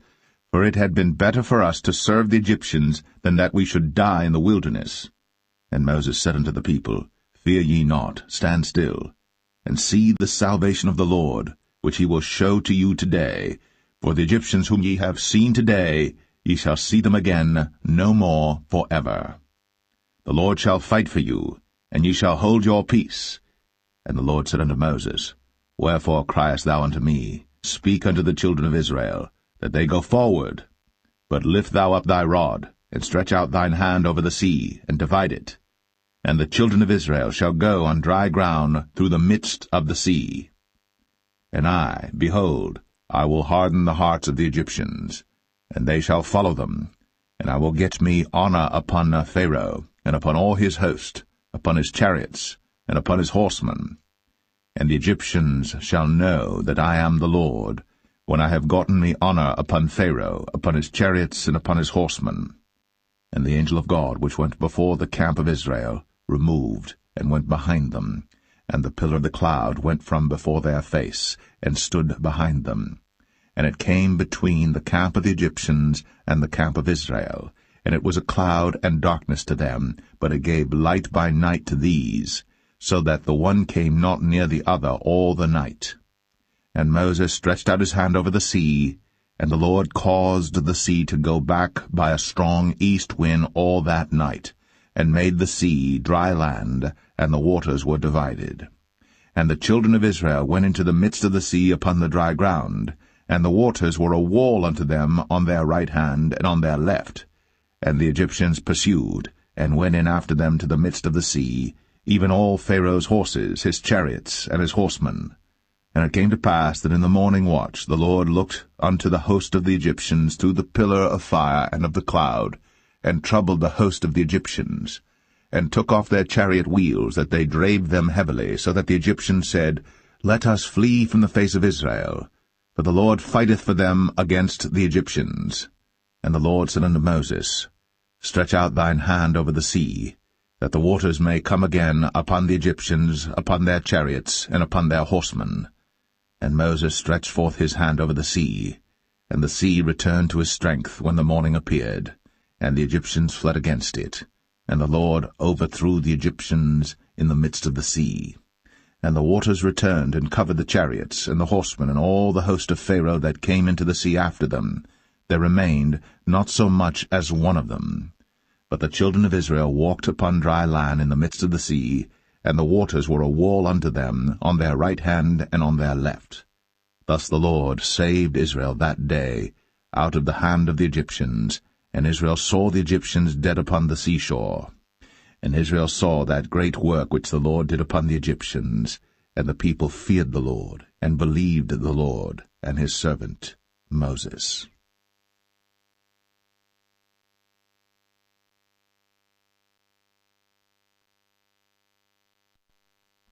Exodus 15. Then sang Moses and the children of Israel this song unto the Lord, and spake, saying, I will sing unto the Lord, for he hath triumphed gloriously.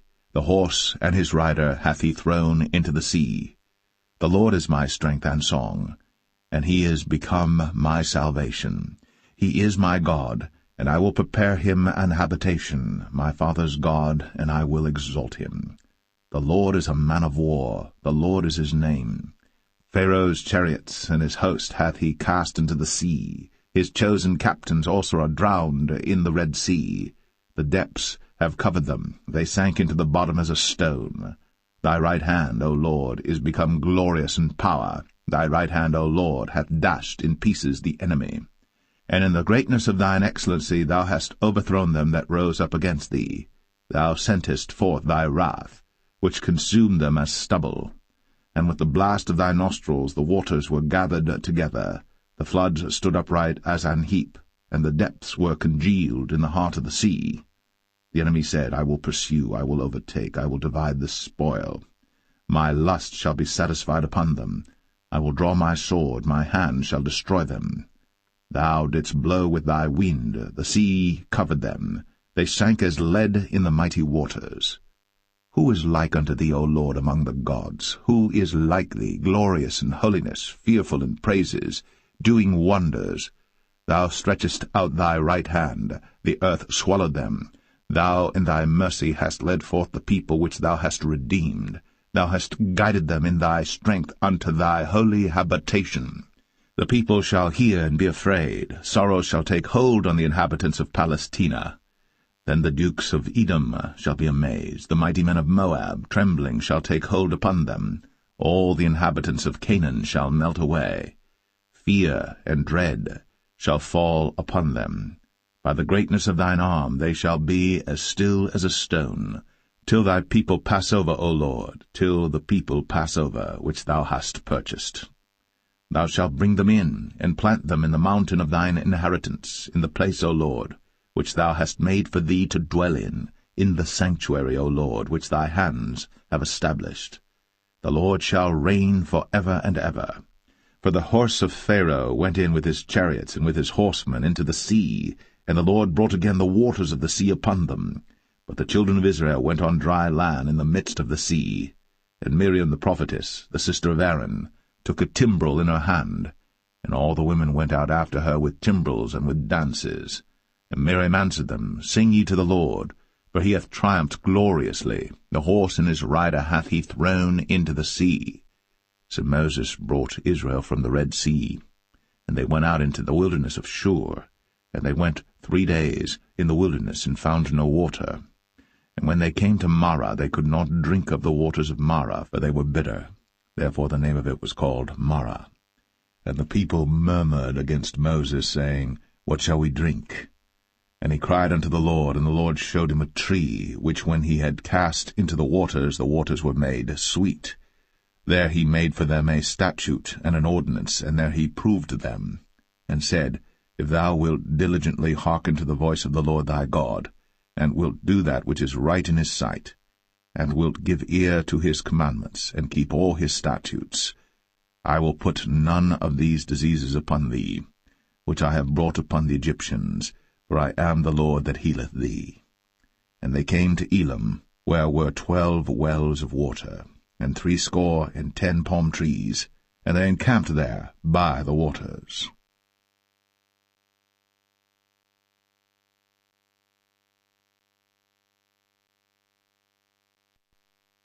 Exodus 16. And they took their journey from Elim, and all the congregation of the children of Israel came unto the wilderness of Sin, which is between Elim and Sinai, on the 15th day of the 2nd month, after their departing out of the land of Egypt. And the whole congregation of the children of Israel murmured against Moses and Aaron in the wilderness. And the children of Israel said unto them, Would to God we had died by the hand of the Lord in the land of Egypt, when we sat by the flesh pots, and when we did eat bread to the full. For ye have brought us forth into this wilderness to kill this whole assembly with hunger. Then said the Lord unto Moses, Behold, I will rain bread from heaven for you, and the people shall go out and gather a certain rate every day, that I may prove them, whether they will walk in my law or no. And it shall come to pass that on the 6th day they shall prepare that which they bring in, and it shall be twice as much as they gather daily. And Moses and Aaron said unto all the children of Israel, At even then ye shall know that the Lord hath brought you out from the land of Egypt. And in the morning then ye shall see the glory of the Lord, for that he heareth your murmurings against the Lord. And what are we, that ye murmur against us? And Moses said, This shall be when the Lord shall give you in the evening flesh to eat, and in the morning bread to the full, for that the Lord heareth your murmurings, which ye murmur against him. And what are we? Your murmurings are not against us, but against the Lord. And Moses spake unto Aaron, Say unto all the congregation of the children of Israel, Come near before the Lord, for he hath heard your murmurings. And it came to pass, as Aaron spake unto the whole congregation of the children of Israel, that they looked toward the wilderness, and behold, the glory of the Lord appeared in the cloud.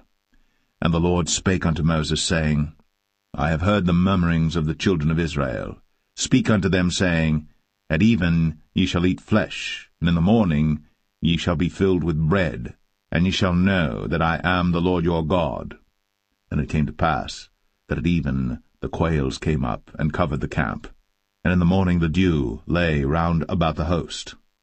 And when the dew that lay was gone up, behold, upon the face of the wilderness there lay a small round thing, as small as the hoarfrost on the ground.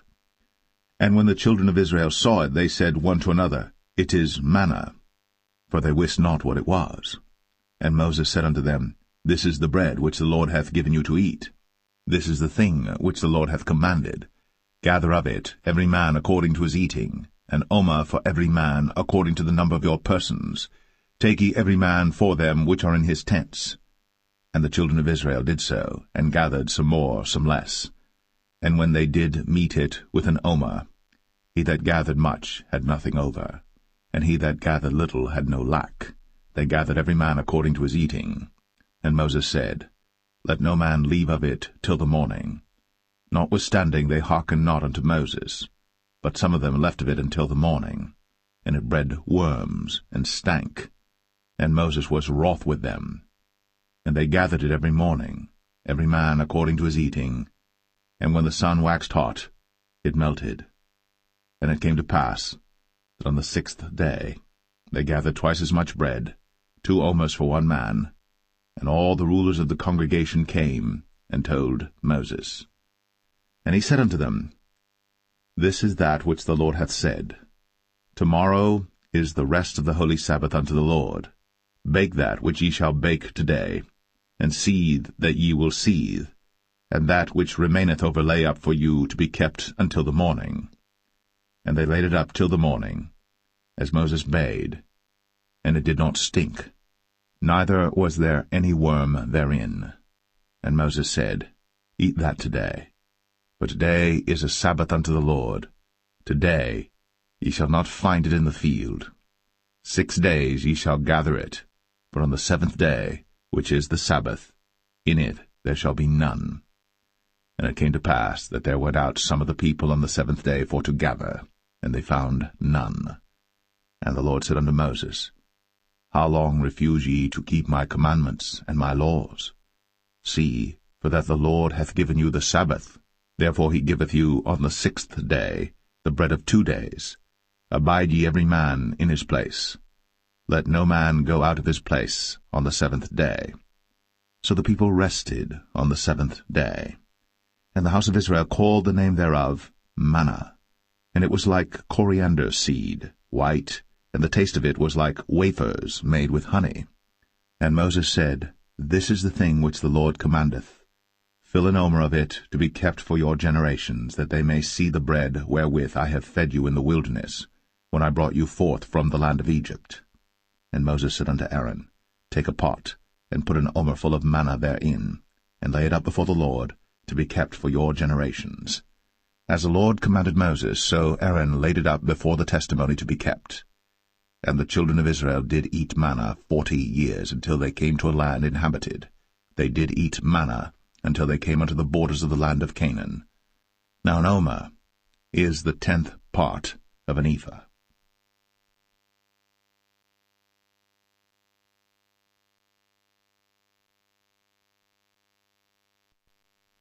Exodus 17. And all the congregation of the children of Israel journeyed from the wilderness of Sin after their journeys, according to the commandment of the Lord, and pitched in Rephidim. And there was no water for the people to drink.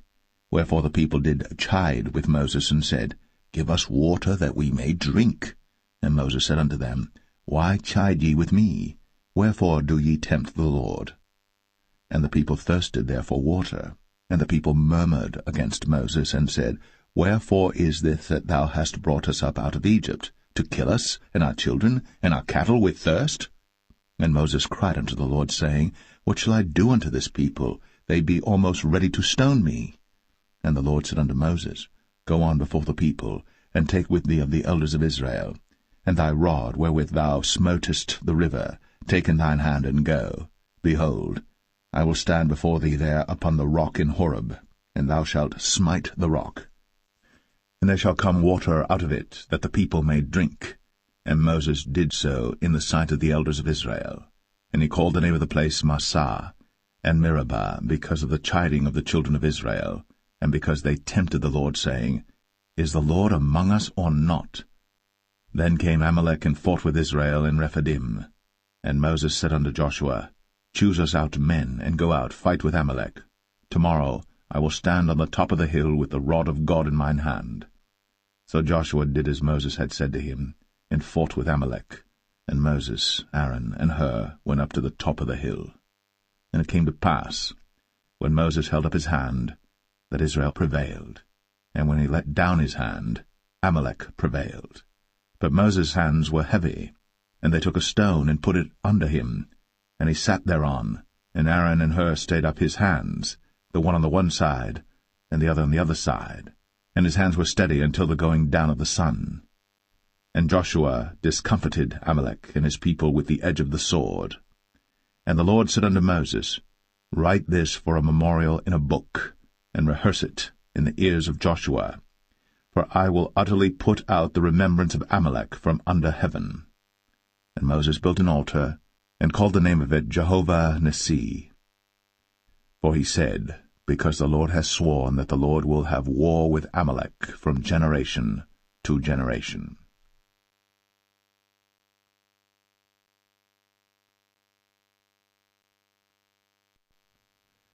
Exodus 18.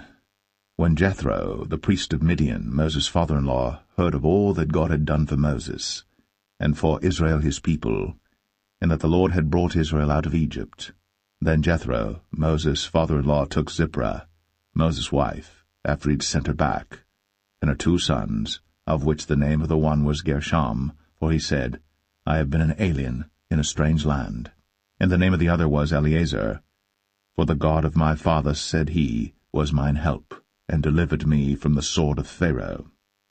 And Jethro, Moses' father-in-law, came with his sons and his wife unto Moses into the wilderness, where he encamped at the mount of God.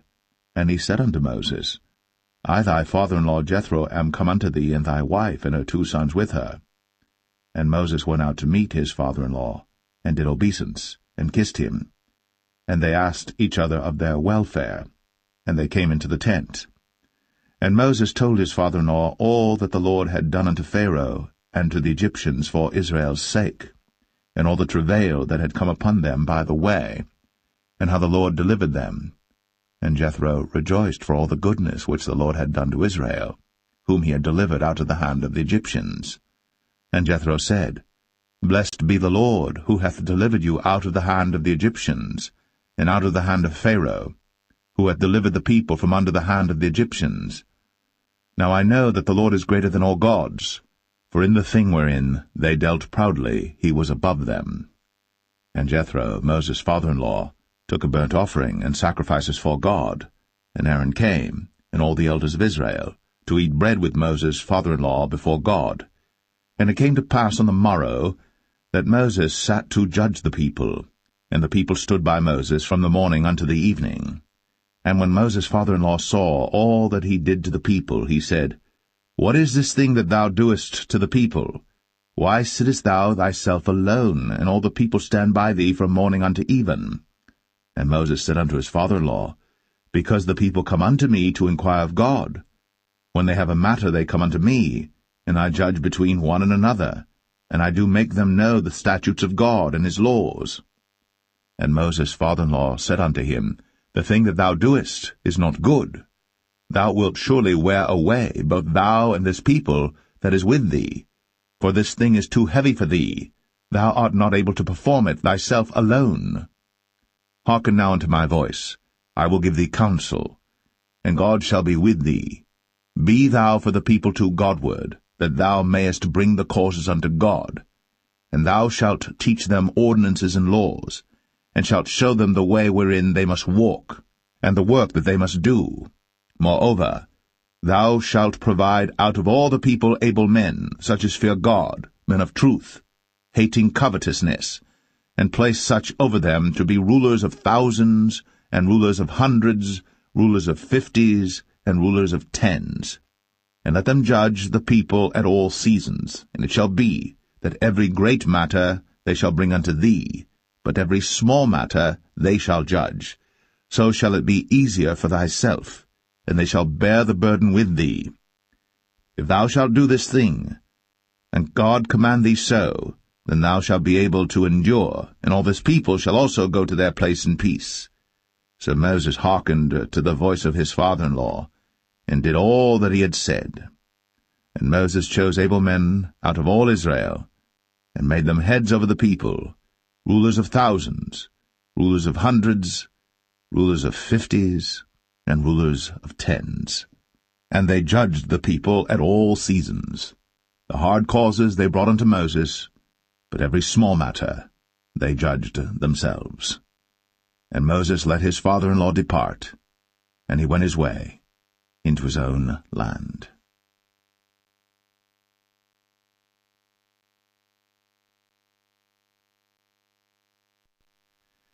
Exodus 19.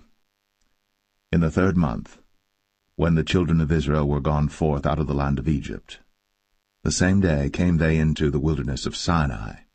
But they were departed from Rephidim, and were come to the desert of Sinai, and had pitched in the wilderness, and there Israel camped before the mount. And Moses went up unto God, and the Lord called unto him out of the mountain, saying, Thus shalt thou say to the house of Jacob, and tell the children of Israel, Ye have seen what I did unto the Egyptians, and how I bare you on eagle's wings, and brought you unto myself. Now therefore, if ye will obey my voice indeed, and keep my covenant, then ye shall be a peculiar treasure unto me above all people. For all the earth is mine, and ye shall be unto me a kingdom of priests, and an holy nation. These are the words which thou shalt speak unto the children of Israel. And Moses came and called for the elders of the people, and laid before their faces all these words which the Lord commanded him. And all the people answered together, and said, All that the Lord hath spoken we will do. And Moses returned the words of the people unto the Lord. And the Lord said unto Moses, Lo, I come unto thee in a thick cloud, that the people may hear when I speak with thee, and believe thee for ever. And Moses told the words of the people unto the Lord. And the Lord said unto Moses, Go unto the people, and sanctify them today and tomorrow, and let them wash their clothes, and be ready against the 3rd day. For the 3rd day the Lord will come down in the sight of all the people upon Mount Sinai. And thou shalt set bounds unto the people round about, saying, Take heed to yourselves, that ye go not up into the mount, or touch the border of it. Whosoever toucheth the mount shall be surely put to death. There shall not an hand touch it, but he shall surely be stoned, or shot through, whether it be beast or man. It shall not live. When the trumpet soundeth long, they shall come up to the mount. And Moses went down from the mount unto the people, and sanctified the people, and they washed their clothes. And he said unto the people, Be ready against the 3rd day. Come not at your wives. And it came to pass on the 3rd day in the morning, that there were thunders and lightnings, and a thick cloud upon the mount, and the voice of the trumpet exceeding loud, so that all the people that was in the camp trembled. And Moses brought forth the people out of the camp to meet with God. And they stood at the nether part of the mount. And Mount Sinai was altogether on a smoke, because the Lord descended upon it in fire, and the smoke thereof ascended as the smoke of a furnace, and the whole mount quaked greatly. And when the voice of the trumpet sounded long, and waxed louder and louder, Moses spake, and God answered him by a voice. And the Lord came down upon Mount Sinai, on the top of the mount, and the Lord called Moses up to the top of the mount, and Moses went up. And the Lord said unto Moses, Go down, charge the people, lest they break through unto the Lord to gaze, and many of them perish. And let the priests also which come near to the Lord sanctify themselves, lest the Lord break forth upon them. And Moses said unto the Lord, The people cannot come up to Mount Sinai, for thou chargest us, saying, Set bounds about the mount, and sanctify it. And the Lord said unto him, Away, get thee down, and thou shalt come up, thou and Aaron with thee. But let not the priests and the people break through to come up unto the Lord, lest he break forth upon them. So Moses went down unto the people, and spake unto them.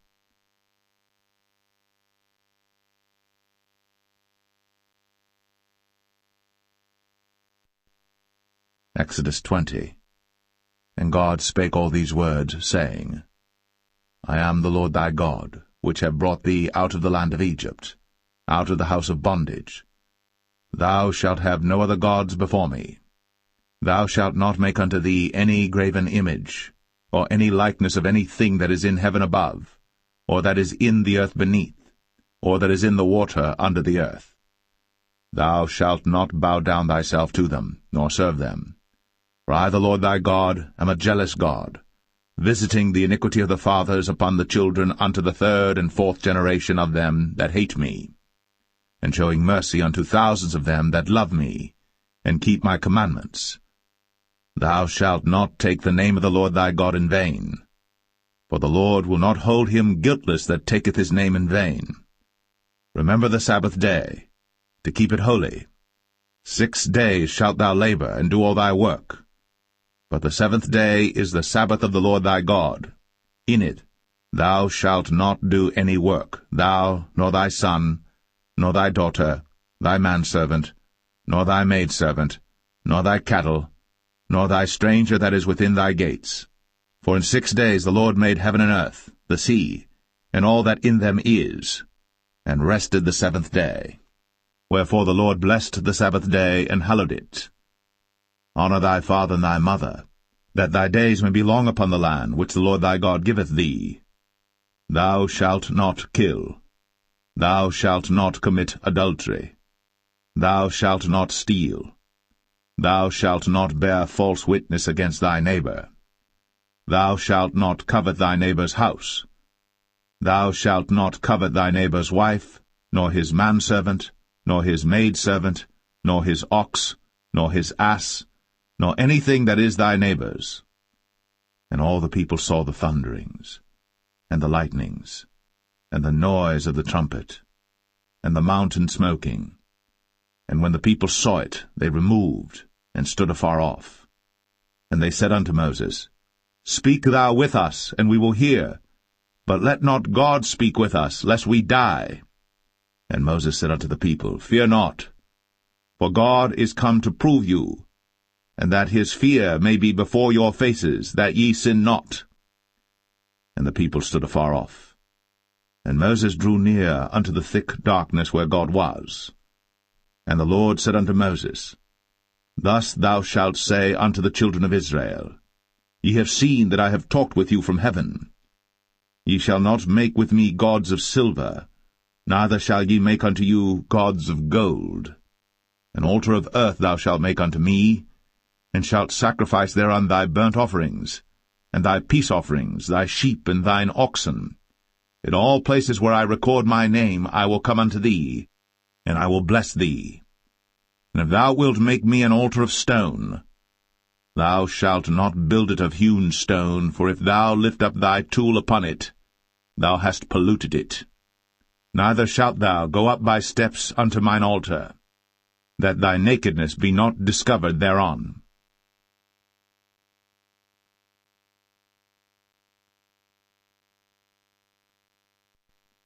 Exodus 21. Now these are the judgments which thou shalt set before them. If thou buy an Hebrew servant, 6 years he shall serve, and in the 7th he shall go out free for nothing. If he came in by himself, he shall go out by himself. If he were married, then his wife shall go out with him. If his master have given him a wife, and she have borne him sons or daughters, the wife and her children shall be her master's, and he shall go out by himself. And if the servant shall plainly say, I love my master, my wife, and my children, I will not go out free, then his master shall bring him unto the judges. He shall also bring him to the door, or unto the doorpost, and his master shall bore his ear through with an awl, and he shall serve him forever. And if a man sell his daughter to be a maidservant, she shall not go out as the men servants do. If she please not her master, who hath betrothed her to himself, then shall he let her be redeemed. To sell her unto a strange nation, he shall have no power, seeing he hath dealt deceitfully with her. And if he have betrothed her unto his son, he shall deal with her after the manner of daughters. If he take him another wife, her food, her raiment, and her duty of marriage, shall he not diminish? And if he do not these 3 unto her, then shall she go out free without money. He that smiteth a man so that he die shall be surely put to death. And if a man lie not in wait, but God deliver him into his hand. Then I will appoint thee a place whither he shall flee. But if a man come presumptuously upon his neighbor, to slay him with guile, thou shalt take him from mine altar, that he may die. And he that smiteth his father or his mother shall be surely put to death. And he that stealeth a man, and selleth him, or if he be found in his hand, he shall surely be put to death. And he that curseth his father or his mother shall surely be put to death. And if men strive together, and one smite another with a stone, or with his fist, and he die not, but keepeth his bed, if he rise again and walk abroad upon his staff, then shall he that smote him be quit, only he shall pay for the loss of his time, and shall cause him to be thoroughly healed. And if a man smite his servant or his maid with a rod, and he die under his hand, he shall be surely punished. Notwithstanding, if he continue a day or two, he shall not be punished, for he is his money. If men strive and hurt a woman with child, so that her fruit depart from her, and yet no mischief follow, he shall be surely punished, according as the woman's husband will lay upon him, and he shall pay as the judges determine. And if any mischief follow, then thou shalt give life for life, eye for eye, tooth for tooth, hand for hand, foot for foot, burning for burning, wound for wound, stripe for stripe. And if a man smite the eye of his servant, or the eye of his maid, that it perish, he shall let him go free for his eye's sake. And if he smite out his manservant's tooth, or his maidservant's tooth, he shall let him go free for his tooth's sake. If an ox gore a man or a woman, that they die, then the ox shall be surely stoned, and his flesh shall not be eaten, but the owner of the ox shall be quit. But if the ox were wont to push with his horn in time past, and hath been testified to his owner, and he hath not kept him in, but that he hath killed a man or a woman, the ox shall be stoned, and his owner also shall be put to death. If there be laid on him a sum of money, then he shall give for the ransom of his life whatsoever is laid upon him, whether he have gored a son, or have gored a daughter, according to this judgment shall it be done unto him. If the ox shall push a manservant or a maidservant, he shall give unto their master 30 shekels of silver, and the ox shall be stoned. And if a man shall open a pit, if a man shall dig a pit, and not cover it, and an ox or an ass fall therein, the owner of the pit shall make it good, and give money unto the owner of them, and the dead beast shall be his. And if one man's ox hurt another's, that he die, then they shall sell the live ox, and divide the money of it, and the dead ox also they shall divide. For if it be known that the ox hath used to push in time past, and his owner hath not kept him in, he shall surely pay ox for ox, and the dead shall be his own.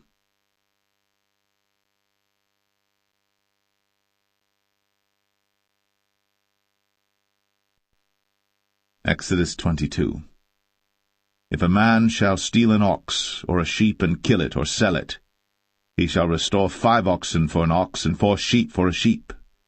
If a thief be found breaking up, and be smitten that he die, there shall no blood be shed for him. If the sun be risen upon him, there shall be blood shed for him, for he should make full restitution. If he have nothing, then he shall be sold for his theft. If the theft be certainly found in his hand alive, whether it be ox or ass or sheep, he shall restore double. If a man shall cause a field or vineyard to be eaten, and shall put in his beast, and shall feed in another man's field, of the best of his own field and of the best of his own vineyard, shall he make restitution. If fire break out and catch in thorns, so that stacks of corn or the standing corn of the field be consumed therewith, he that kindled the fire shall surely make restitution. If a man shall deliver unto his neighbor money or stuff to keep, and it be stolen out of the man's house, if the thief be found, let him pay double.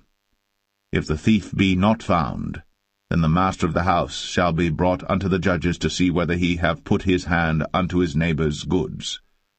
For all manner of trespass, whether it be for ox, for ass, for sheep, for raiment, or for any manner of lost thing, which another challengeth to be his, the cause of both parties shall come before the judges, and whom the judges shall condemn, he shall pay double unto his neighbour. If a man deliver unto his neighbour an ass, or an ox, or a sheep, or any beast to keep, and it die, or be hurt, or driven away, no man seeing it, then shall an oath of the Lord be between them both, that he hath not put his hand unto his neighbour's goods, and the owner of it shall accept thereof, and he shall not make it good. And if it be stolen from him, he shall make restitution unto the owner thereof. If it be torn in pieces, then let him bring it for witness, and he shall not make good that which was torn. And if a man borrow aught of his neighbour, and it be hurt or die, the owner thereof being not with it, he shall surely make it good. But if the owner thereof be with it, he shall not make it good. If it be an hired thing, it came for his hire. And if a man entice a maid that is not betrothed, and lie with her, he shall surely endow her to be his wife. If her father utterly refuse to give her unto him, he shall pay money according to the dowry of virgins. Thou shalt not suffer a witch to live. Whosoever lieth with a beast shall surely be put to death. He that sacrificeth unto any god, save unto the Lord only, he shall be utterly destroyed. Thou shalt neither vex a stranger nor oppress him, for ye were strangers in the land of Egypt. Ye shall not afflict any widow or fatherless child. If thou afflict them in any wise, and they cry at all unto me, I will surely hear their cry, and my wrath shall wax hot, and I will kill you with the sword, and your wives shall be widows, and your children fatherless. If thou lend money to any of my people that is poor by thee, thou shalt not be to him as an usurer, neither shalt thou lay upon him usury. If thou at all take thy neighbour's raiment to pledge, thou shalt deliver it unto him by that the sun goeth down. For that is his covering only, it is his raiment for his skin, wherein shall he sleep. And it shall come to pass, when he crieth unto me, that I will hear, for I am gracious. Thou shalt not revile the gods, nor curse the ruler of thy people. Thou shalt not delay to offer the first of thy ripe fruits, and of thy liquors, the firstborn of thy sons shalt thou give unto me. Likewise shalt thou do with thine oxen, and with thy sheep. 7 days it shall be with his dam. On the 8th day thou shalt give it me. And ye shall be holy men unto me. Neither shall ye eat any flesh that is torn of beasts in the field. Ye shall cast it to the dogs.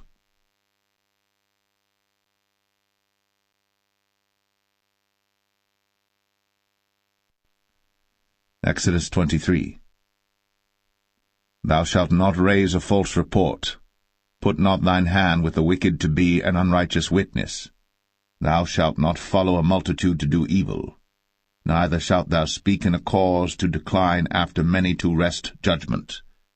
Neither shalt thou countenance a poor man in his cause. If thou meet thine enemy's ox or his ass going astray, thou shalt surely bring it back to him again.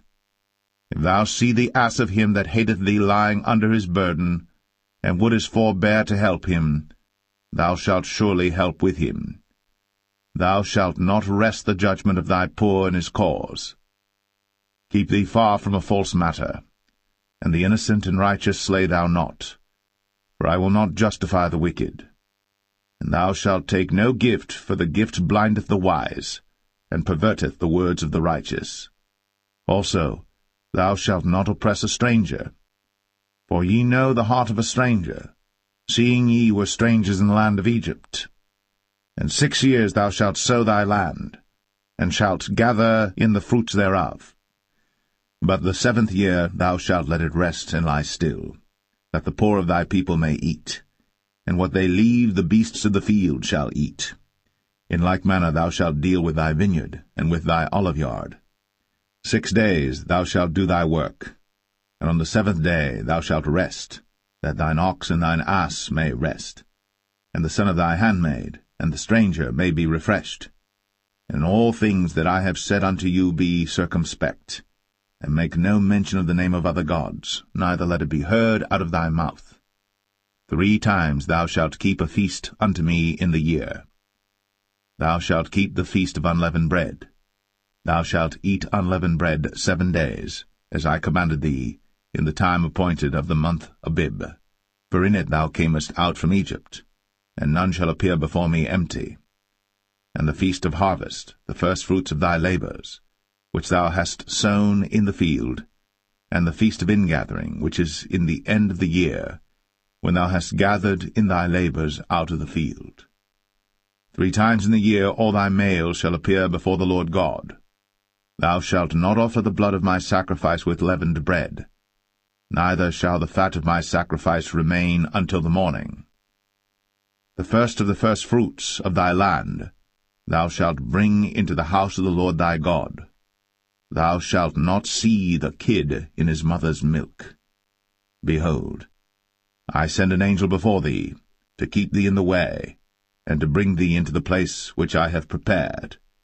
Beware of him, and obey his voice. Provoke him not, for he will not pardon your transgressions, for my name is in him. But if thou shalt indeed obey his voice, and do all that I speak, then I will be an enemy unto thine enemies, and an adversary unto thine adversaries.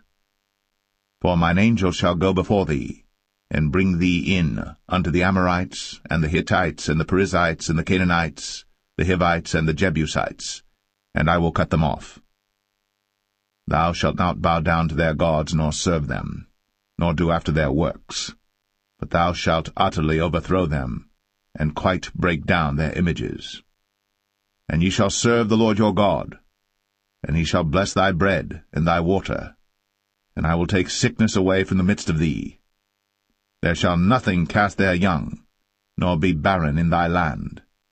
The number of thy days I will fulfill. I will send my fear before thee, and will destroy all the people to whom thou shalt come, and I will make all thine enemies turn their backs unto thee, and I will send hornets before thee, which shall drive out the Hivite, the Canaanite, and the Hittite from before thee. I will not drive them out from before thee in 1 year, lest the land become desolate, and the beasts of the field multiply against thee.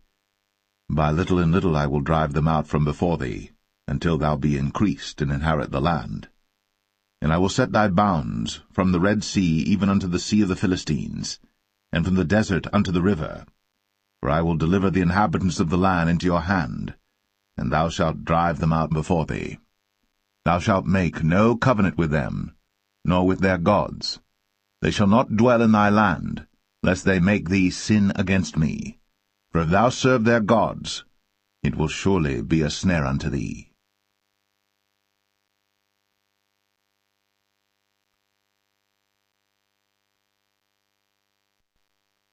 Exodus 24.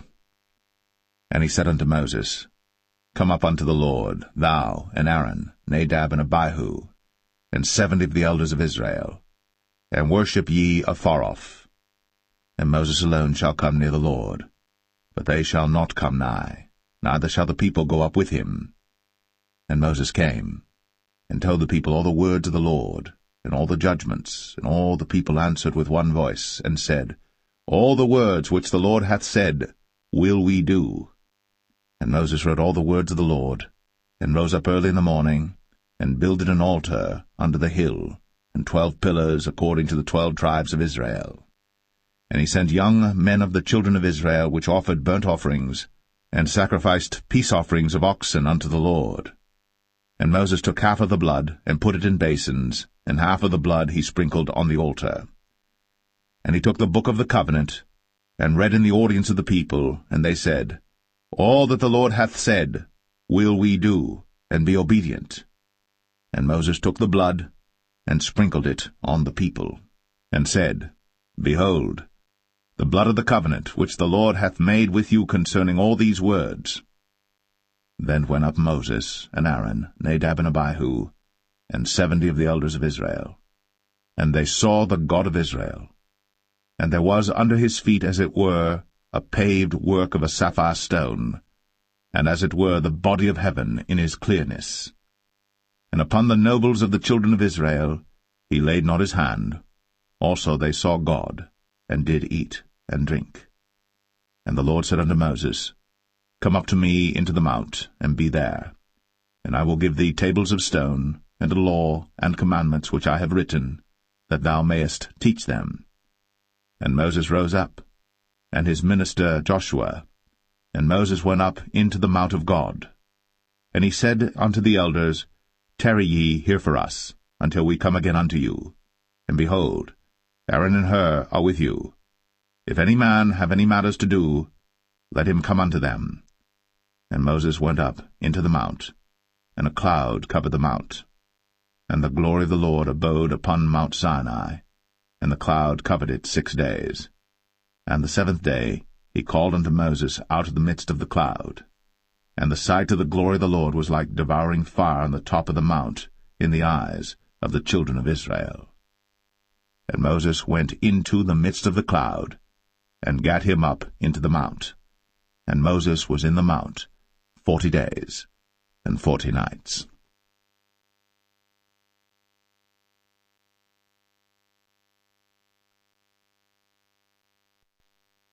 Exodus 25. And the Lord spake unto Moses, saying, Speak unto the children of Israel, that they bring me an offering of every man that giveth it willingly with his heart. Ye shall take my offering.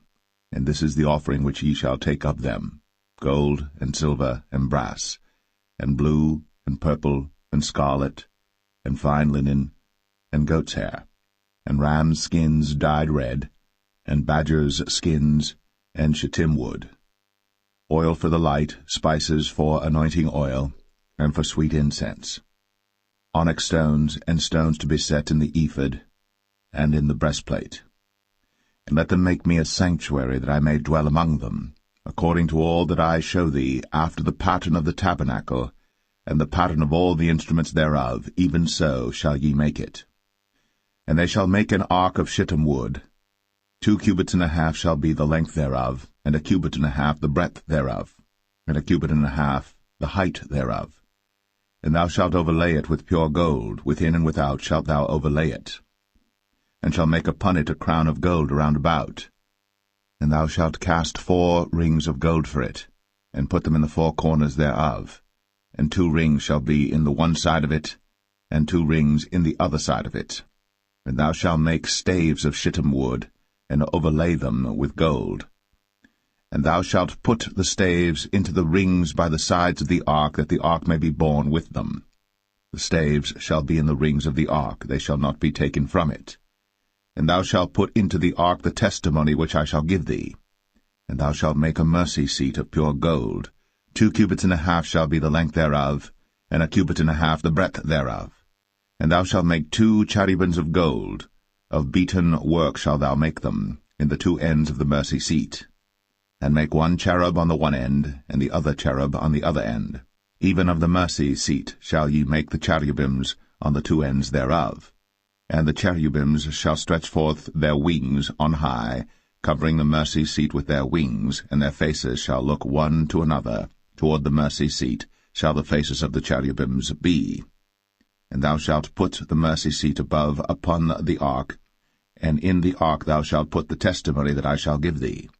And there I will meet with thee, and I will commune with thee from above the mercy seat, from between the 2 cherubims which are upon the ark of the testimony, of all things which I will give thee in commandment unto the children of Israel. Thou shalt also make a table of shittim wood. 2 cubits shall be the length thereof, and 1 cubit the breadth thereof, and 1 cubit and a half the height thereof. And thou shalt overlay it with pure gold, and make thereto a crown of gold round about. And thou shalt make unto it a border of an handbreadth round about, and thou shalt make a golden crown to the border thereof round about. And thou shalt make for it 4 rings of gold. and put the rings in the 4 corners that are on the 4 feet thereof. Over against the border shall the rings be for places of the staves to bear the table. And thou shalt make the staves of shittim wood, and overlay them with gold, that the table may be borne with them. And thou shalt make the dishes thereof, and spoons thereof, and covers thereof, and bowls thereof, to cover withal. Of pure gold shalt thou make them. And thou shalt set upon the table showbread before me always. And thou shalt make a candlestick of pure gold. Of beaten work shall the candlestick be made. His shaft, and his branches, his bowls, his knobs and his flowers shall be of the same. And 6 branches shall come out of the sides of it, 3 branches of the candlestick out of the one side, and 3 branches of the candlestick out of the other side. 3 bowls made like unto almonds, with a knob and a flower in one branch, and 3 bowls made like almonds in the other branch, with a knob and a flower. So in the 6 branches that come out of the candlestick. And in the candlestick shall be 4 bowls made like unto almonds, with their knobs and their flowers. And there shall be a knob under 2 branches of the same, and a knob under 2 branches of the same, and a knob under 2 branches of the same, according to the 6 branches that proceed out of the candlestick. Their knobs and their branches shall be of the same. All it shall be one beaten work of pure gold. And thou shalt make the 7 lamps thereof, and they shall light the lamps thereof, that they may give light over against it. And the tongs thereof, and the snuff dishes thereof, shall be of pure gold. Of a talent of pure gold shall he make it with all these vessels. And look that thou make them after their pattern, which was shown thee in the mount.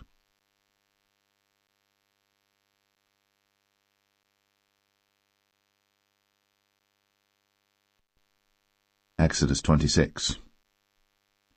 Moreover, thou shalt make the tabernacle with 10 curtains of fine twined linen, and blue, and purple, and scarlet. With cherubims of cunning work shalt thou make them. The length of 1 curtain shall be 28 cubits, and the breadth of 1 curtain 4 cubits, and every one of the curtains shall have 1 measure. The 5 curtains shall be coupled together one to another, and other 5 curtains shall be coupled one to another. And thou shalt make loops of blue upon the edge of the 1 curtain, from the selvage in the coupling. And likewise shalt thou make in the uttermost edge of another curtain, in the coupling of the 2nd.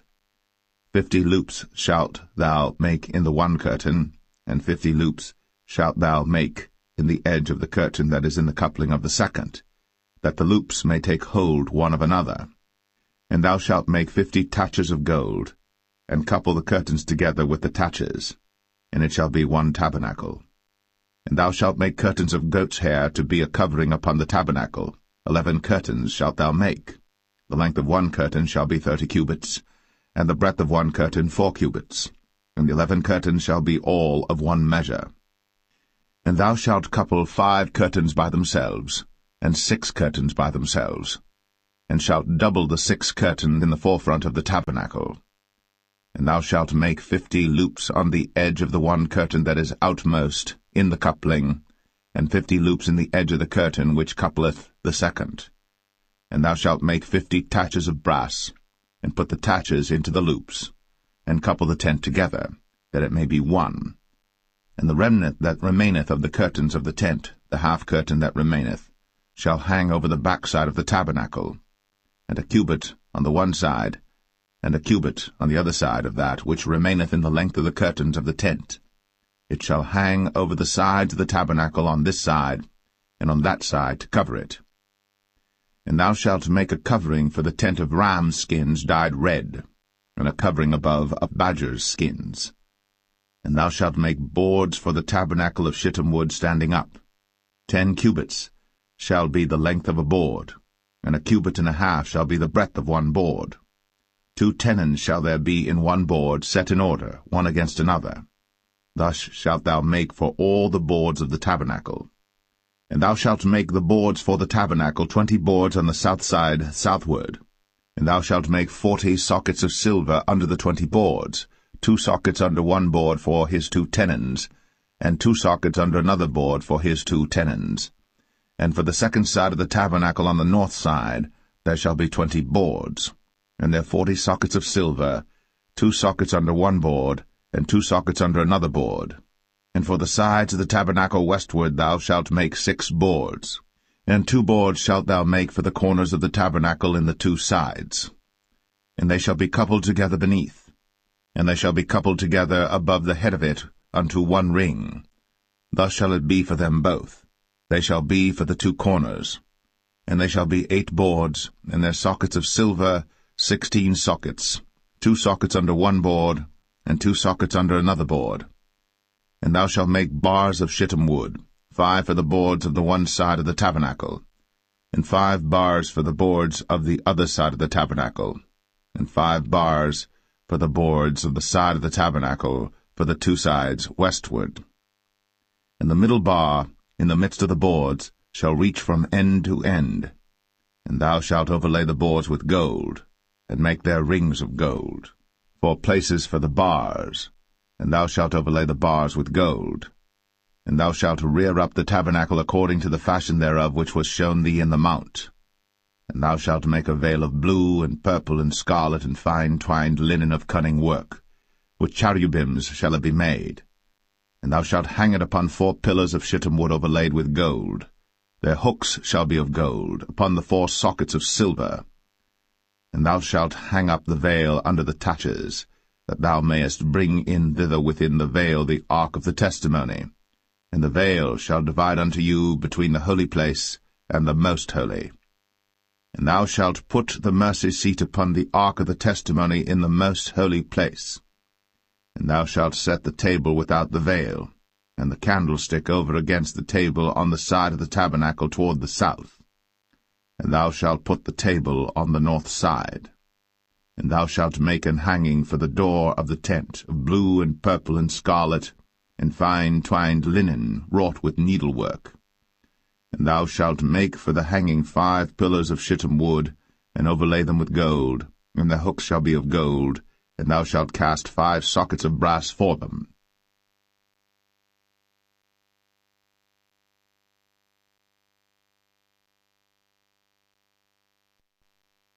Exodus 27. And thou shalt make an altar of shittim wood, 5 cubits long and 5 cubits broad. The altar shall be 4 square, and the height thereof shall be 3 cubits. And thou shalt make the horns of it upon the 4 corners thereof. His horns shall be of the same, and thou shalt overlay it with brass. And thou shalt make his pans to receive his ashes, and his shovels, and his basins, and his flesh hooks, and his firepans. All the vessels thereof thou shalt make of brass. And thou shalt make for it a grate of network of brass, and upon the net shalt thou make 4 brazen rings in the 4 corners thereof. And thou shalt put it under the compass of the altar beneath, that the net may be even to the midst of the altar. And thou shalt make staves for the altar, staves of shittim wood, and overlay them with brass. And the staves shall be put into the rings, and the staves shall be upon the 2 sides of the altar to bear it. Hollow with boards shalt thou make it, as it was shown thee in the mount, so shall they make it. And thou shalt make the court of the tabernacle for the south side. Southward there shall be hangings for the court of fine twined linen, of 100 cubits long for one side. And the 20 pillars thereof, and their 20 sockets shall be of brass. The hooks of the pillars, and their fillets, shall be of silver. And likewise for the north side in length there shall be hangings of 100 cubits long, and his 20 pillars, and their 20 sockets of brass, the hooks of the pillars, and their fillets of silver. And for the breadth of the court on the west side shall be hangings of 50 cubits, their pillars 10, and their sockets 10. And the breadth of the court on the east side eastward shall be 50 cubits. The hangings of one side of the gate shall be 15 cubits, their pillars 3, and their sockets 3. And on the other side shall be hangings 15 cubits, their pillars 3, and their sockets 3. And for the gate of the court shall be an hanging of 20 cubits of blue, and purple, and scarlet, and fine twined linen, wrought with needlework, and their pillars shall be 4, and their sockets 4. All the pillars round about the court shall be filleted with silver. Their hooks shall be of silver, and their sockets of brass. The length of the court shall be 100 cubits, and the breadth 50 everywhere, and the height 5 cubits of fine twined linen, and their sockets of brass. All the vessels of the tabernacle, and all the service thereof, and all the pins thereof, and all the pins of the court shall be of brass. And thou shalt command the children of Israel that they bring thee pure oil olive beaten for the light, to cause the lamp to burn always. In the tabernacle of the congregation without the veil, which is before the testimony, Aaron and his sons shall order it from evening to morning before the Lord. It shall be a statute forever, unto their generations, on the behalf of the children of Israel.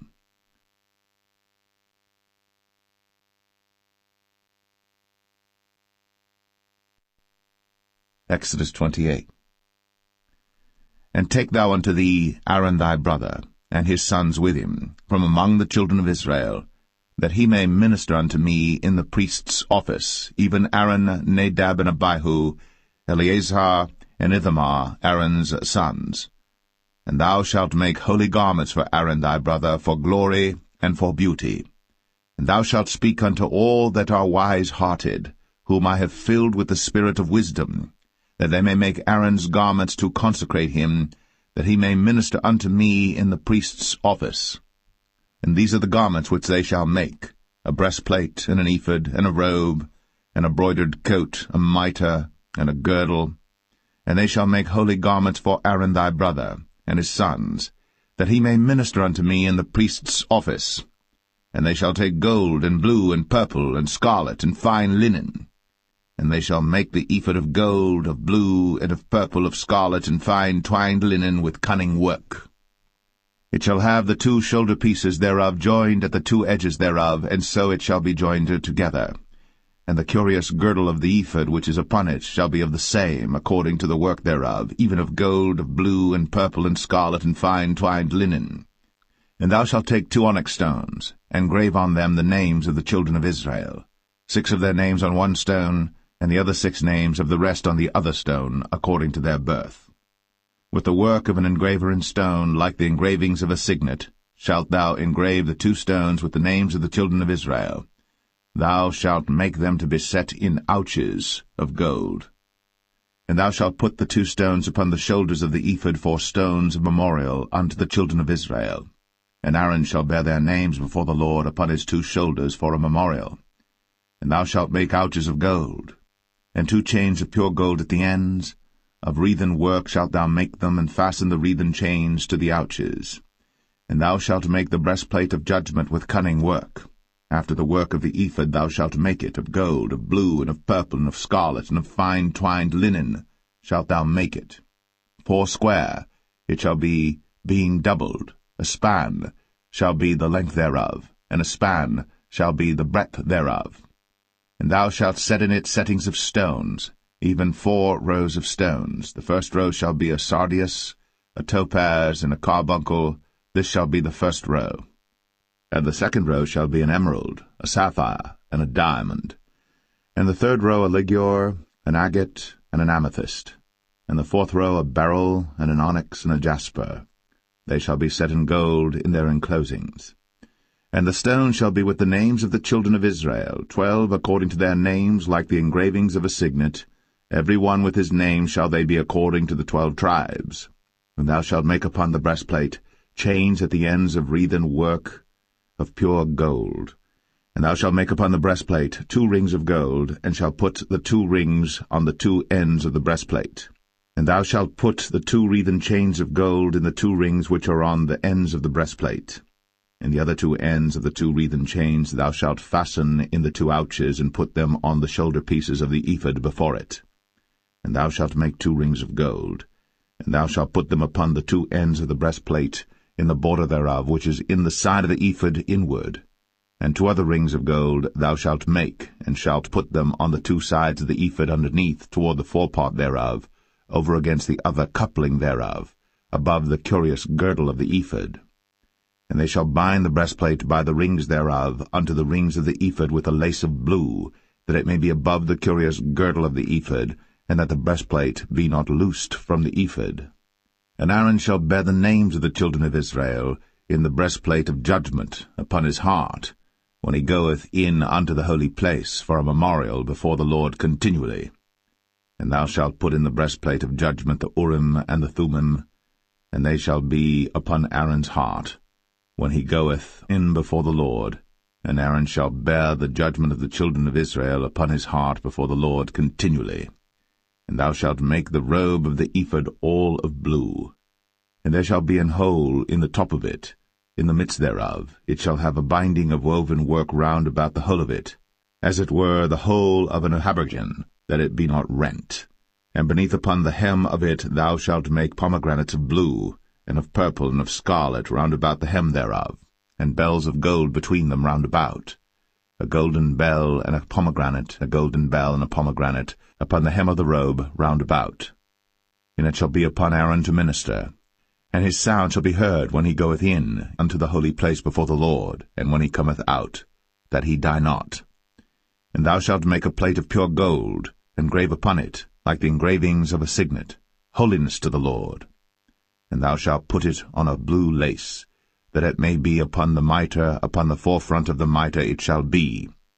And it shall be upon Aaron's forehead, that Aaron may bear the iniquity of the holy things, which the children of Israel shall hallow in all their holy gifts. And it shall be always upon his forehead, that they may be accepted before the Lord.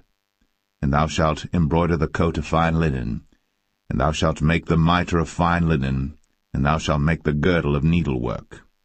And for Aaron's sons thou shalt make coats, and thou shalt make for them girdles, and bonnets shalt thou make for them for glory and for beauty. And thou shalt put them upon Aaron thy brother, and his sons with him, and shalt anoint them, and consecrate them, and sanctify them, that they may minister unto me in the priest's office. And thou shalt make them linen breeches to cover their nakedness, from the loins even unto the thighs they shall reach.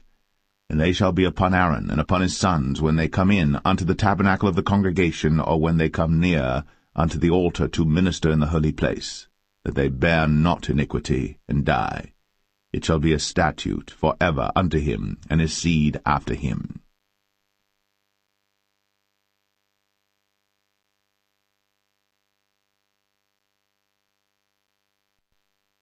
Exodus 29.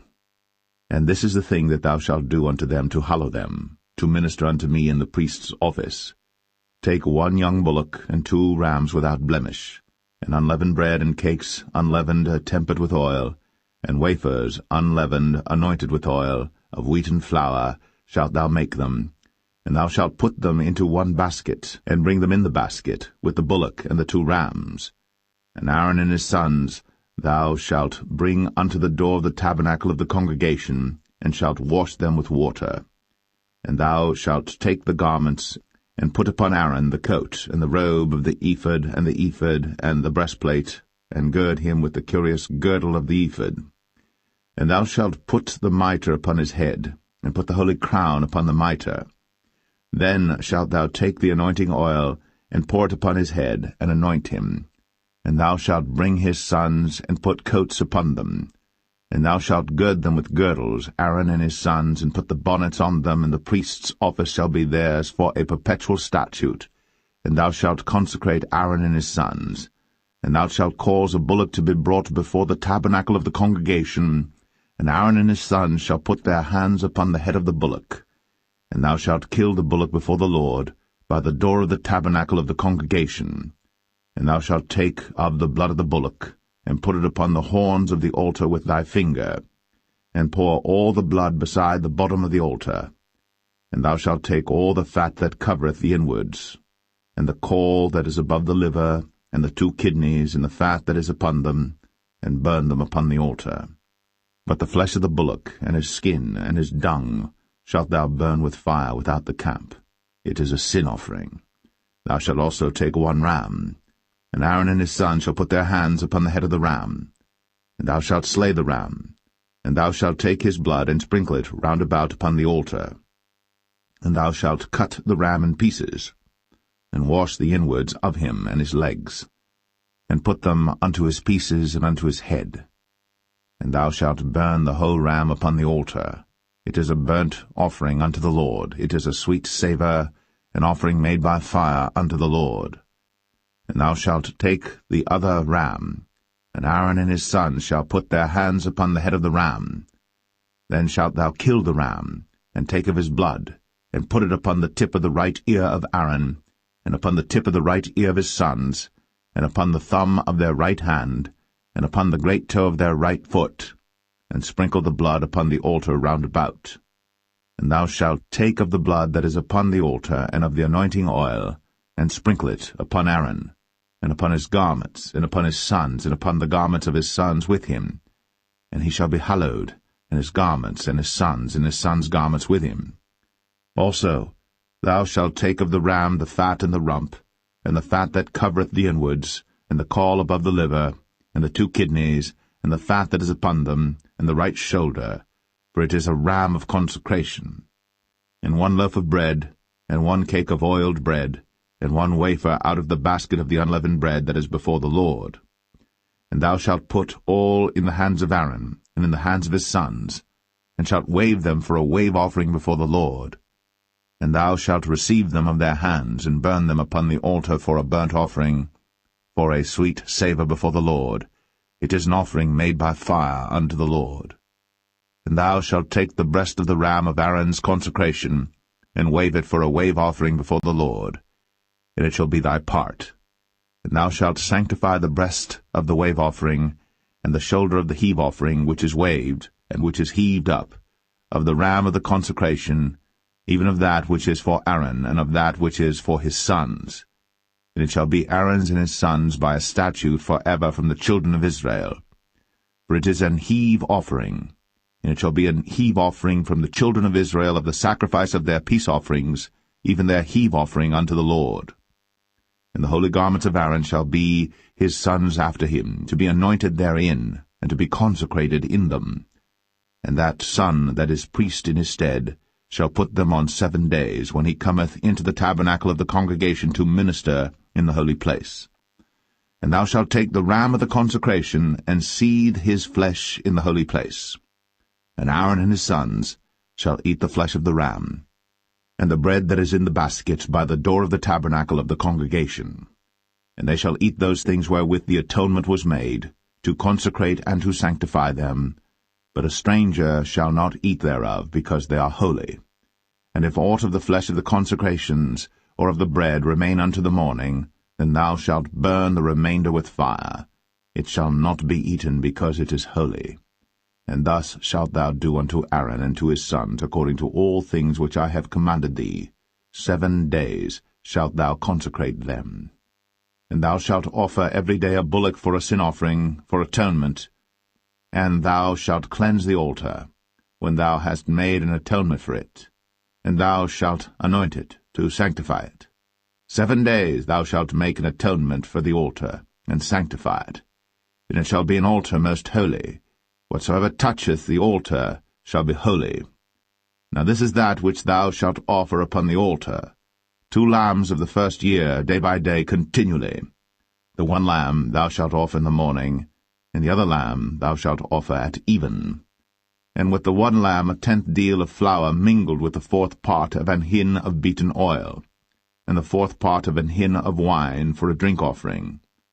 And the other lamb thou shalt offer at even, and shalt do thereto according to the meat offering of the morning, and according to the drink offering thereof, for a sweet savour, an offering made by fire unto the Lord.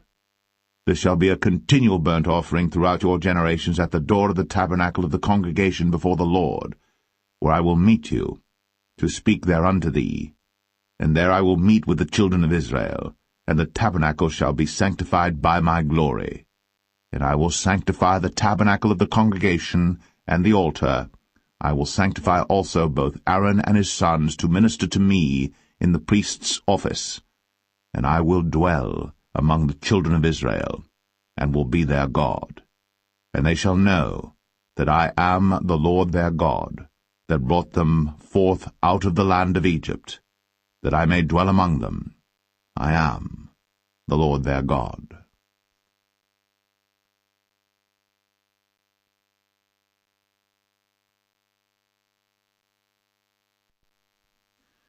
Exodus 30.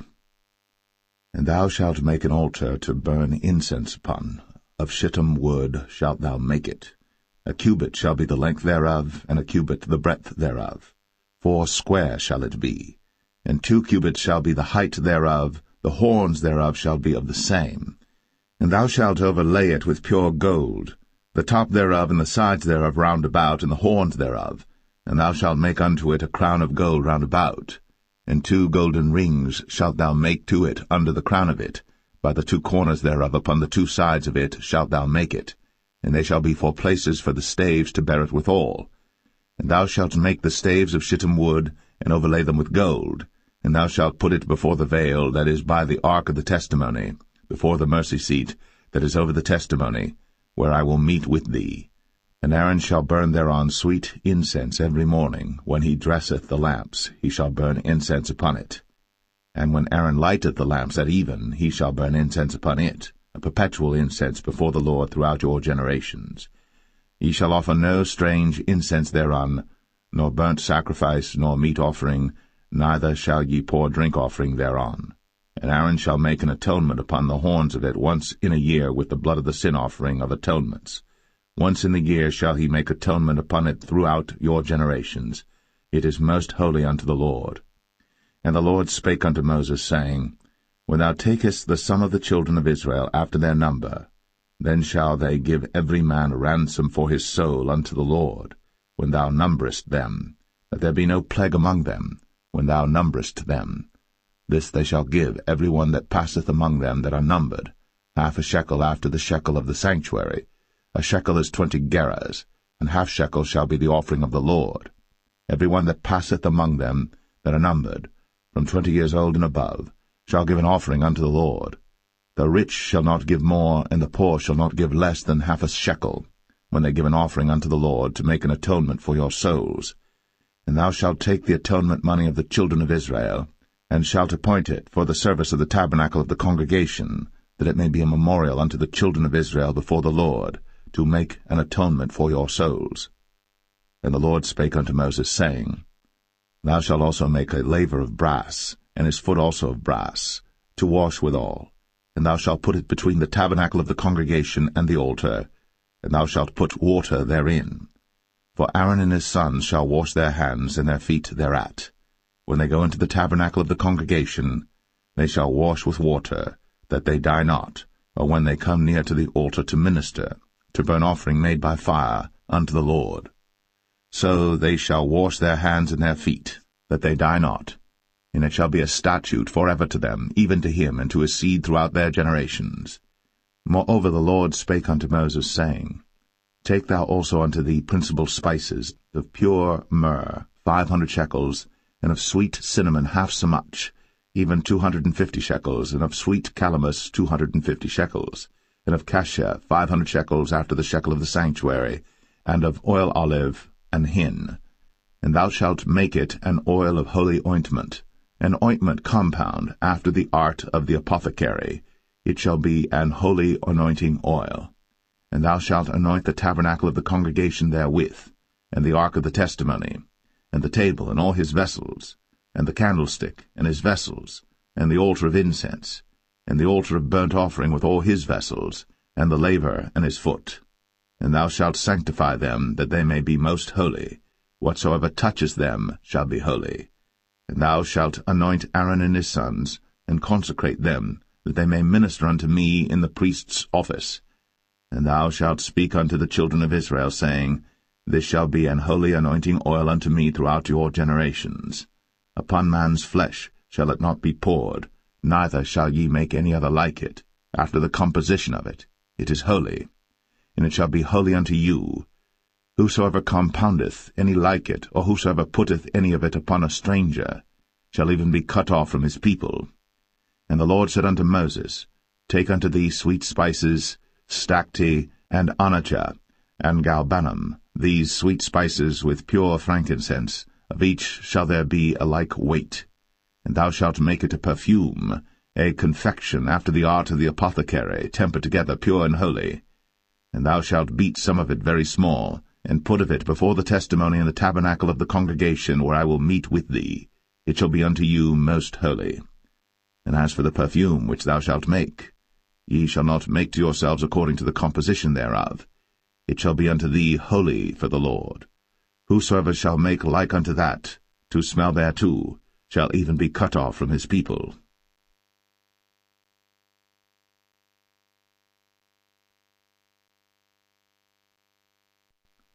Exodus 31. And the Lord spake unto Moses, saying, See, I have called by name Bezalel the son of Uri, the son of Hur of the tribe of Judah.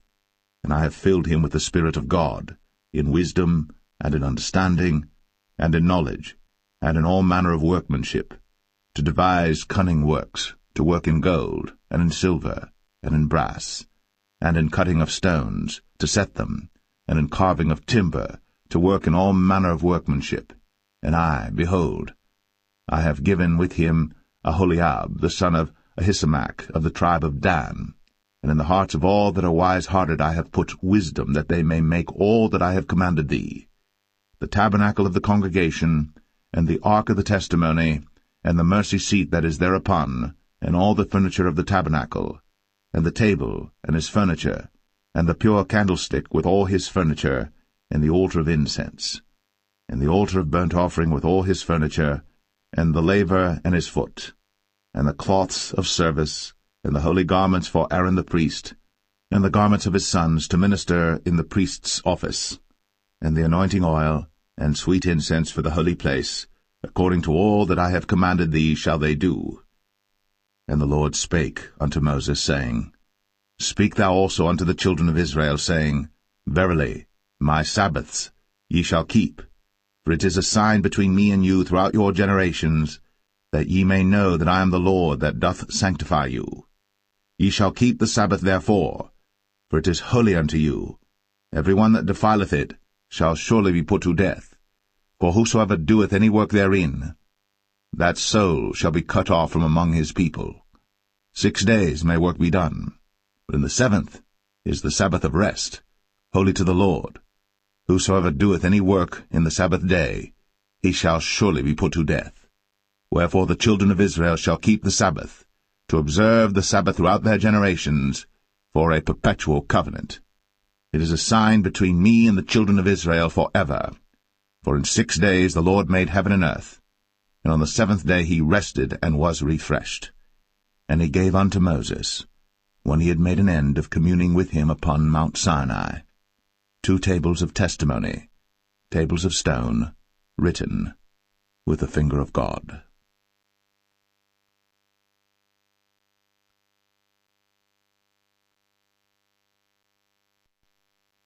Exodus 32. And when the people saw that Moses delayed to come down out of the mount, the people gathered themselves together unto Aaron, and said unto him, Up, make us gods, which shall go before us. For as for this Moses, the man that brought us up out of the land of Egypt, we wot not what is become of him. And Aaron said unto them, Break off the golden earrings which are in the ears of your wives, of your sons, and of your daughters, and bring them unto me. And all the people brake off the golden earrings which were in their ears, and brought them unto Aaron. And he received them at their hand, and fashioned it with a graving tool, after he had made it a molten calf. And they said, These be thy gods, O Israel, which brought thee up out of the land of Egypt. And when Aaron saw it, he built an altar before it. And Aaron made proclamation and said, Tomorrow is a feast to the Lord. And they rose up early on the morrow, and offered burnt offerings, and brought peace offerings. And the people sat down to eat and to drink, and rose up to play. And the Lord said unto Moses, Go, get thee down, for thy people, which thou broughtest out of the land of Egypt, have corrupted themselves. They have turned aside quickly out of the way which I commanded them. They have made them a molten calf, and have worshipped it, and have sacrificed thereunto, and said, These be thy gods, O Israel, which have brought thee up out of the land of Egypt. And the Lord said unto Moses, I have seen this people, and behold, it is a stiff-necked people. Now therefore let me alone, that my wrath may wax hot against them, and that I may consume them, and I will make of thee a great nation. And Moses besought the Lord his God, and said, Lord, why doth thy wrath wax hot against thy people, which thou hast brought forth out of the land of Egypt with great power, and with a mighty hand? Wherefore should the Egyptians speak and say, For mischief did he bring them out, to slay them in the mountains, and to consume them from the face of the earth? Turn from thy fierce wrath, and repent of this evil against thy people. Remember Abraham, Isaac, and Israel, thy servants, to whom thou swarest by thine own self, and saidst unto them, I will multiply your seed as the stars of heaven. And all this land that I have spoken of will I give unto your seed, and they shall inherit it for ever. And the Lord repented of the evil which he thought to do unto his people. And Moses turned, and went down from the mount, and the 2 tables of the testimony were in his hand. The tables were written on both their sides. On the one side and on the other were they written. And the tables were the work of God, and the writing was the writing of God, graven upon the tables. And when Joshua heard the noise of the people as they shouted, he said unto Moses, There is a noise of war in the camp. And he said, It is not the voice of them that shout for mastery, neither is it the voice of them that cry for being overcome, but the noise of them that sing do I hear. And it came to pass, as soon as he came nigh unto the camp, that he saw the calf and the dancing. And Moses' anger waxed hot, and he cast the tables out of his hands, and brake them beneath the mount. And he took the calf which they had made, and burnt it in the fire, and ground it to powder, and strawed it upon the water, and made the children of Israel drink of it. And Moses said unto Aaron, What did this people unto thee, that thou hast brought so great a sin upon them? And Aaron said, Let not the anger of my Lord wax hot. Thou knowest the people, that they are set on mischief. For they said unto me, Make us gods, which shall go before us. For as for this Moses, the man that brought us up out of the land of Egypt, we wot not what is become of him. And I said unto them, Whosoever hath any gold, let them break it off. So they gave it to me. Then I cast it into the fire, and there came out this calf. And when Moses saw that the people were naked, for Aaron had made them naked unto their shame among their enemies, then Moses stood in the gate of the camp, and said, Who is on the Lord's side? Let him come unto me. And all the sons of Levi gathered themselves together unto him. And he said unto them, Thus saith the Lord God of Israel, Put every man his sword by his side, and go in and out from gate to gate throughout the camp, and slay every man his brother, and every man his companion, and every man his neighbor. And the children of Levi did according to the word of Moses. And there fell of the people that day about 3,000 men. For Moses had said, Consecrate yourselves today to the Lord, even every man upon his son, and upon his brother, that he may bestow upon you a blessing this day. And it came to pass on the morrow, that Moses said unto the people, Ye have sinned a great sin, and now I will go up unto the Lord. Peradventure I shall make an atonement for your sin. And Moses returned unto the Lord, and said, O this people have sinned a great sin, and have made them gods of gold. Yet now, if thou wilt forgive their sin, and if not, blot me, I pray thee, out of thy book, which thou hast written. And the Lord said unto Moses, Whosoever hath sinned against me, him will I blot out of my book. Therefore now go, lead the people unto the place of which I have spoken unto thee. Behold, mine angel shall go before thee. Nevertheless, in the day when I visit, I will visit their sin upon them.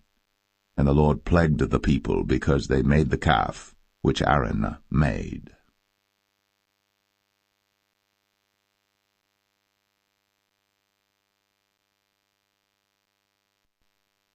Exodus 33.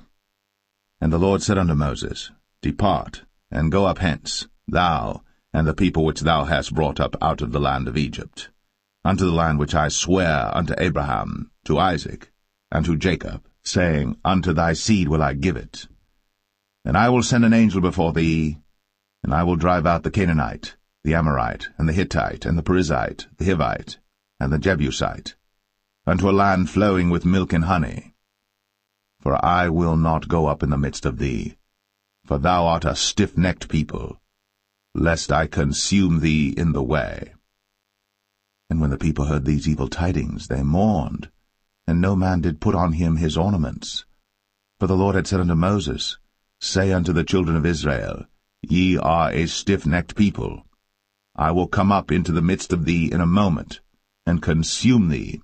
Therefore now put off thy ornaments from thee, that I may know what to do unto thee. And the children of Israel stripped themselves of their ornaments by the mount Horeb. And Moses took the tabernacle, and pitched it without the camp, afar off from the camp, and called it the tabernacle of the congregation. And it came to pass that every one which sought the Lord went out unto the tabernacle of the congregation, which was without the camp.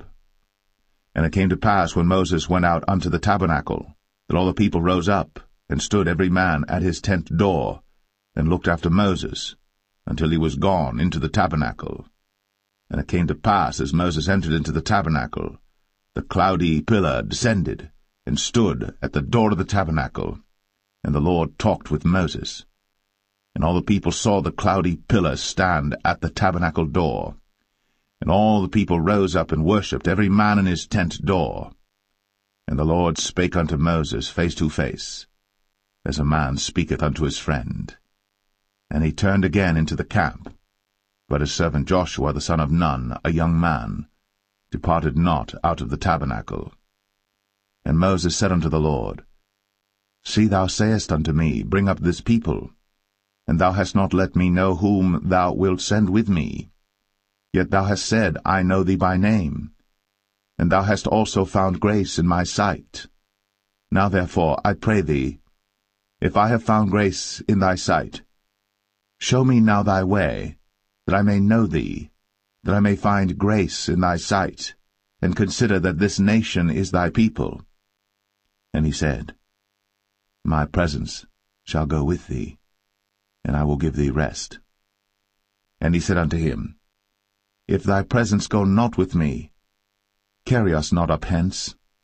For wherein shall it be known here that I and thy people have found grace in thy sight? Is it not in that thou goest with us? So shall we be separated, I and thy people, from all the people that are upon the face of the earth. And the Lord said unto Moses, I will do this thing also that thou hast spoken, for thou hast found grace in my sight, and I know thee by name. And he said, I beseech thee, show me thy glory. And he said, I will make all my goodness pass before thee, and I will proclaim the name of the Lord before thee, and will be gracious to whom I will be gracious, and will show mercy on whom I will show mercy. And he said, Thou canst not see my face, for there shall no man see me and live.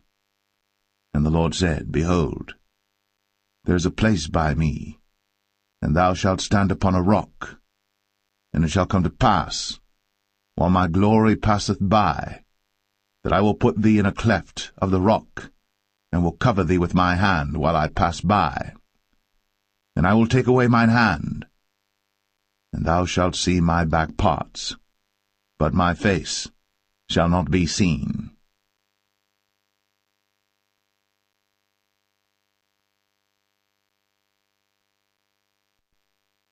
Exodus 34.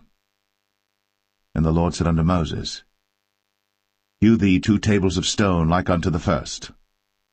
And I will write upon these tables the words that were in the first tables which thou breakest.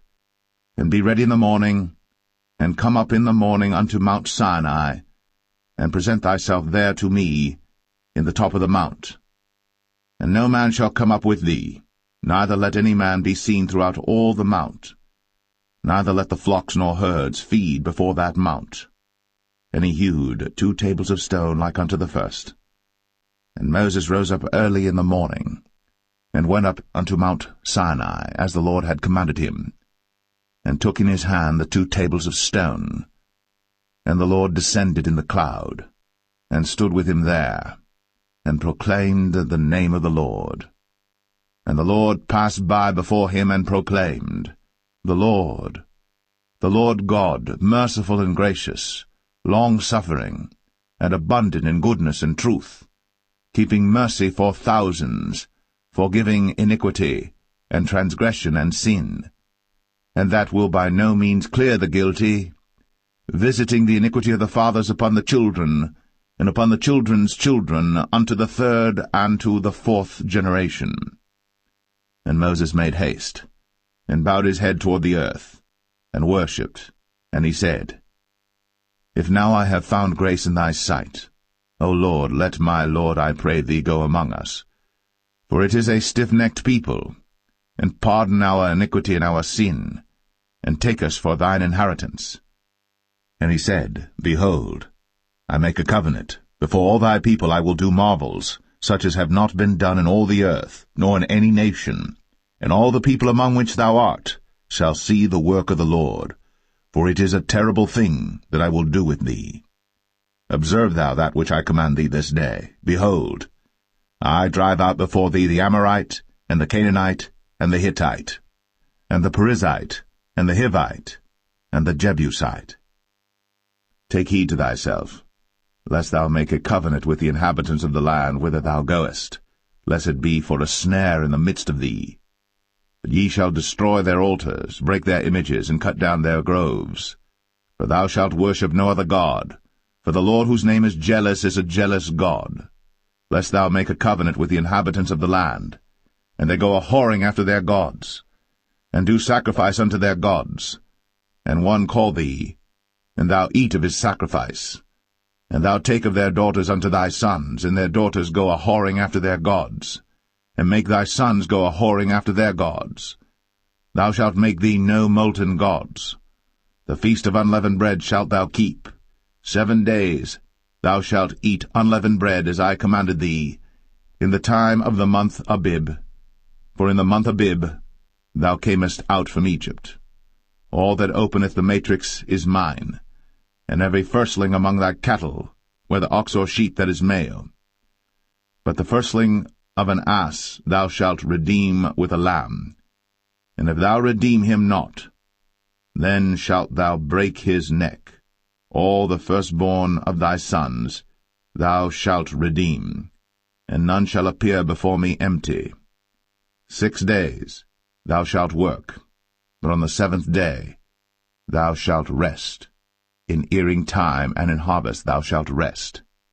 And thou shalt observe the feast of weeks, of the firstfruits of wheat harvest, and the feast of ingathering at the year's end. Thrice in the year shall all your men-children appear before the Lord God, the God of Israel. For I will cast out the nations before thee, and enlarge thy borders. Neither shall any man desire thy land, when thou shalt go up to appear before the Lord thy God thrice in the year. Thou shalt not offer the blood of my sacrifice with leaven, neither shall the sacrifice of the feast of the Passover be left unto the morning. The first of the firstfruits of thy land thou shalt bring unto the house of the Lord thy God. Thou shalt not see the kid in his mother's milk. And the Lord said unto Moses, Write thou these words, for after the tenor of these words I have made a covenant with thee and with Israel. And he was there with the Lord 40 days and 40 nights. He did neither eat bread nor drink water. And he wrote upon the tables the words of the covenant, the 10 commandments.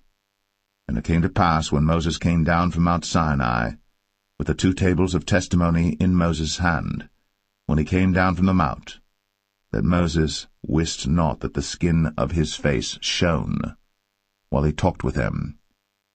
And when Aaron and all the children of Israel saw Moses, behold, the skin of his face shone, and they were afraid to come nigh him.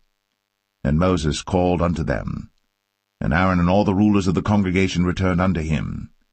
And Moses talked with them, and afterward all the children of Israel came nigh, and he gave them in commandment all that the Lord had spoken with him in Mount Sinai.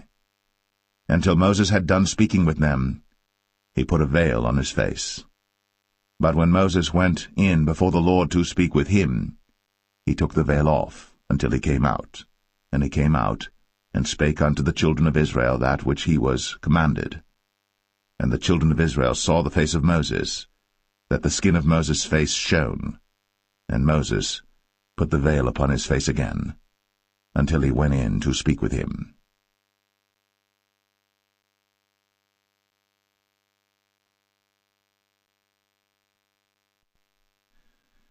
Exodus 35. And Moses gathered all the congregation of the children of Israel together, and said unto them, These are the words which the Lord hath commanded, that ye should do them. 6 days shall work be done, But on the 7th day there shall be to you an holy day, a Sabbath of rest to the Lord. Whosoever doeth work therein shall be put to death. Ye shall kindle no fire throughout your habitations upon the Sabbath day. And Moses spake unto all the congregation of the children of Israel, saying, This is the thing which the Lord commanded, saying, Take ye from among you an offering unto the Lord. Whosoever is of a willing heart, let him bring it, an offering of the Lord, gold and silver and brass, and blue and purple and scarlet and fine linen and goat's hair, and rams' skins dyed red, and badgers' skins, and shittim wood, and oil for the light, and spices for anointing oil, and for the sweet incense, and onyx stones, and stones to be set for the ephod and for the breastplate.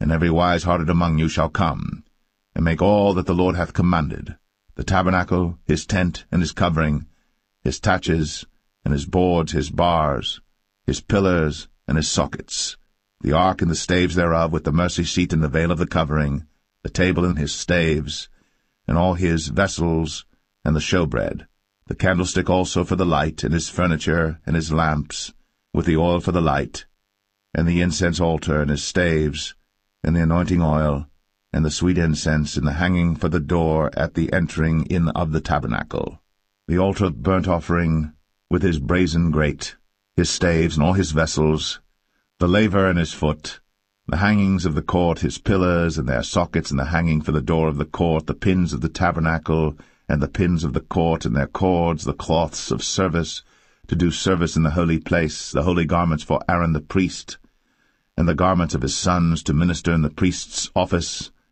And all the congregation of the children of Israel departed from the presence of Moses. And they came, every one whose heart stirred him up, and every one whom his spirit made willing. And they brought the Lord's offering to the work of the tabernacle of the congregation, and for all his service, and for the holy garments. And they came, both men and women, as many as were willing-hearted, and brought bracelets and earrings and rings and tablets, all jewels of gold, and every man that offered an offering of gold unto the Lord. And every man with whom was found blue and purple and scarlet and fine linen and goat's hair, and red skins of rams and badgers' skins brought them. Every one that did offer an offering of silver and brass brought the Lord's offering, and every man with whom was found shittim wood for any work of the service brought it. And all the women that were wise-hearted did spin with their hands, and brought that which they had spun, both of blue and of purple and of scarlet and of fine linen. And all the women whose heart stirred them up in wisdom spun goat's hair.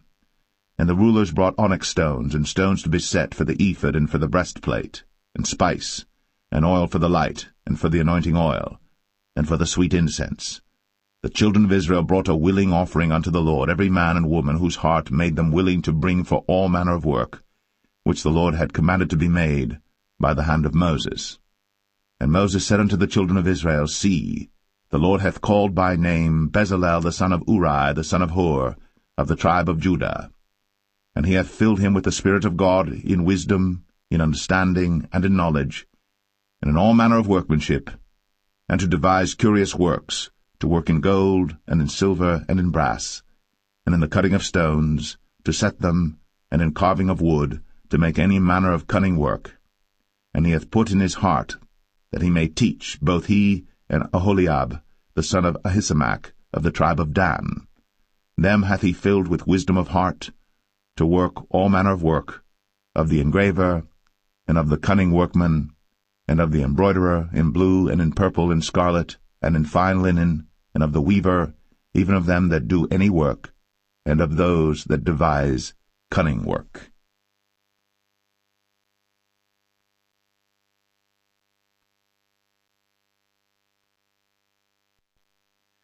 Exodus 36. Then wrought Bezalel and Aholiab, and every wise-hearted man, in whom the Lord put wisdom and understanding to know how to work all manner of work for the service of the sanctuary, according to all that the Lord had commanded. And Moses called Bezalel and Aholiab, and every wise-hearted man, in whose heart the Lord had put wisdom, even every one whose heart stirred him up to come unto the work to do it. And they received of Moses all the offering, which the children of Israel had brought for the work of the service of the sanctuary, to make it withal. And they brought yet unto him free offerings every morning. And all the wise men that wrought all the work of the sanctuary came every man from his work which they made. And they spake unto Moses, saying, The people bring much more than enough for the service of the work, which the Lord commanded to make. And Moses gave commandment, and they caused it to be proclaimed throughout the camp, saying, Let neither man nor woman make any more work for the offering of the sanctuary. So the people were restrained from bringing.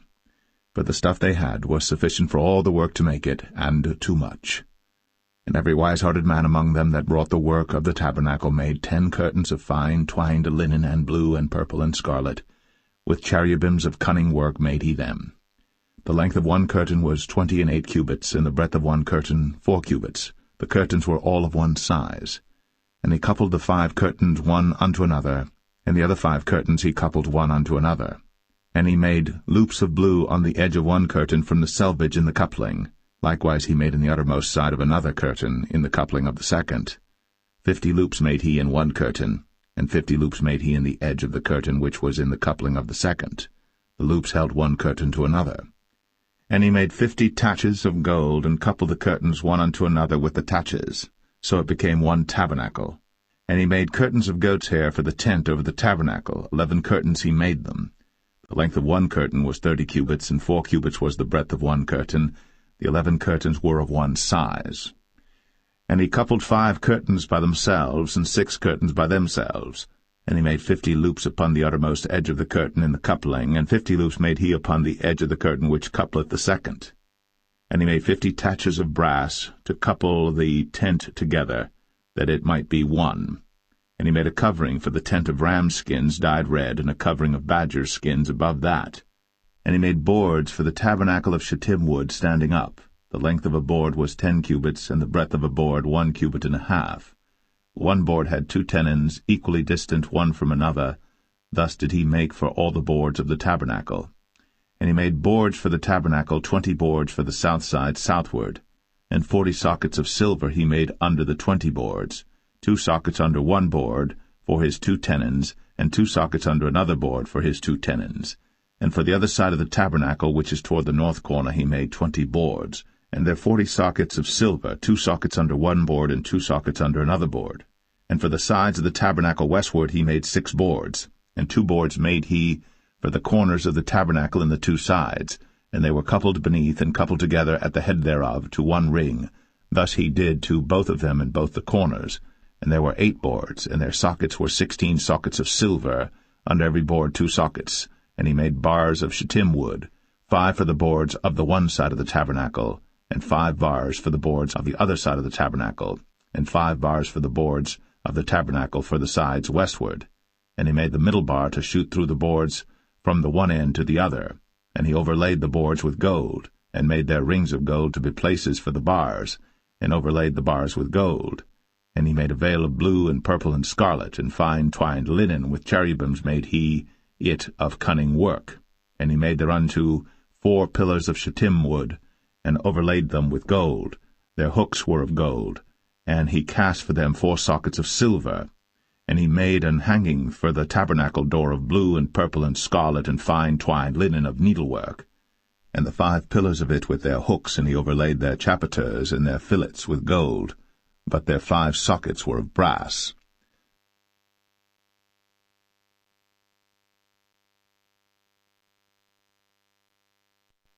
Exodus 37. And Bezalel made the ark of shittim wood. 2 cubits and a half was the length of it, and 1 cubit and a half the breadth of it, and 1 cubit and a half the height of it. And he overlaid it with pure gold within and without, and made a crown of gold to it round about. And he cast for it 4 rings of gold, to be set by the 4 corners of it, even 2 rings upon the one side of it, and 2 rings upon the other side of it. And he made staves of shittim wood, and overlaid them with gold.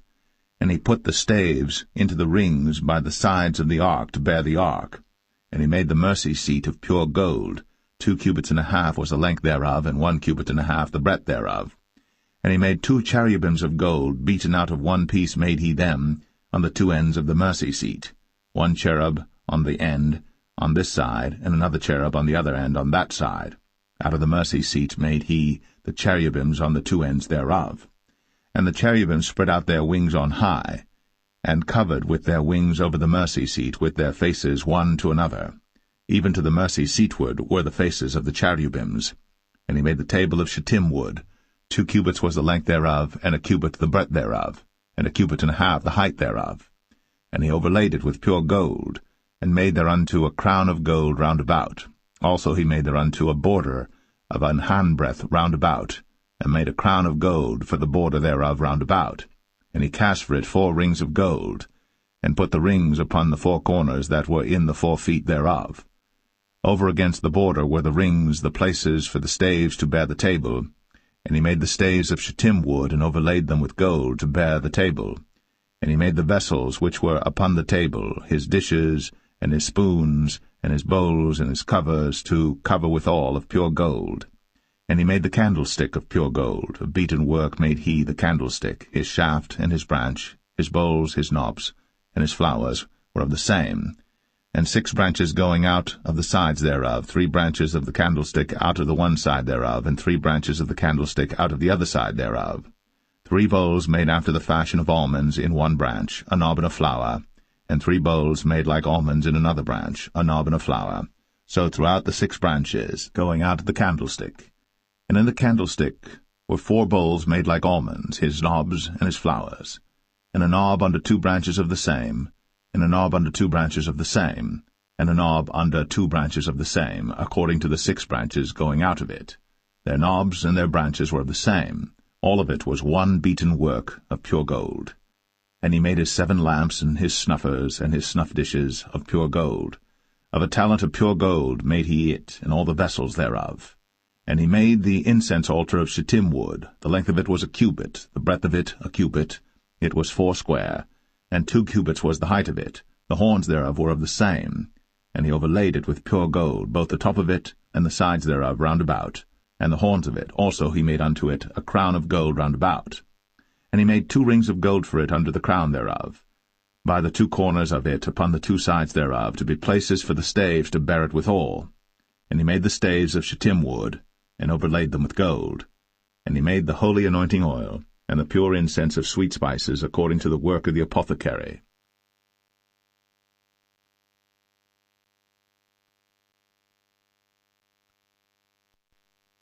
Exodus 38. And he made the altar of burnt offering of shittim wood.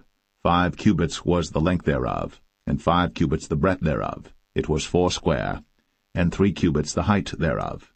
And he made the horns thereof on the 4 corners of it.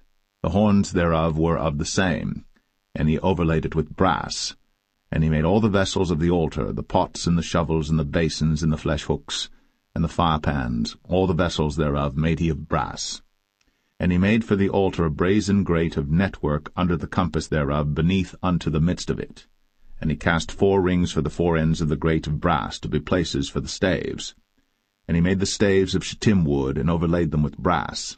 And he put the staves into the rings on the sides of the altar, to bear it withal. He made the altar hollow with boards. And he made the laver of brass, and the foot of it of brass, of the looking-glasses of the women assembling, which assembled at the door of the tabernacle of the congregation. And he made the court. On the south side southward the hangings of the court were of fine twined linen, 100 cubits. Their pillars were 20, and their brazen sockets 20. The hooks of the pillars and their fillets were of silver.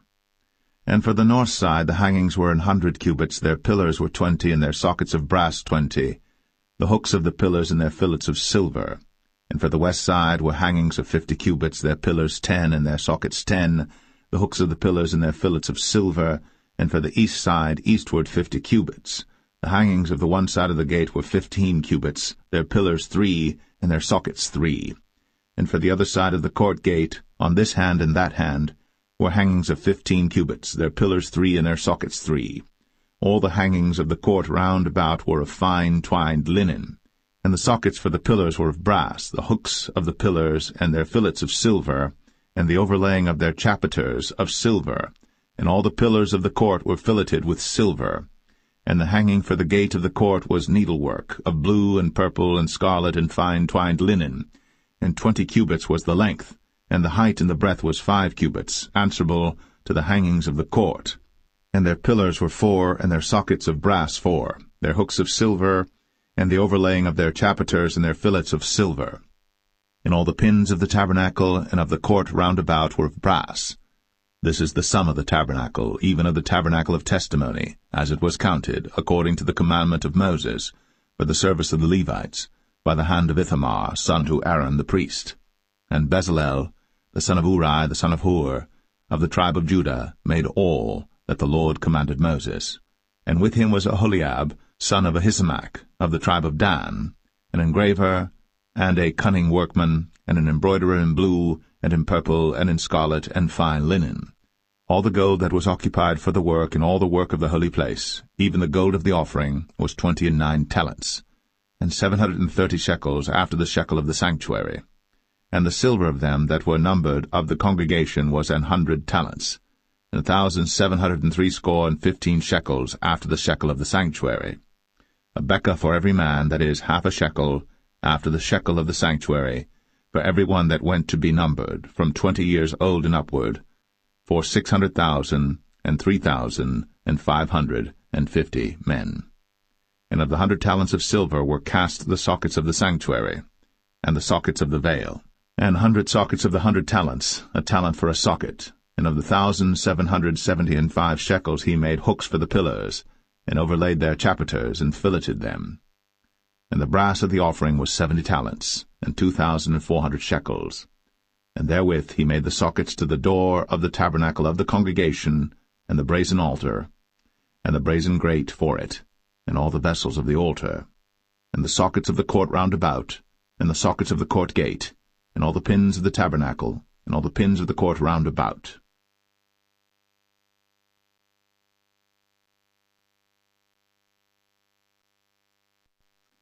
Exodus 39. And of the blue, and purple, and scarlet they made cloths of service, to do service in the holy place, and made the holy garments for Aaron, as the Lord commanded Moses. And he made the ephod of gold, blue, and purple, and scarlet, and fine-twined linen.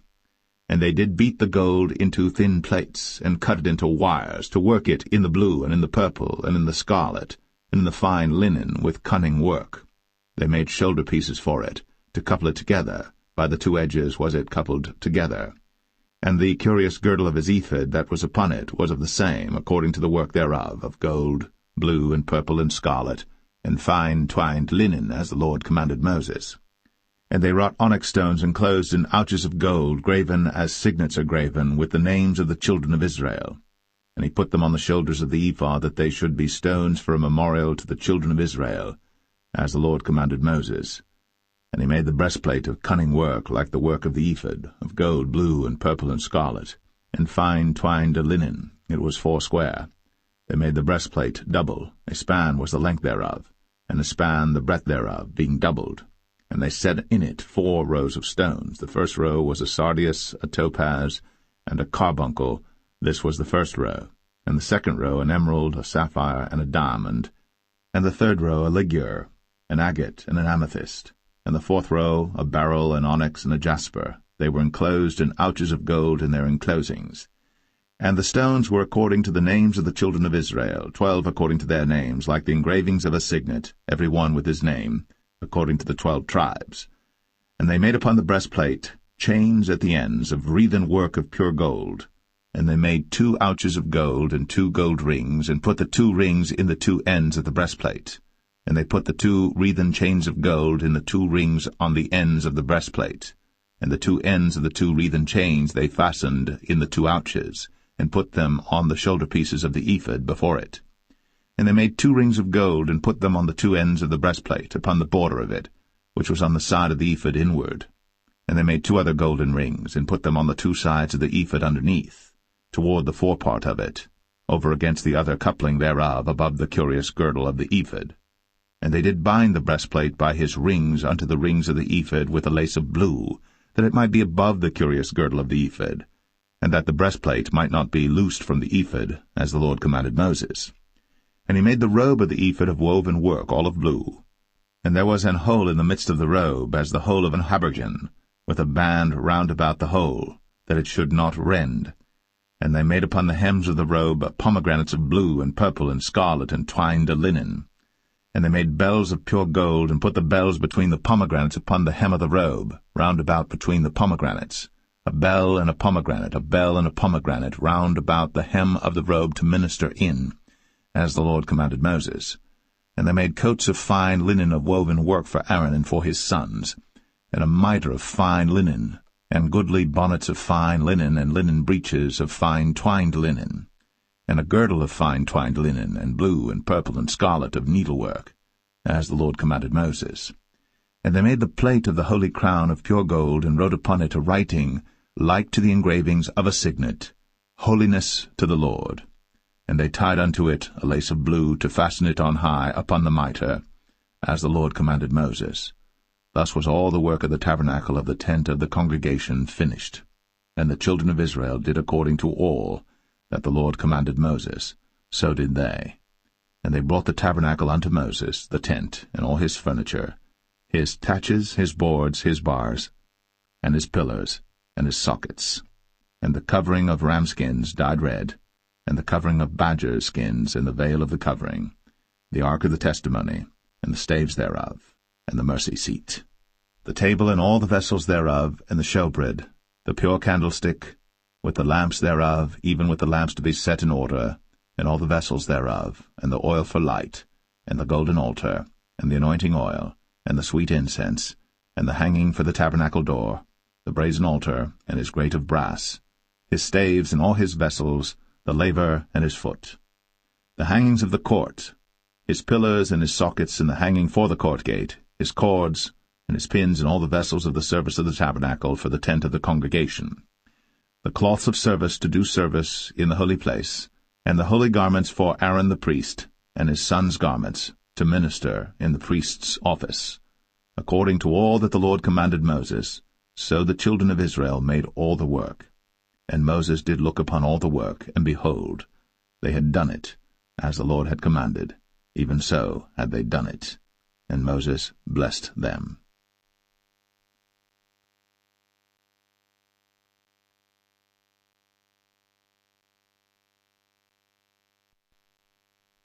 Exodus 40.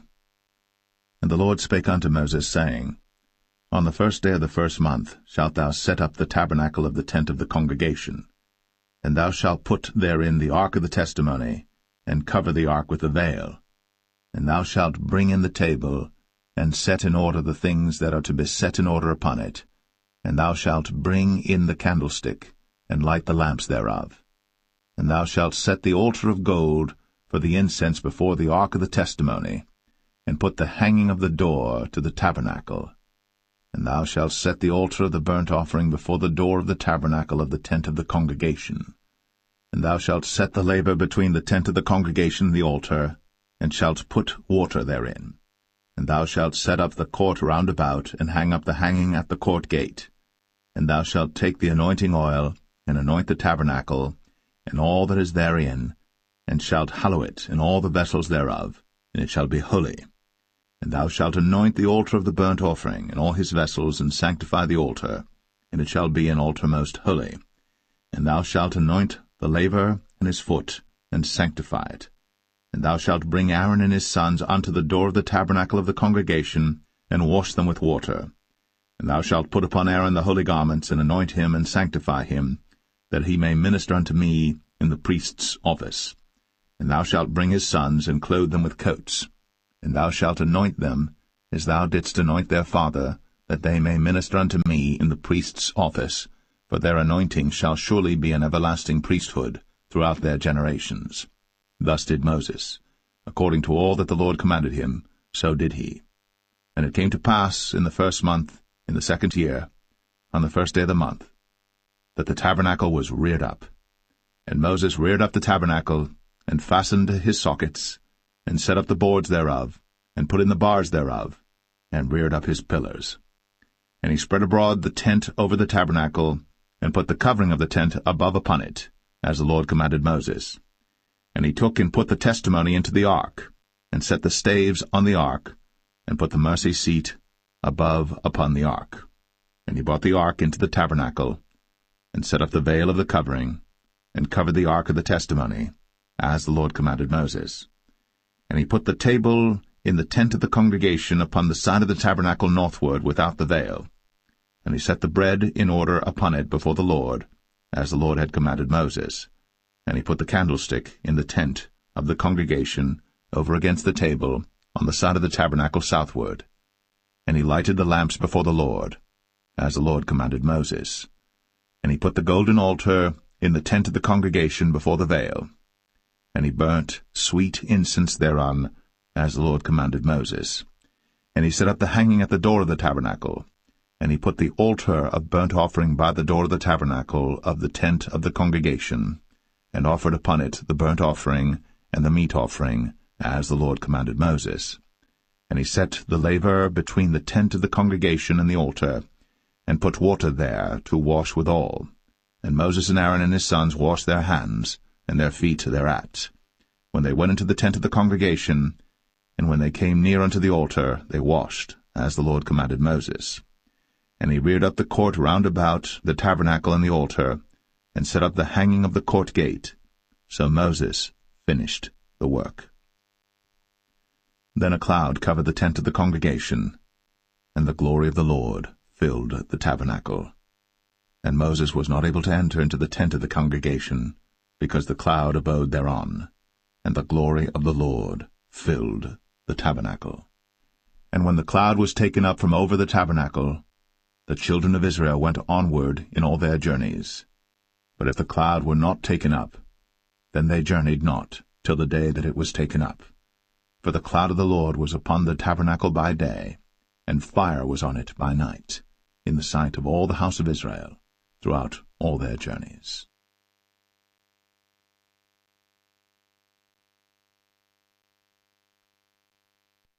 The Book of Leviticus, chapter 1. And the Lord called unto Moses, and spake unto him out of the tabernacle of the congregation, saying, Speak unto the children of Israel, and say unto them, If any man of you bring an offering unto the Lord, ye shall bring your offering of the cattle, even of the herd, and of the flock. If his offering be a burnt sacrifice of the herd, let him offer a male without blemish. He shall offer it of his own voluntary will at the door of the tabernacle of the congregation before the Lord. And he shall put his hand upon the head of the burnt offering, and it shall be accepted for him to make atonement for him. And he shall kill the bullock before the Lord, and the priests, Aaron's sons, shall bring the blood, and sprinkle the blood round about upon the altar that is by the door of the tabernacle of the congregation. And he shall flay the burnt offering, and cut it into his pieces. And the sons of Aaron the priests shall put fire upon the altar, and lay the wood in order upon the fire. And the priests, Aaron's sons, shall lay the parts, the head, and the fat, in order upon the wood that is on the fire which is upon the altar. But his inwards and his legs shall he wash in water, and the priests shall burn all on the altar, to be a burnt sacrifice, an offering made by fire, of a sweet savour unto the Lord. And if his offering be of the flocks, namely of the sheep or of the goats, for a burnt sacrifice, he shall bring it a male without blemish, and he shall kill it on the side of the altar northward before the Lord, and the priests, Aaron's sons, shall sprinkle his blood round about upon the altar. And he shall cut it into his pieces, with his head and his fat, and the priest shall lay them in order on the wood that is on the fire which is upon the altar. But he shall wash the inwards and the legs with water, and the priest shall bring it all, and burn it upon the altar. It is a burnt sacrifice, an offering made by fire, of a sweet savour unto the Lord. And if the burnt sacrifice for his offering to the Lord be of fowls, then he shall bring his offering of turtle doves or of young pigeons. And the priest shall bring it unto the altar, and wring off his head, and burn it on the altar, and the blood thereof shall be wrung out at the side of the altar. And he shall pluck away his crop with his feathers, and cast it beside the altar on the east part, by the place of the ashes. And he shall cleave it with the wings thereof, but shall not divide it asunder. And the priest shall burn it upon the altar, upon the wood that is upon the fire. It is a burnt sacrifice, an offering made by fire, of a sweet savour unto the Lord.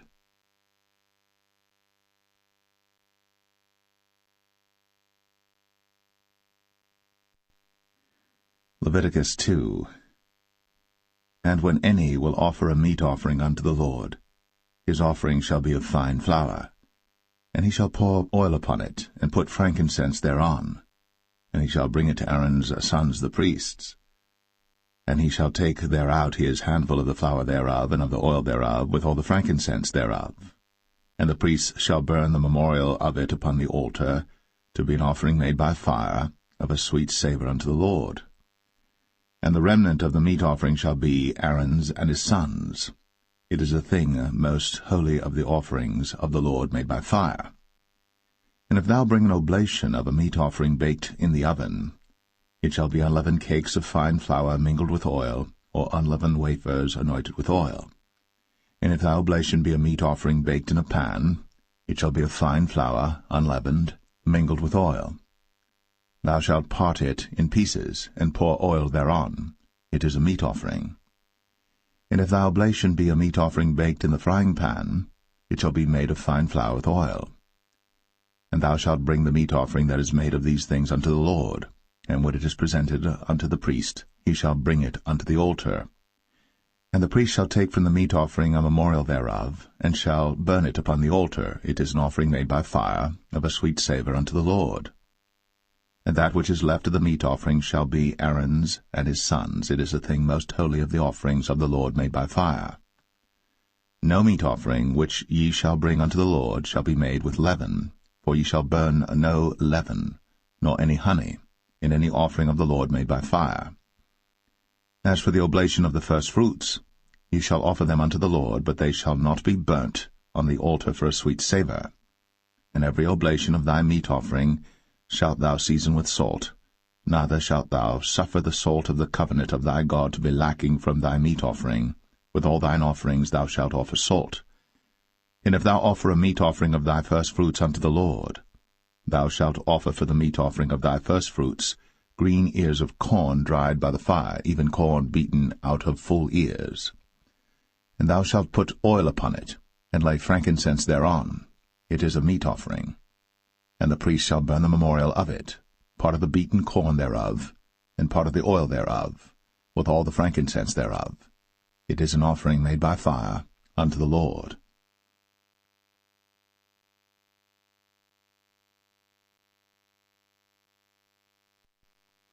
Leviticus 3. And if his oblation be a sacrifice of peace offering, if he offer it of the herd, whether it be a male or female, he shall offer it without blemish before the Lord. And he shall lay his hand upon the head of his offering, and kill it at the door of the tabernacle of the congregation. And Aaron's sons the priests shall sprinkle the blood upon the altar round about. And he shall offer of the sacrifice of the peace offering an offering made by fire unto the Lord, the fat that covereth the inwards, and all the fat that is upon the inwards, and the 2 kidneys, and the fat that is on them, which is by the flanks, and the caul above the liver, with the kidneys, it shall he take away. And Aaron's sons shall burn it on the altar upon the burnt sacrifice which is upon the wood that is on the fire. It is an offering made by fire, of a sweet savour unto the Lord. And if his offering for a sacrifice of peace offering unto the Lord be of the flock, male or female, he shall offer it without blemish. If he offer a lamb for his offering, then shall he offer it before the Lord. And he shall lay his hand upon the head of his offering, and kill it before the tabernacle of the congregation. And Aaron's sons shall sprinkle the blood thereof round about upon the altar. And he shall offer of the sacrifice of the peace offering an offering made by fire unto the Lord, the fat thereof, and the whole rump, it shall he take off hard by the backbone, and the fat that covereth the inwards, and all the fat that is upon the inwards, and the 2 kidneys, and the fat that is upon them, which is by the flanks, and the caul above the liver, with the kidneys, it shall he take away. And the priest shall burn it upon the altar. It is the food of the offering made by fire unto the Lord. And if his offering be a goat, then he shall offer it before the Lord. And he shall lay his hand upon the head of it, and kill it before the tabernacle of the congregation. And the sons of Aaron shall sprinkle the blood thereof upon the altar round about. And he shall offer thereof his offering, even an offering made by fire unto the Lord, the fat that covereth the inwards, and all the fat that is upon the inwards, and the 2 kidneys, and the fat that is upon them, which is by the flanks, and the caul above the liver, with the kidneys, it shall he take away. And the priest shall burn them upon the altar. It is the food of the offering made by fire for a sweet savour. All the fat is the Lord's. It shall be a perpetual statute for your generations throughout all your dwellings, that ye eat neither fat nor blood.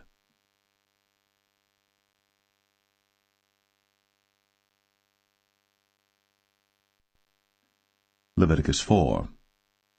And the Lord spake unto Moses, saying, Speak unto the children of Israel, saying, If a soul shall sin through ignorance against any of the commandments of the Lord, concerning things which ought not to be done, and shall do against any of them, if the priest that is anointed do sin according to the sin of the people, then let him bring for his sin which he hath sinned a young bullock without blemish unto the Lord for a sin offering.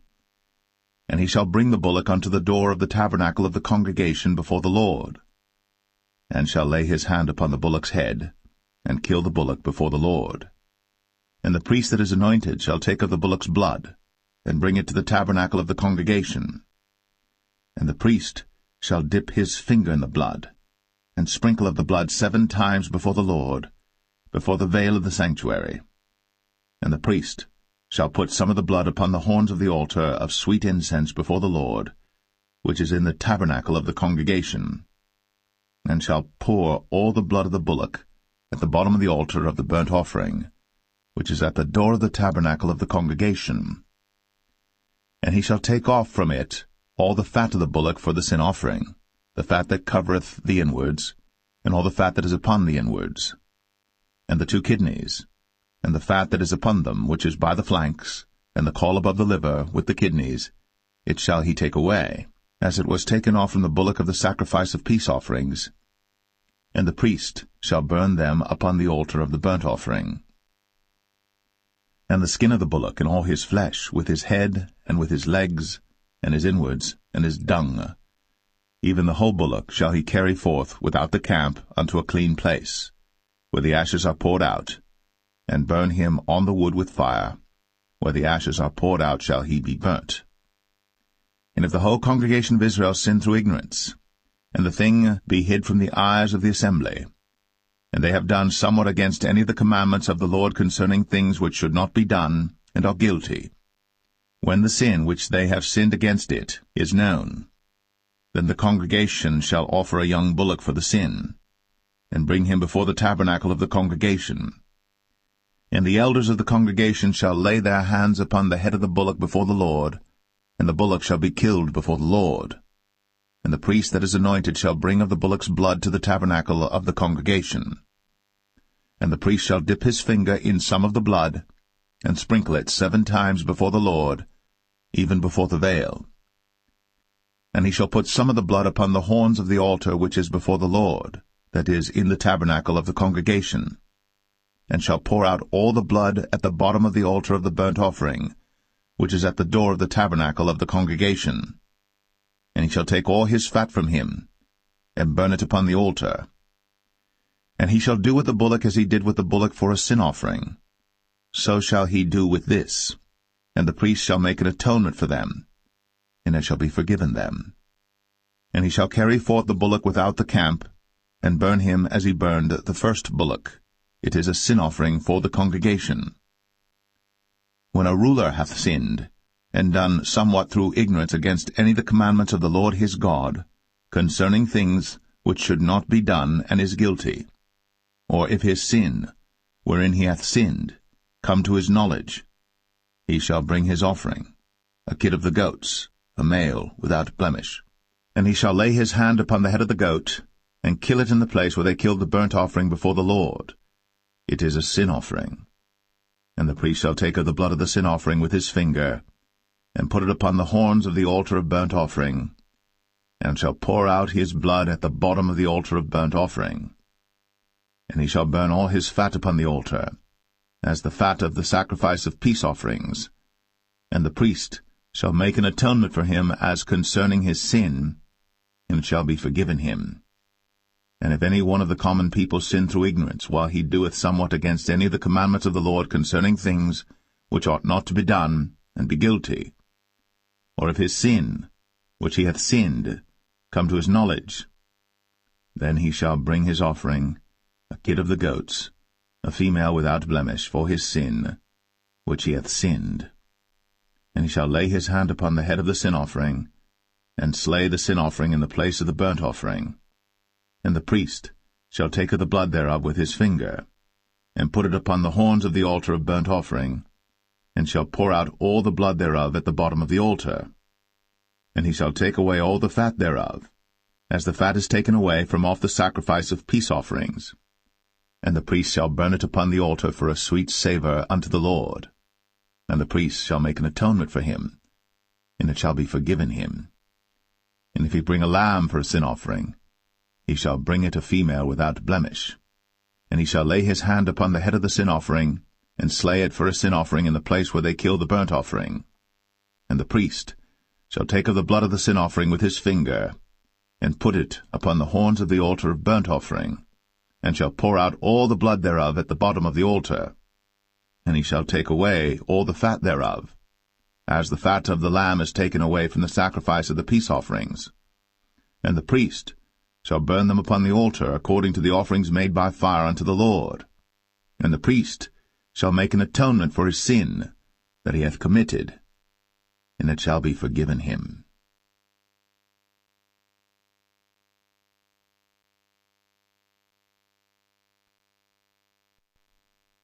Leviticus 5. And if a soul sin, and hear the voice of swearing, and is a witness, whether he hath seen or known of it, if he do not utter it, then he shall bear his iniquity. Or if a soul touch any unclean thing, whether it be a carcass of an unclean beast, or a carcass of unclean cattle, or the carcass of unclean creeping things, and if it be hidden from him, he also shall be unclean and guilty. Or if he touch the uncleanness of man, whatsoever uncleanness it be that a man shall be defiled withal, and it be hid from him, when he knoweth of it, then he shall be guilty. Or if a soul swear, pronouncing with his lips to do evil, or to do good, whatsoever it be that a man shall pronounce with an oath, and it be hid from him, when he knoweth of it, then he shall be guilty in one of these. And it shall be, when he shall be guilty in one of these things, that he shall confess that he hath sinned in that thing. And he shall bring his trespass offering unto the Lord for his sin which he hath sinned, a female from the flock, a lamb or a kid of the goats, for a sin offering, and the priest shall make an atonement for him concerning his sin. And if he be not able to bring a lamb, then he shall bring for his trespass which he hath committed 2 turtle doves, or 2 young pigeons unto the Lord, one for a sin offering, and the other for a burnt offering. And he shall bring them unto the priest, who shall offer that which is for the sin offering first, and wring off his head from his neck, but shall not divide it asunder. And he shall sprinkle of the blood of the sin offering upon the side of the altar, and the rest of the blood shall be wrung out at the bottom of the altar. It is a sin offering. And he shall offer the second for a burnt offering according to the manner, and the priest shall make an atonement for him for his sin which he hath sinned, and it shall be forgiven him. But if he be not able to bring 2 turtle doves or 2 young pigeons, then he that sinned shall bring for his offering the 10th part of an ephah of fine flour for a sin offering. He shall put no oil upon it, neither shall he put any frankincense thereon, for it is a sin offering. Then shall he bring it to the priest, and the priest shall take his handful of it, even a memorial thereof, and burn it on the altar, according to the offerings made by fire unto the Lord. It is a sin offering. And the priest shall make an atonement for him as touching his sin that he hath sinned in one of these, and it shall be forgiven him. And the remnant shall be the priest's, as a meat offering. And the Lord spake unto Moses, saying, If a soul commit a trespass, and sin through ignorance in the holy things of the Lord, then he shall bring for his trespass unto the Lord a ram without blemish out of the flocks, with thy estimation by shekels of silver, after the shekel of the sanctuary, for a trespass offering. And he shall make amends for the harm that he hath done in the holy thing, and shall add the 5th part thereto, and give it unto the priest. And the priest shall make an atonement for him with the ram of the trespass offering, and it shall be forgiven him. And if a soul sin, and commit any of these things which are forbidden to be done by the commandments of the Lord, though he wist it not, yet is he guilty, and shall bear his iniquity. And he shall bring a ram without blemish out of the flock with thy estimation for a trespass offering unto the priest. And the priest shall make an atonement for him concerning his ignorance, wherein he erred and wist it not, and it shall be forgiven him. It is a trespass offering; he hath certainly trespassed against the Lord.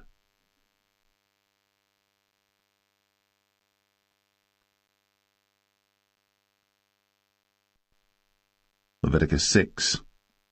And the Lord spake unto Moses, saying, If a soul sin, and commit a trespass against the Lord, and lie unto his neighbor in that which was delivered him to keep, for in fellowship, or in a thing taken away by violence, or hath deceived his neighbor, or have found that which was lost, and lieth concerning it, and sweareth falsely, in any of all these that a man doeth, sinning therein, then it shall be, because he hath sinned, and is guilty, that he shall restore that which he took violently away, or the thing which he hath deceitfully gotten, or that which was delivered him to keep, or the lost thing which he found, or all that about which he hath sworn falsely. He shall even restore it in the principal, and shall add the 5th part more thereto, and give it unto him to whom it appertaineth, in the day of his trespass offering.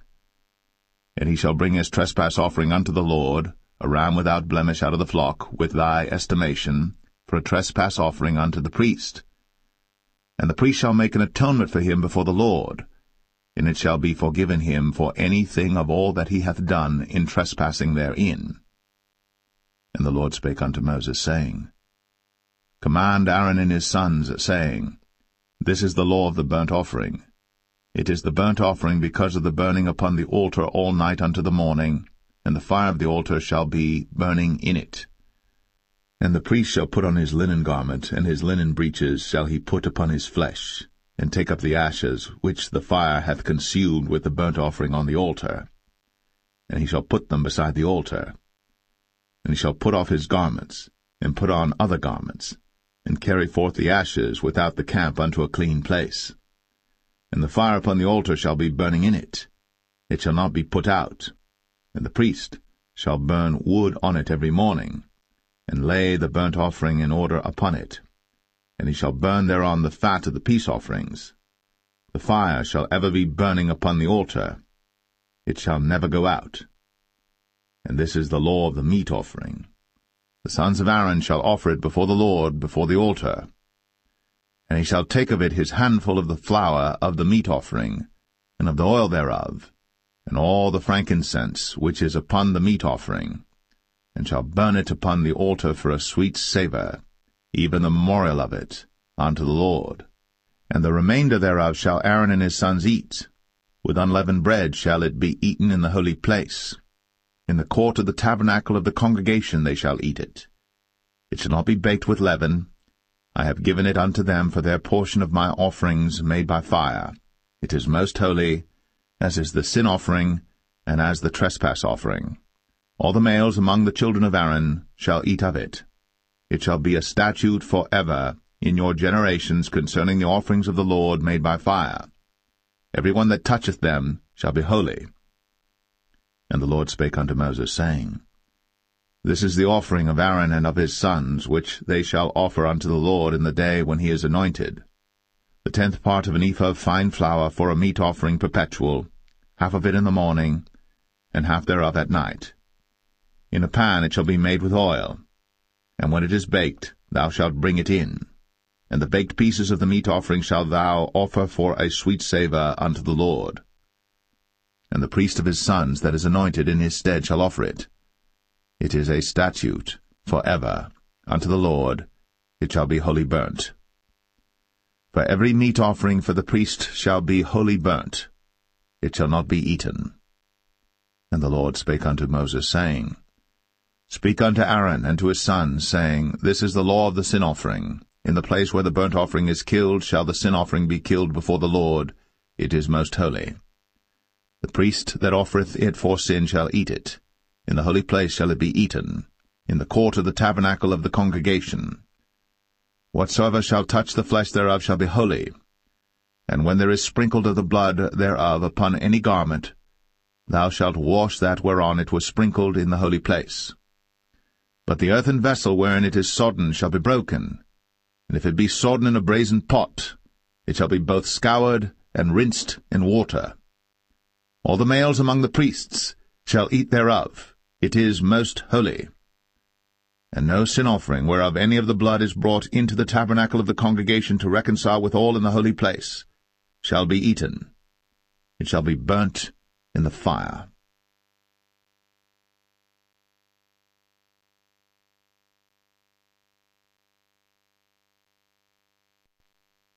Leviticus 7. Likewise, this is the law of the trespass offering. It is most holy. In the place where they kill the burnt offering shall they kill the trespass offering, and the blood thereof shall he sprinkle round about upon the altar. And he shall offer of it all the fat thereof, the rump, and the fat that covereth the inwards, and the 2 kidneys, and the fat that is on them, which is by the flanks, and the caul that is above the liver, with the kidneys, it shall he take away. And the priest shall burn them upon the altar for an offering made by fire unto the Lord. It is a trespass offering. Every male among the priests shall eat thereof. It shall be eaten in the holy place. It is most holy. As the sin offering is, so is the trespass offering. There is one law for them. The priest that maketh atonement therewith shall have it. And the priest that offereth any man's burnt offering, even the priest, shall have to himself the skin of the burnt offering which he hath offered. And all the meat offering that is baked in the oven, and all that is dressed in the frying pan, and in the pan, shall be the priest's that offereth it. And every meat offering mingled with oil and dry shall all the sons of Aaron have, one as much as another. And this is the law of the sacrifice of peace offerings which he shall offer unto the Lord. If he offer it for a thanksgiving, then he shall offer with the sacrifice of thanksgiving unleavened cakes mingled with oil, and unleavened wafers anointed with oil, and cakes mingled with oil of fine flour fried. Besides the cakes, he shall offer for his offering leavened bread with the sacrifice of thanksgiving of his peace offerings, and of it he shall offer one out of the whole oblation for an heave offering unto the Lord, and it shall be the priest's that sprinkleth the blood of the peace offerings. And the flesh of the sacrifice of his peace offerings for thanksgiving shall be eaten the same day that it is offered. He shall not leave any of it until the morning. But if the sacrifice of his offering be a vow or a voluntary offering, it shall be eaten the same day that he offereth his sacrifice, and on the morrow also the remainder of it shall be eaten. But the remainder of the flesh of the sacrifice on the 3rd day shall be burnt with fire.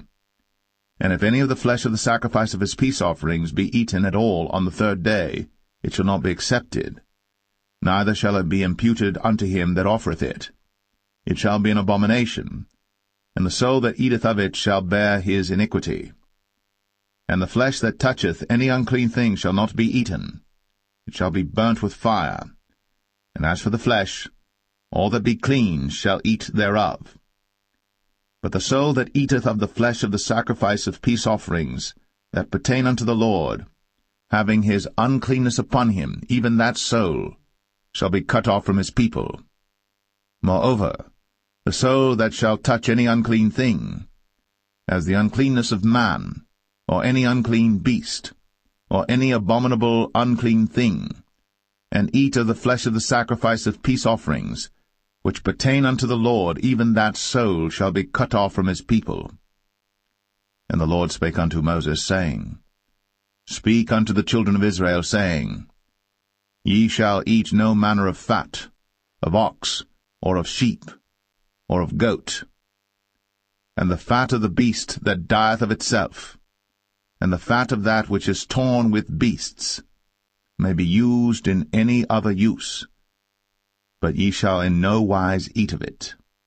For whosoever eateth the fat of the beast, of which men offer an offering made by fire unto the Lord, even the soul that eateth it shall be cut off from his people. Moreover, ye shall eat no manner of blood, whether it be of fowl or of beast, in any of your dwellings. Whatsoever soul it be that eateth any manner of blood, even that soul shall be cut off from his people. And the Lord spake unto Moses, saying, Speak unto the children of Israel, saying, He that offereth the sacrifice of his peace offerings unto the Lord shall bring his oblation unto the Lord of the sacrifice of his peace offerings. His own hands shall bring the offerings of the Lord made by fire, the fat with the breast. It shall he bring, that the breast may be waved for a wave offering before the Lord. And the priest shall burn the fat upon the altar, but the breast shall be Aaron's and his sons'. And the right shoulder shall ye give unto the priest for an heave offering of the sacrifices of your peace offerings. He among the sons of Aaron, that offereth the blood of the peace offerings, and the fat, shall have the right shoulder for his part. For the wave breast, and the heave shoulder, have I taken of the children of Israel, from off the sacrifices of their peace offerings, and have given them unto Aaron the priest, and unto his sons by a statute for ever, from among the children of Israel. This is the portion of the anointing of Aaron, and of the anointing of his sons, out of the offerings of the Lord made by fire, in the day when he presented them to minister unto the Lord in the priest's office, which the Lord commanded to be given them of the children of Israel, in the day that he anointed them, by a statute for ever throughout their generations. This is the law of the burnt offering, of the meat offering, and of the sin offering, and of the trespass offering, and of the consecrations, and of the sacrifice of the peace offerings, which the Lord commanded Moses in Mount Sinai, in the day that he commanded the children of Israel to offer their oblations unto the Lord, in the wilderness of Sinai.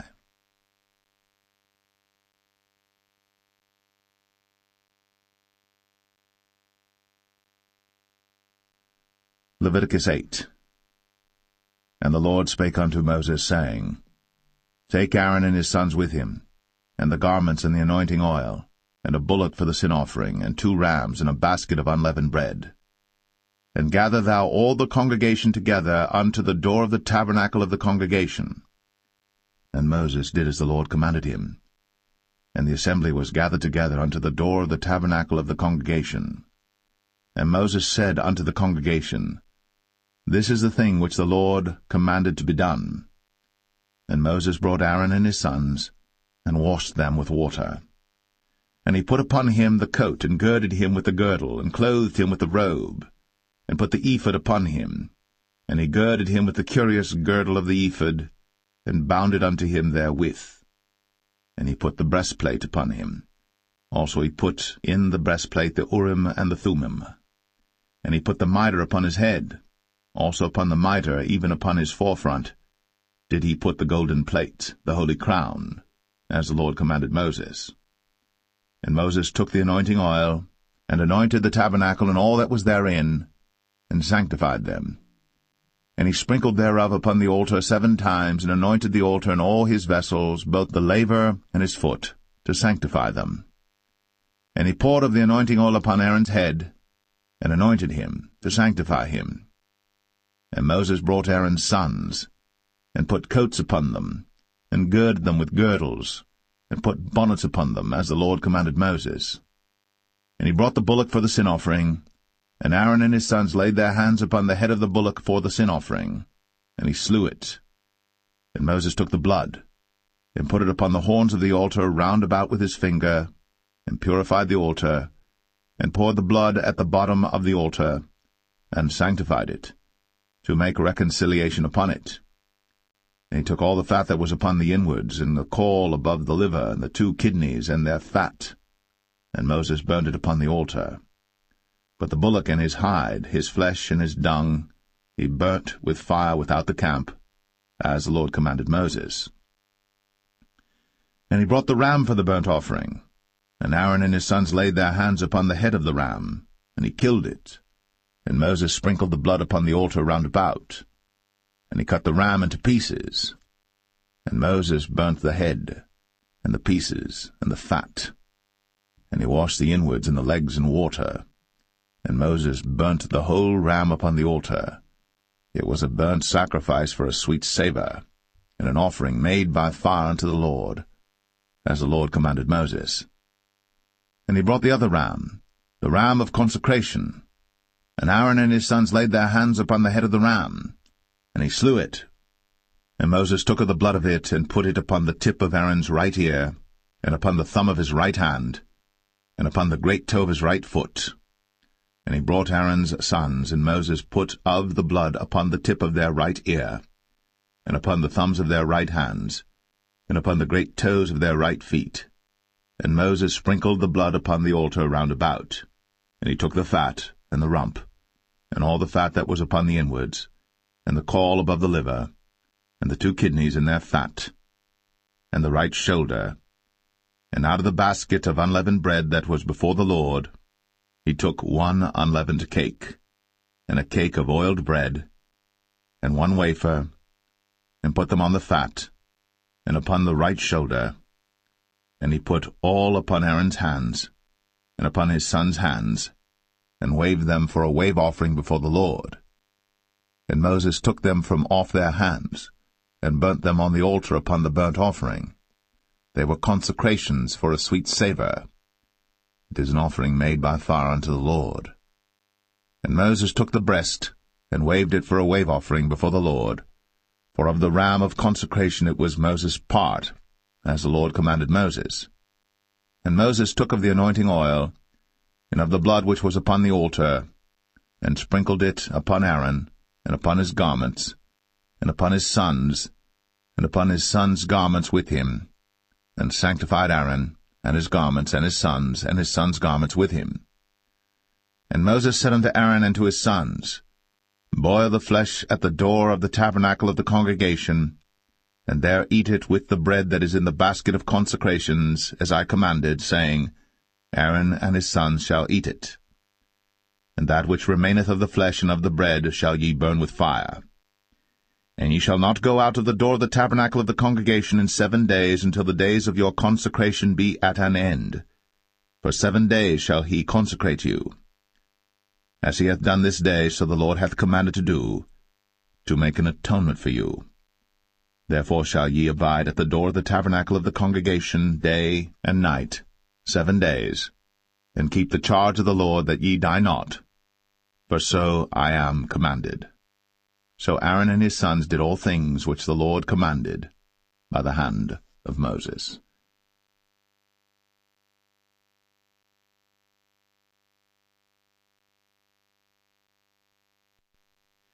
Leviticus 9. And it came to pass on the 8th day that Moses called Aaron and his sons and the elders of Israel. And he said unto Aaron, Take thee a young calf for a sin offering, and a ram for a burnt offering without blemish, and offer them before the Lord. And unto the children of Israel thou shalt speak, saying, Take ye a kid of the goats for a sin offering, and a calf and a lamb, both of the first year, without blemish, for a burnt offering. Also a bullock and a ram for peace offerings to sacrifice before the Lord, and a meat offering mingled with oil. For today the Lord will appear unto you. And they brought that which Moses commanded before the tabernacle of the congregation, and all the congregation drew near, and stood before the Lord. And Moses said, This is the thing which the Lord commanded that ye should do, and the glory of the Lord shall appear unto you. And Moses said unto Aaron, Go unto the altar, and offer thy sin offering, and thy burnt offering, and make an atonement for thyself, and for the people. And offer the offering of the people, and make an atonement for them, as the Lord commanded.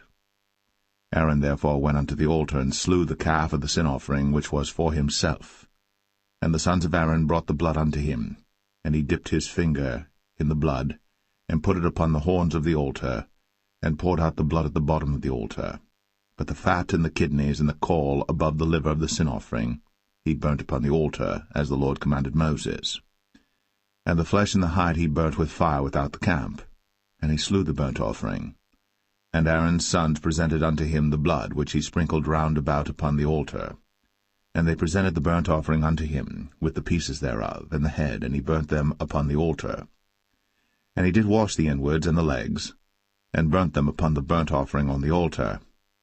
And he brought the people's offering, and took the goat which was the sin offering for the people, and slew it, and offered it for sin as the first.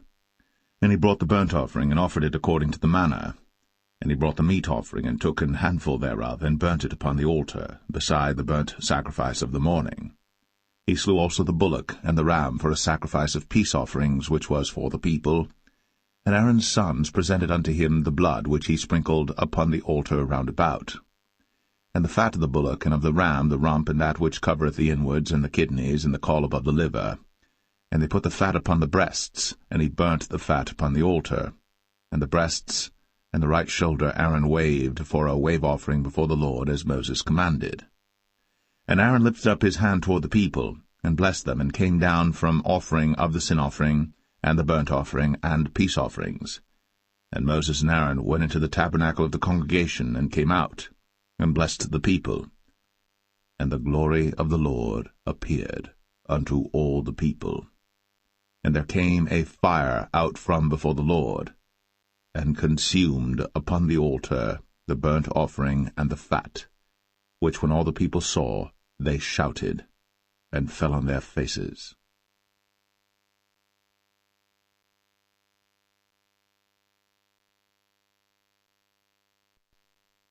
Leviticus 10.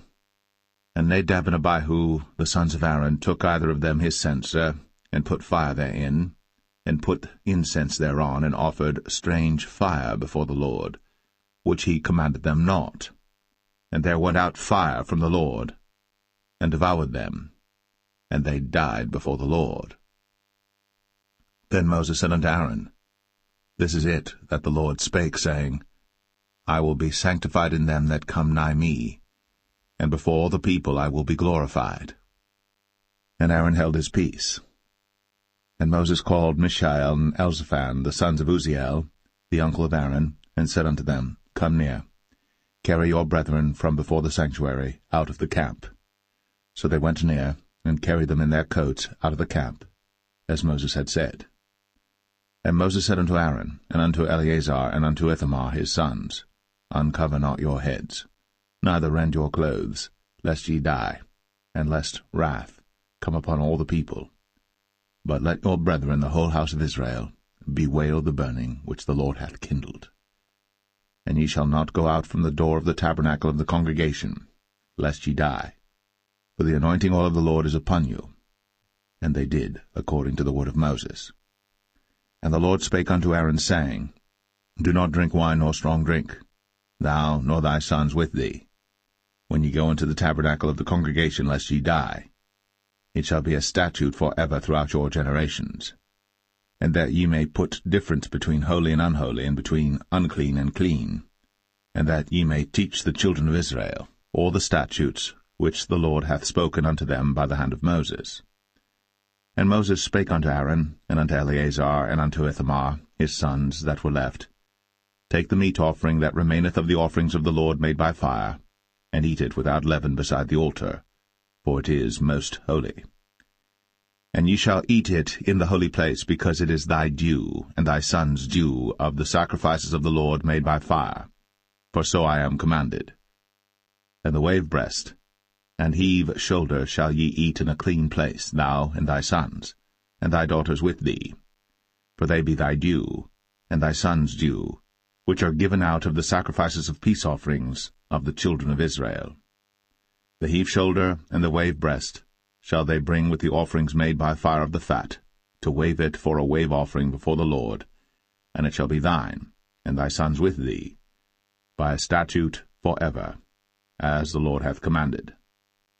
And Moses diligently sought the goat of the sin offering, and behold, it was burnt. And he was angry with Eleazar and Ithamar, the sons of Aaron, which were left alive, saying, Wherefore have ye not eaten the sin offering in the holy place, seeing it is most holy? And God hath given it you to bear the iniquity of the congregation, to make atonement for them before the Lord. Behold, the blood of it was not brought in within the holy place. Ye should indeed have eaten it in the holy place, as I commanded. And Aaron said unto Moses, Behold, this day have they offered their sin offering and their burnt offering before the Lord. And such things have befallen me.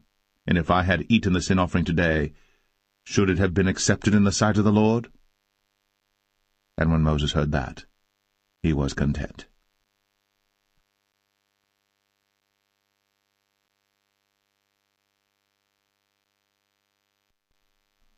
Leviticus 11.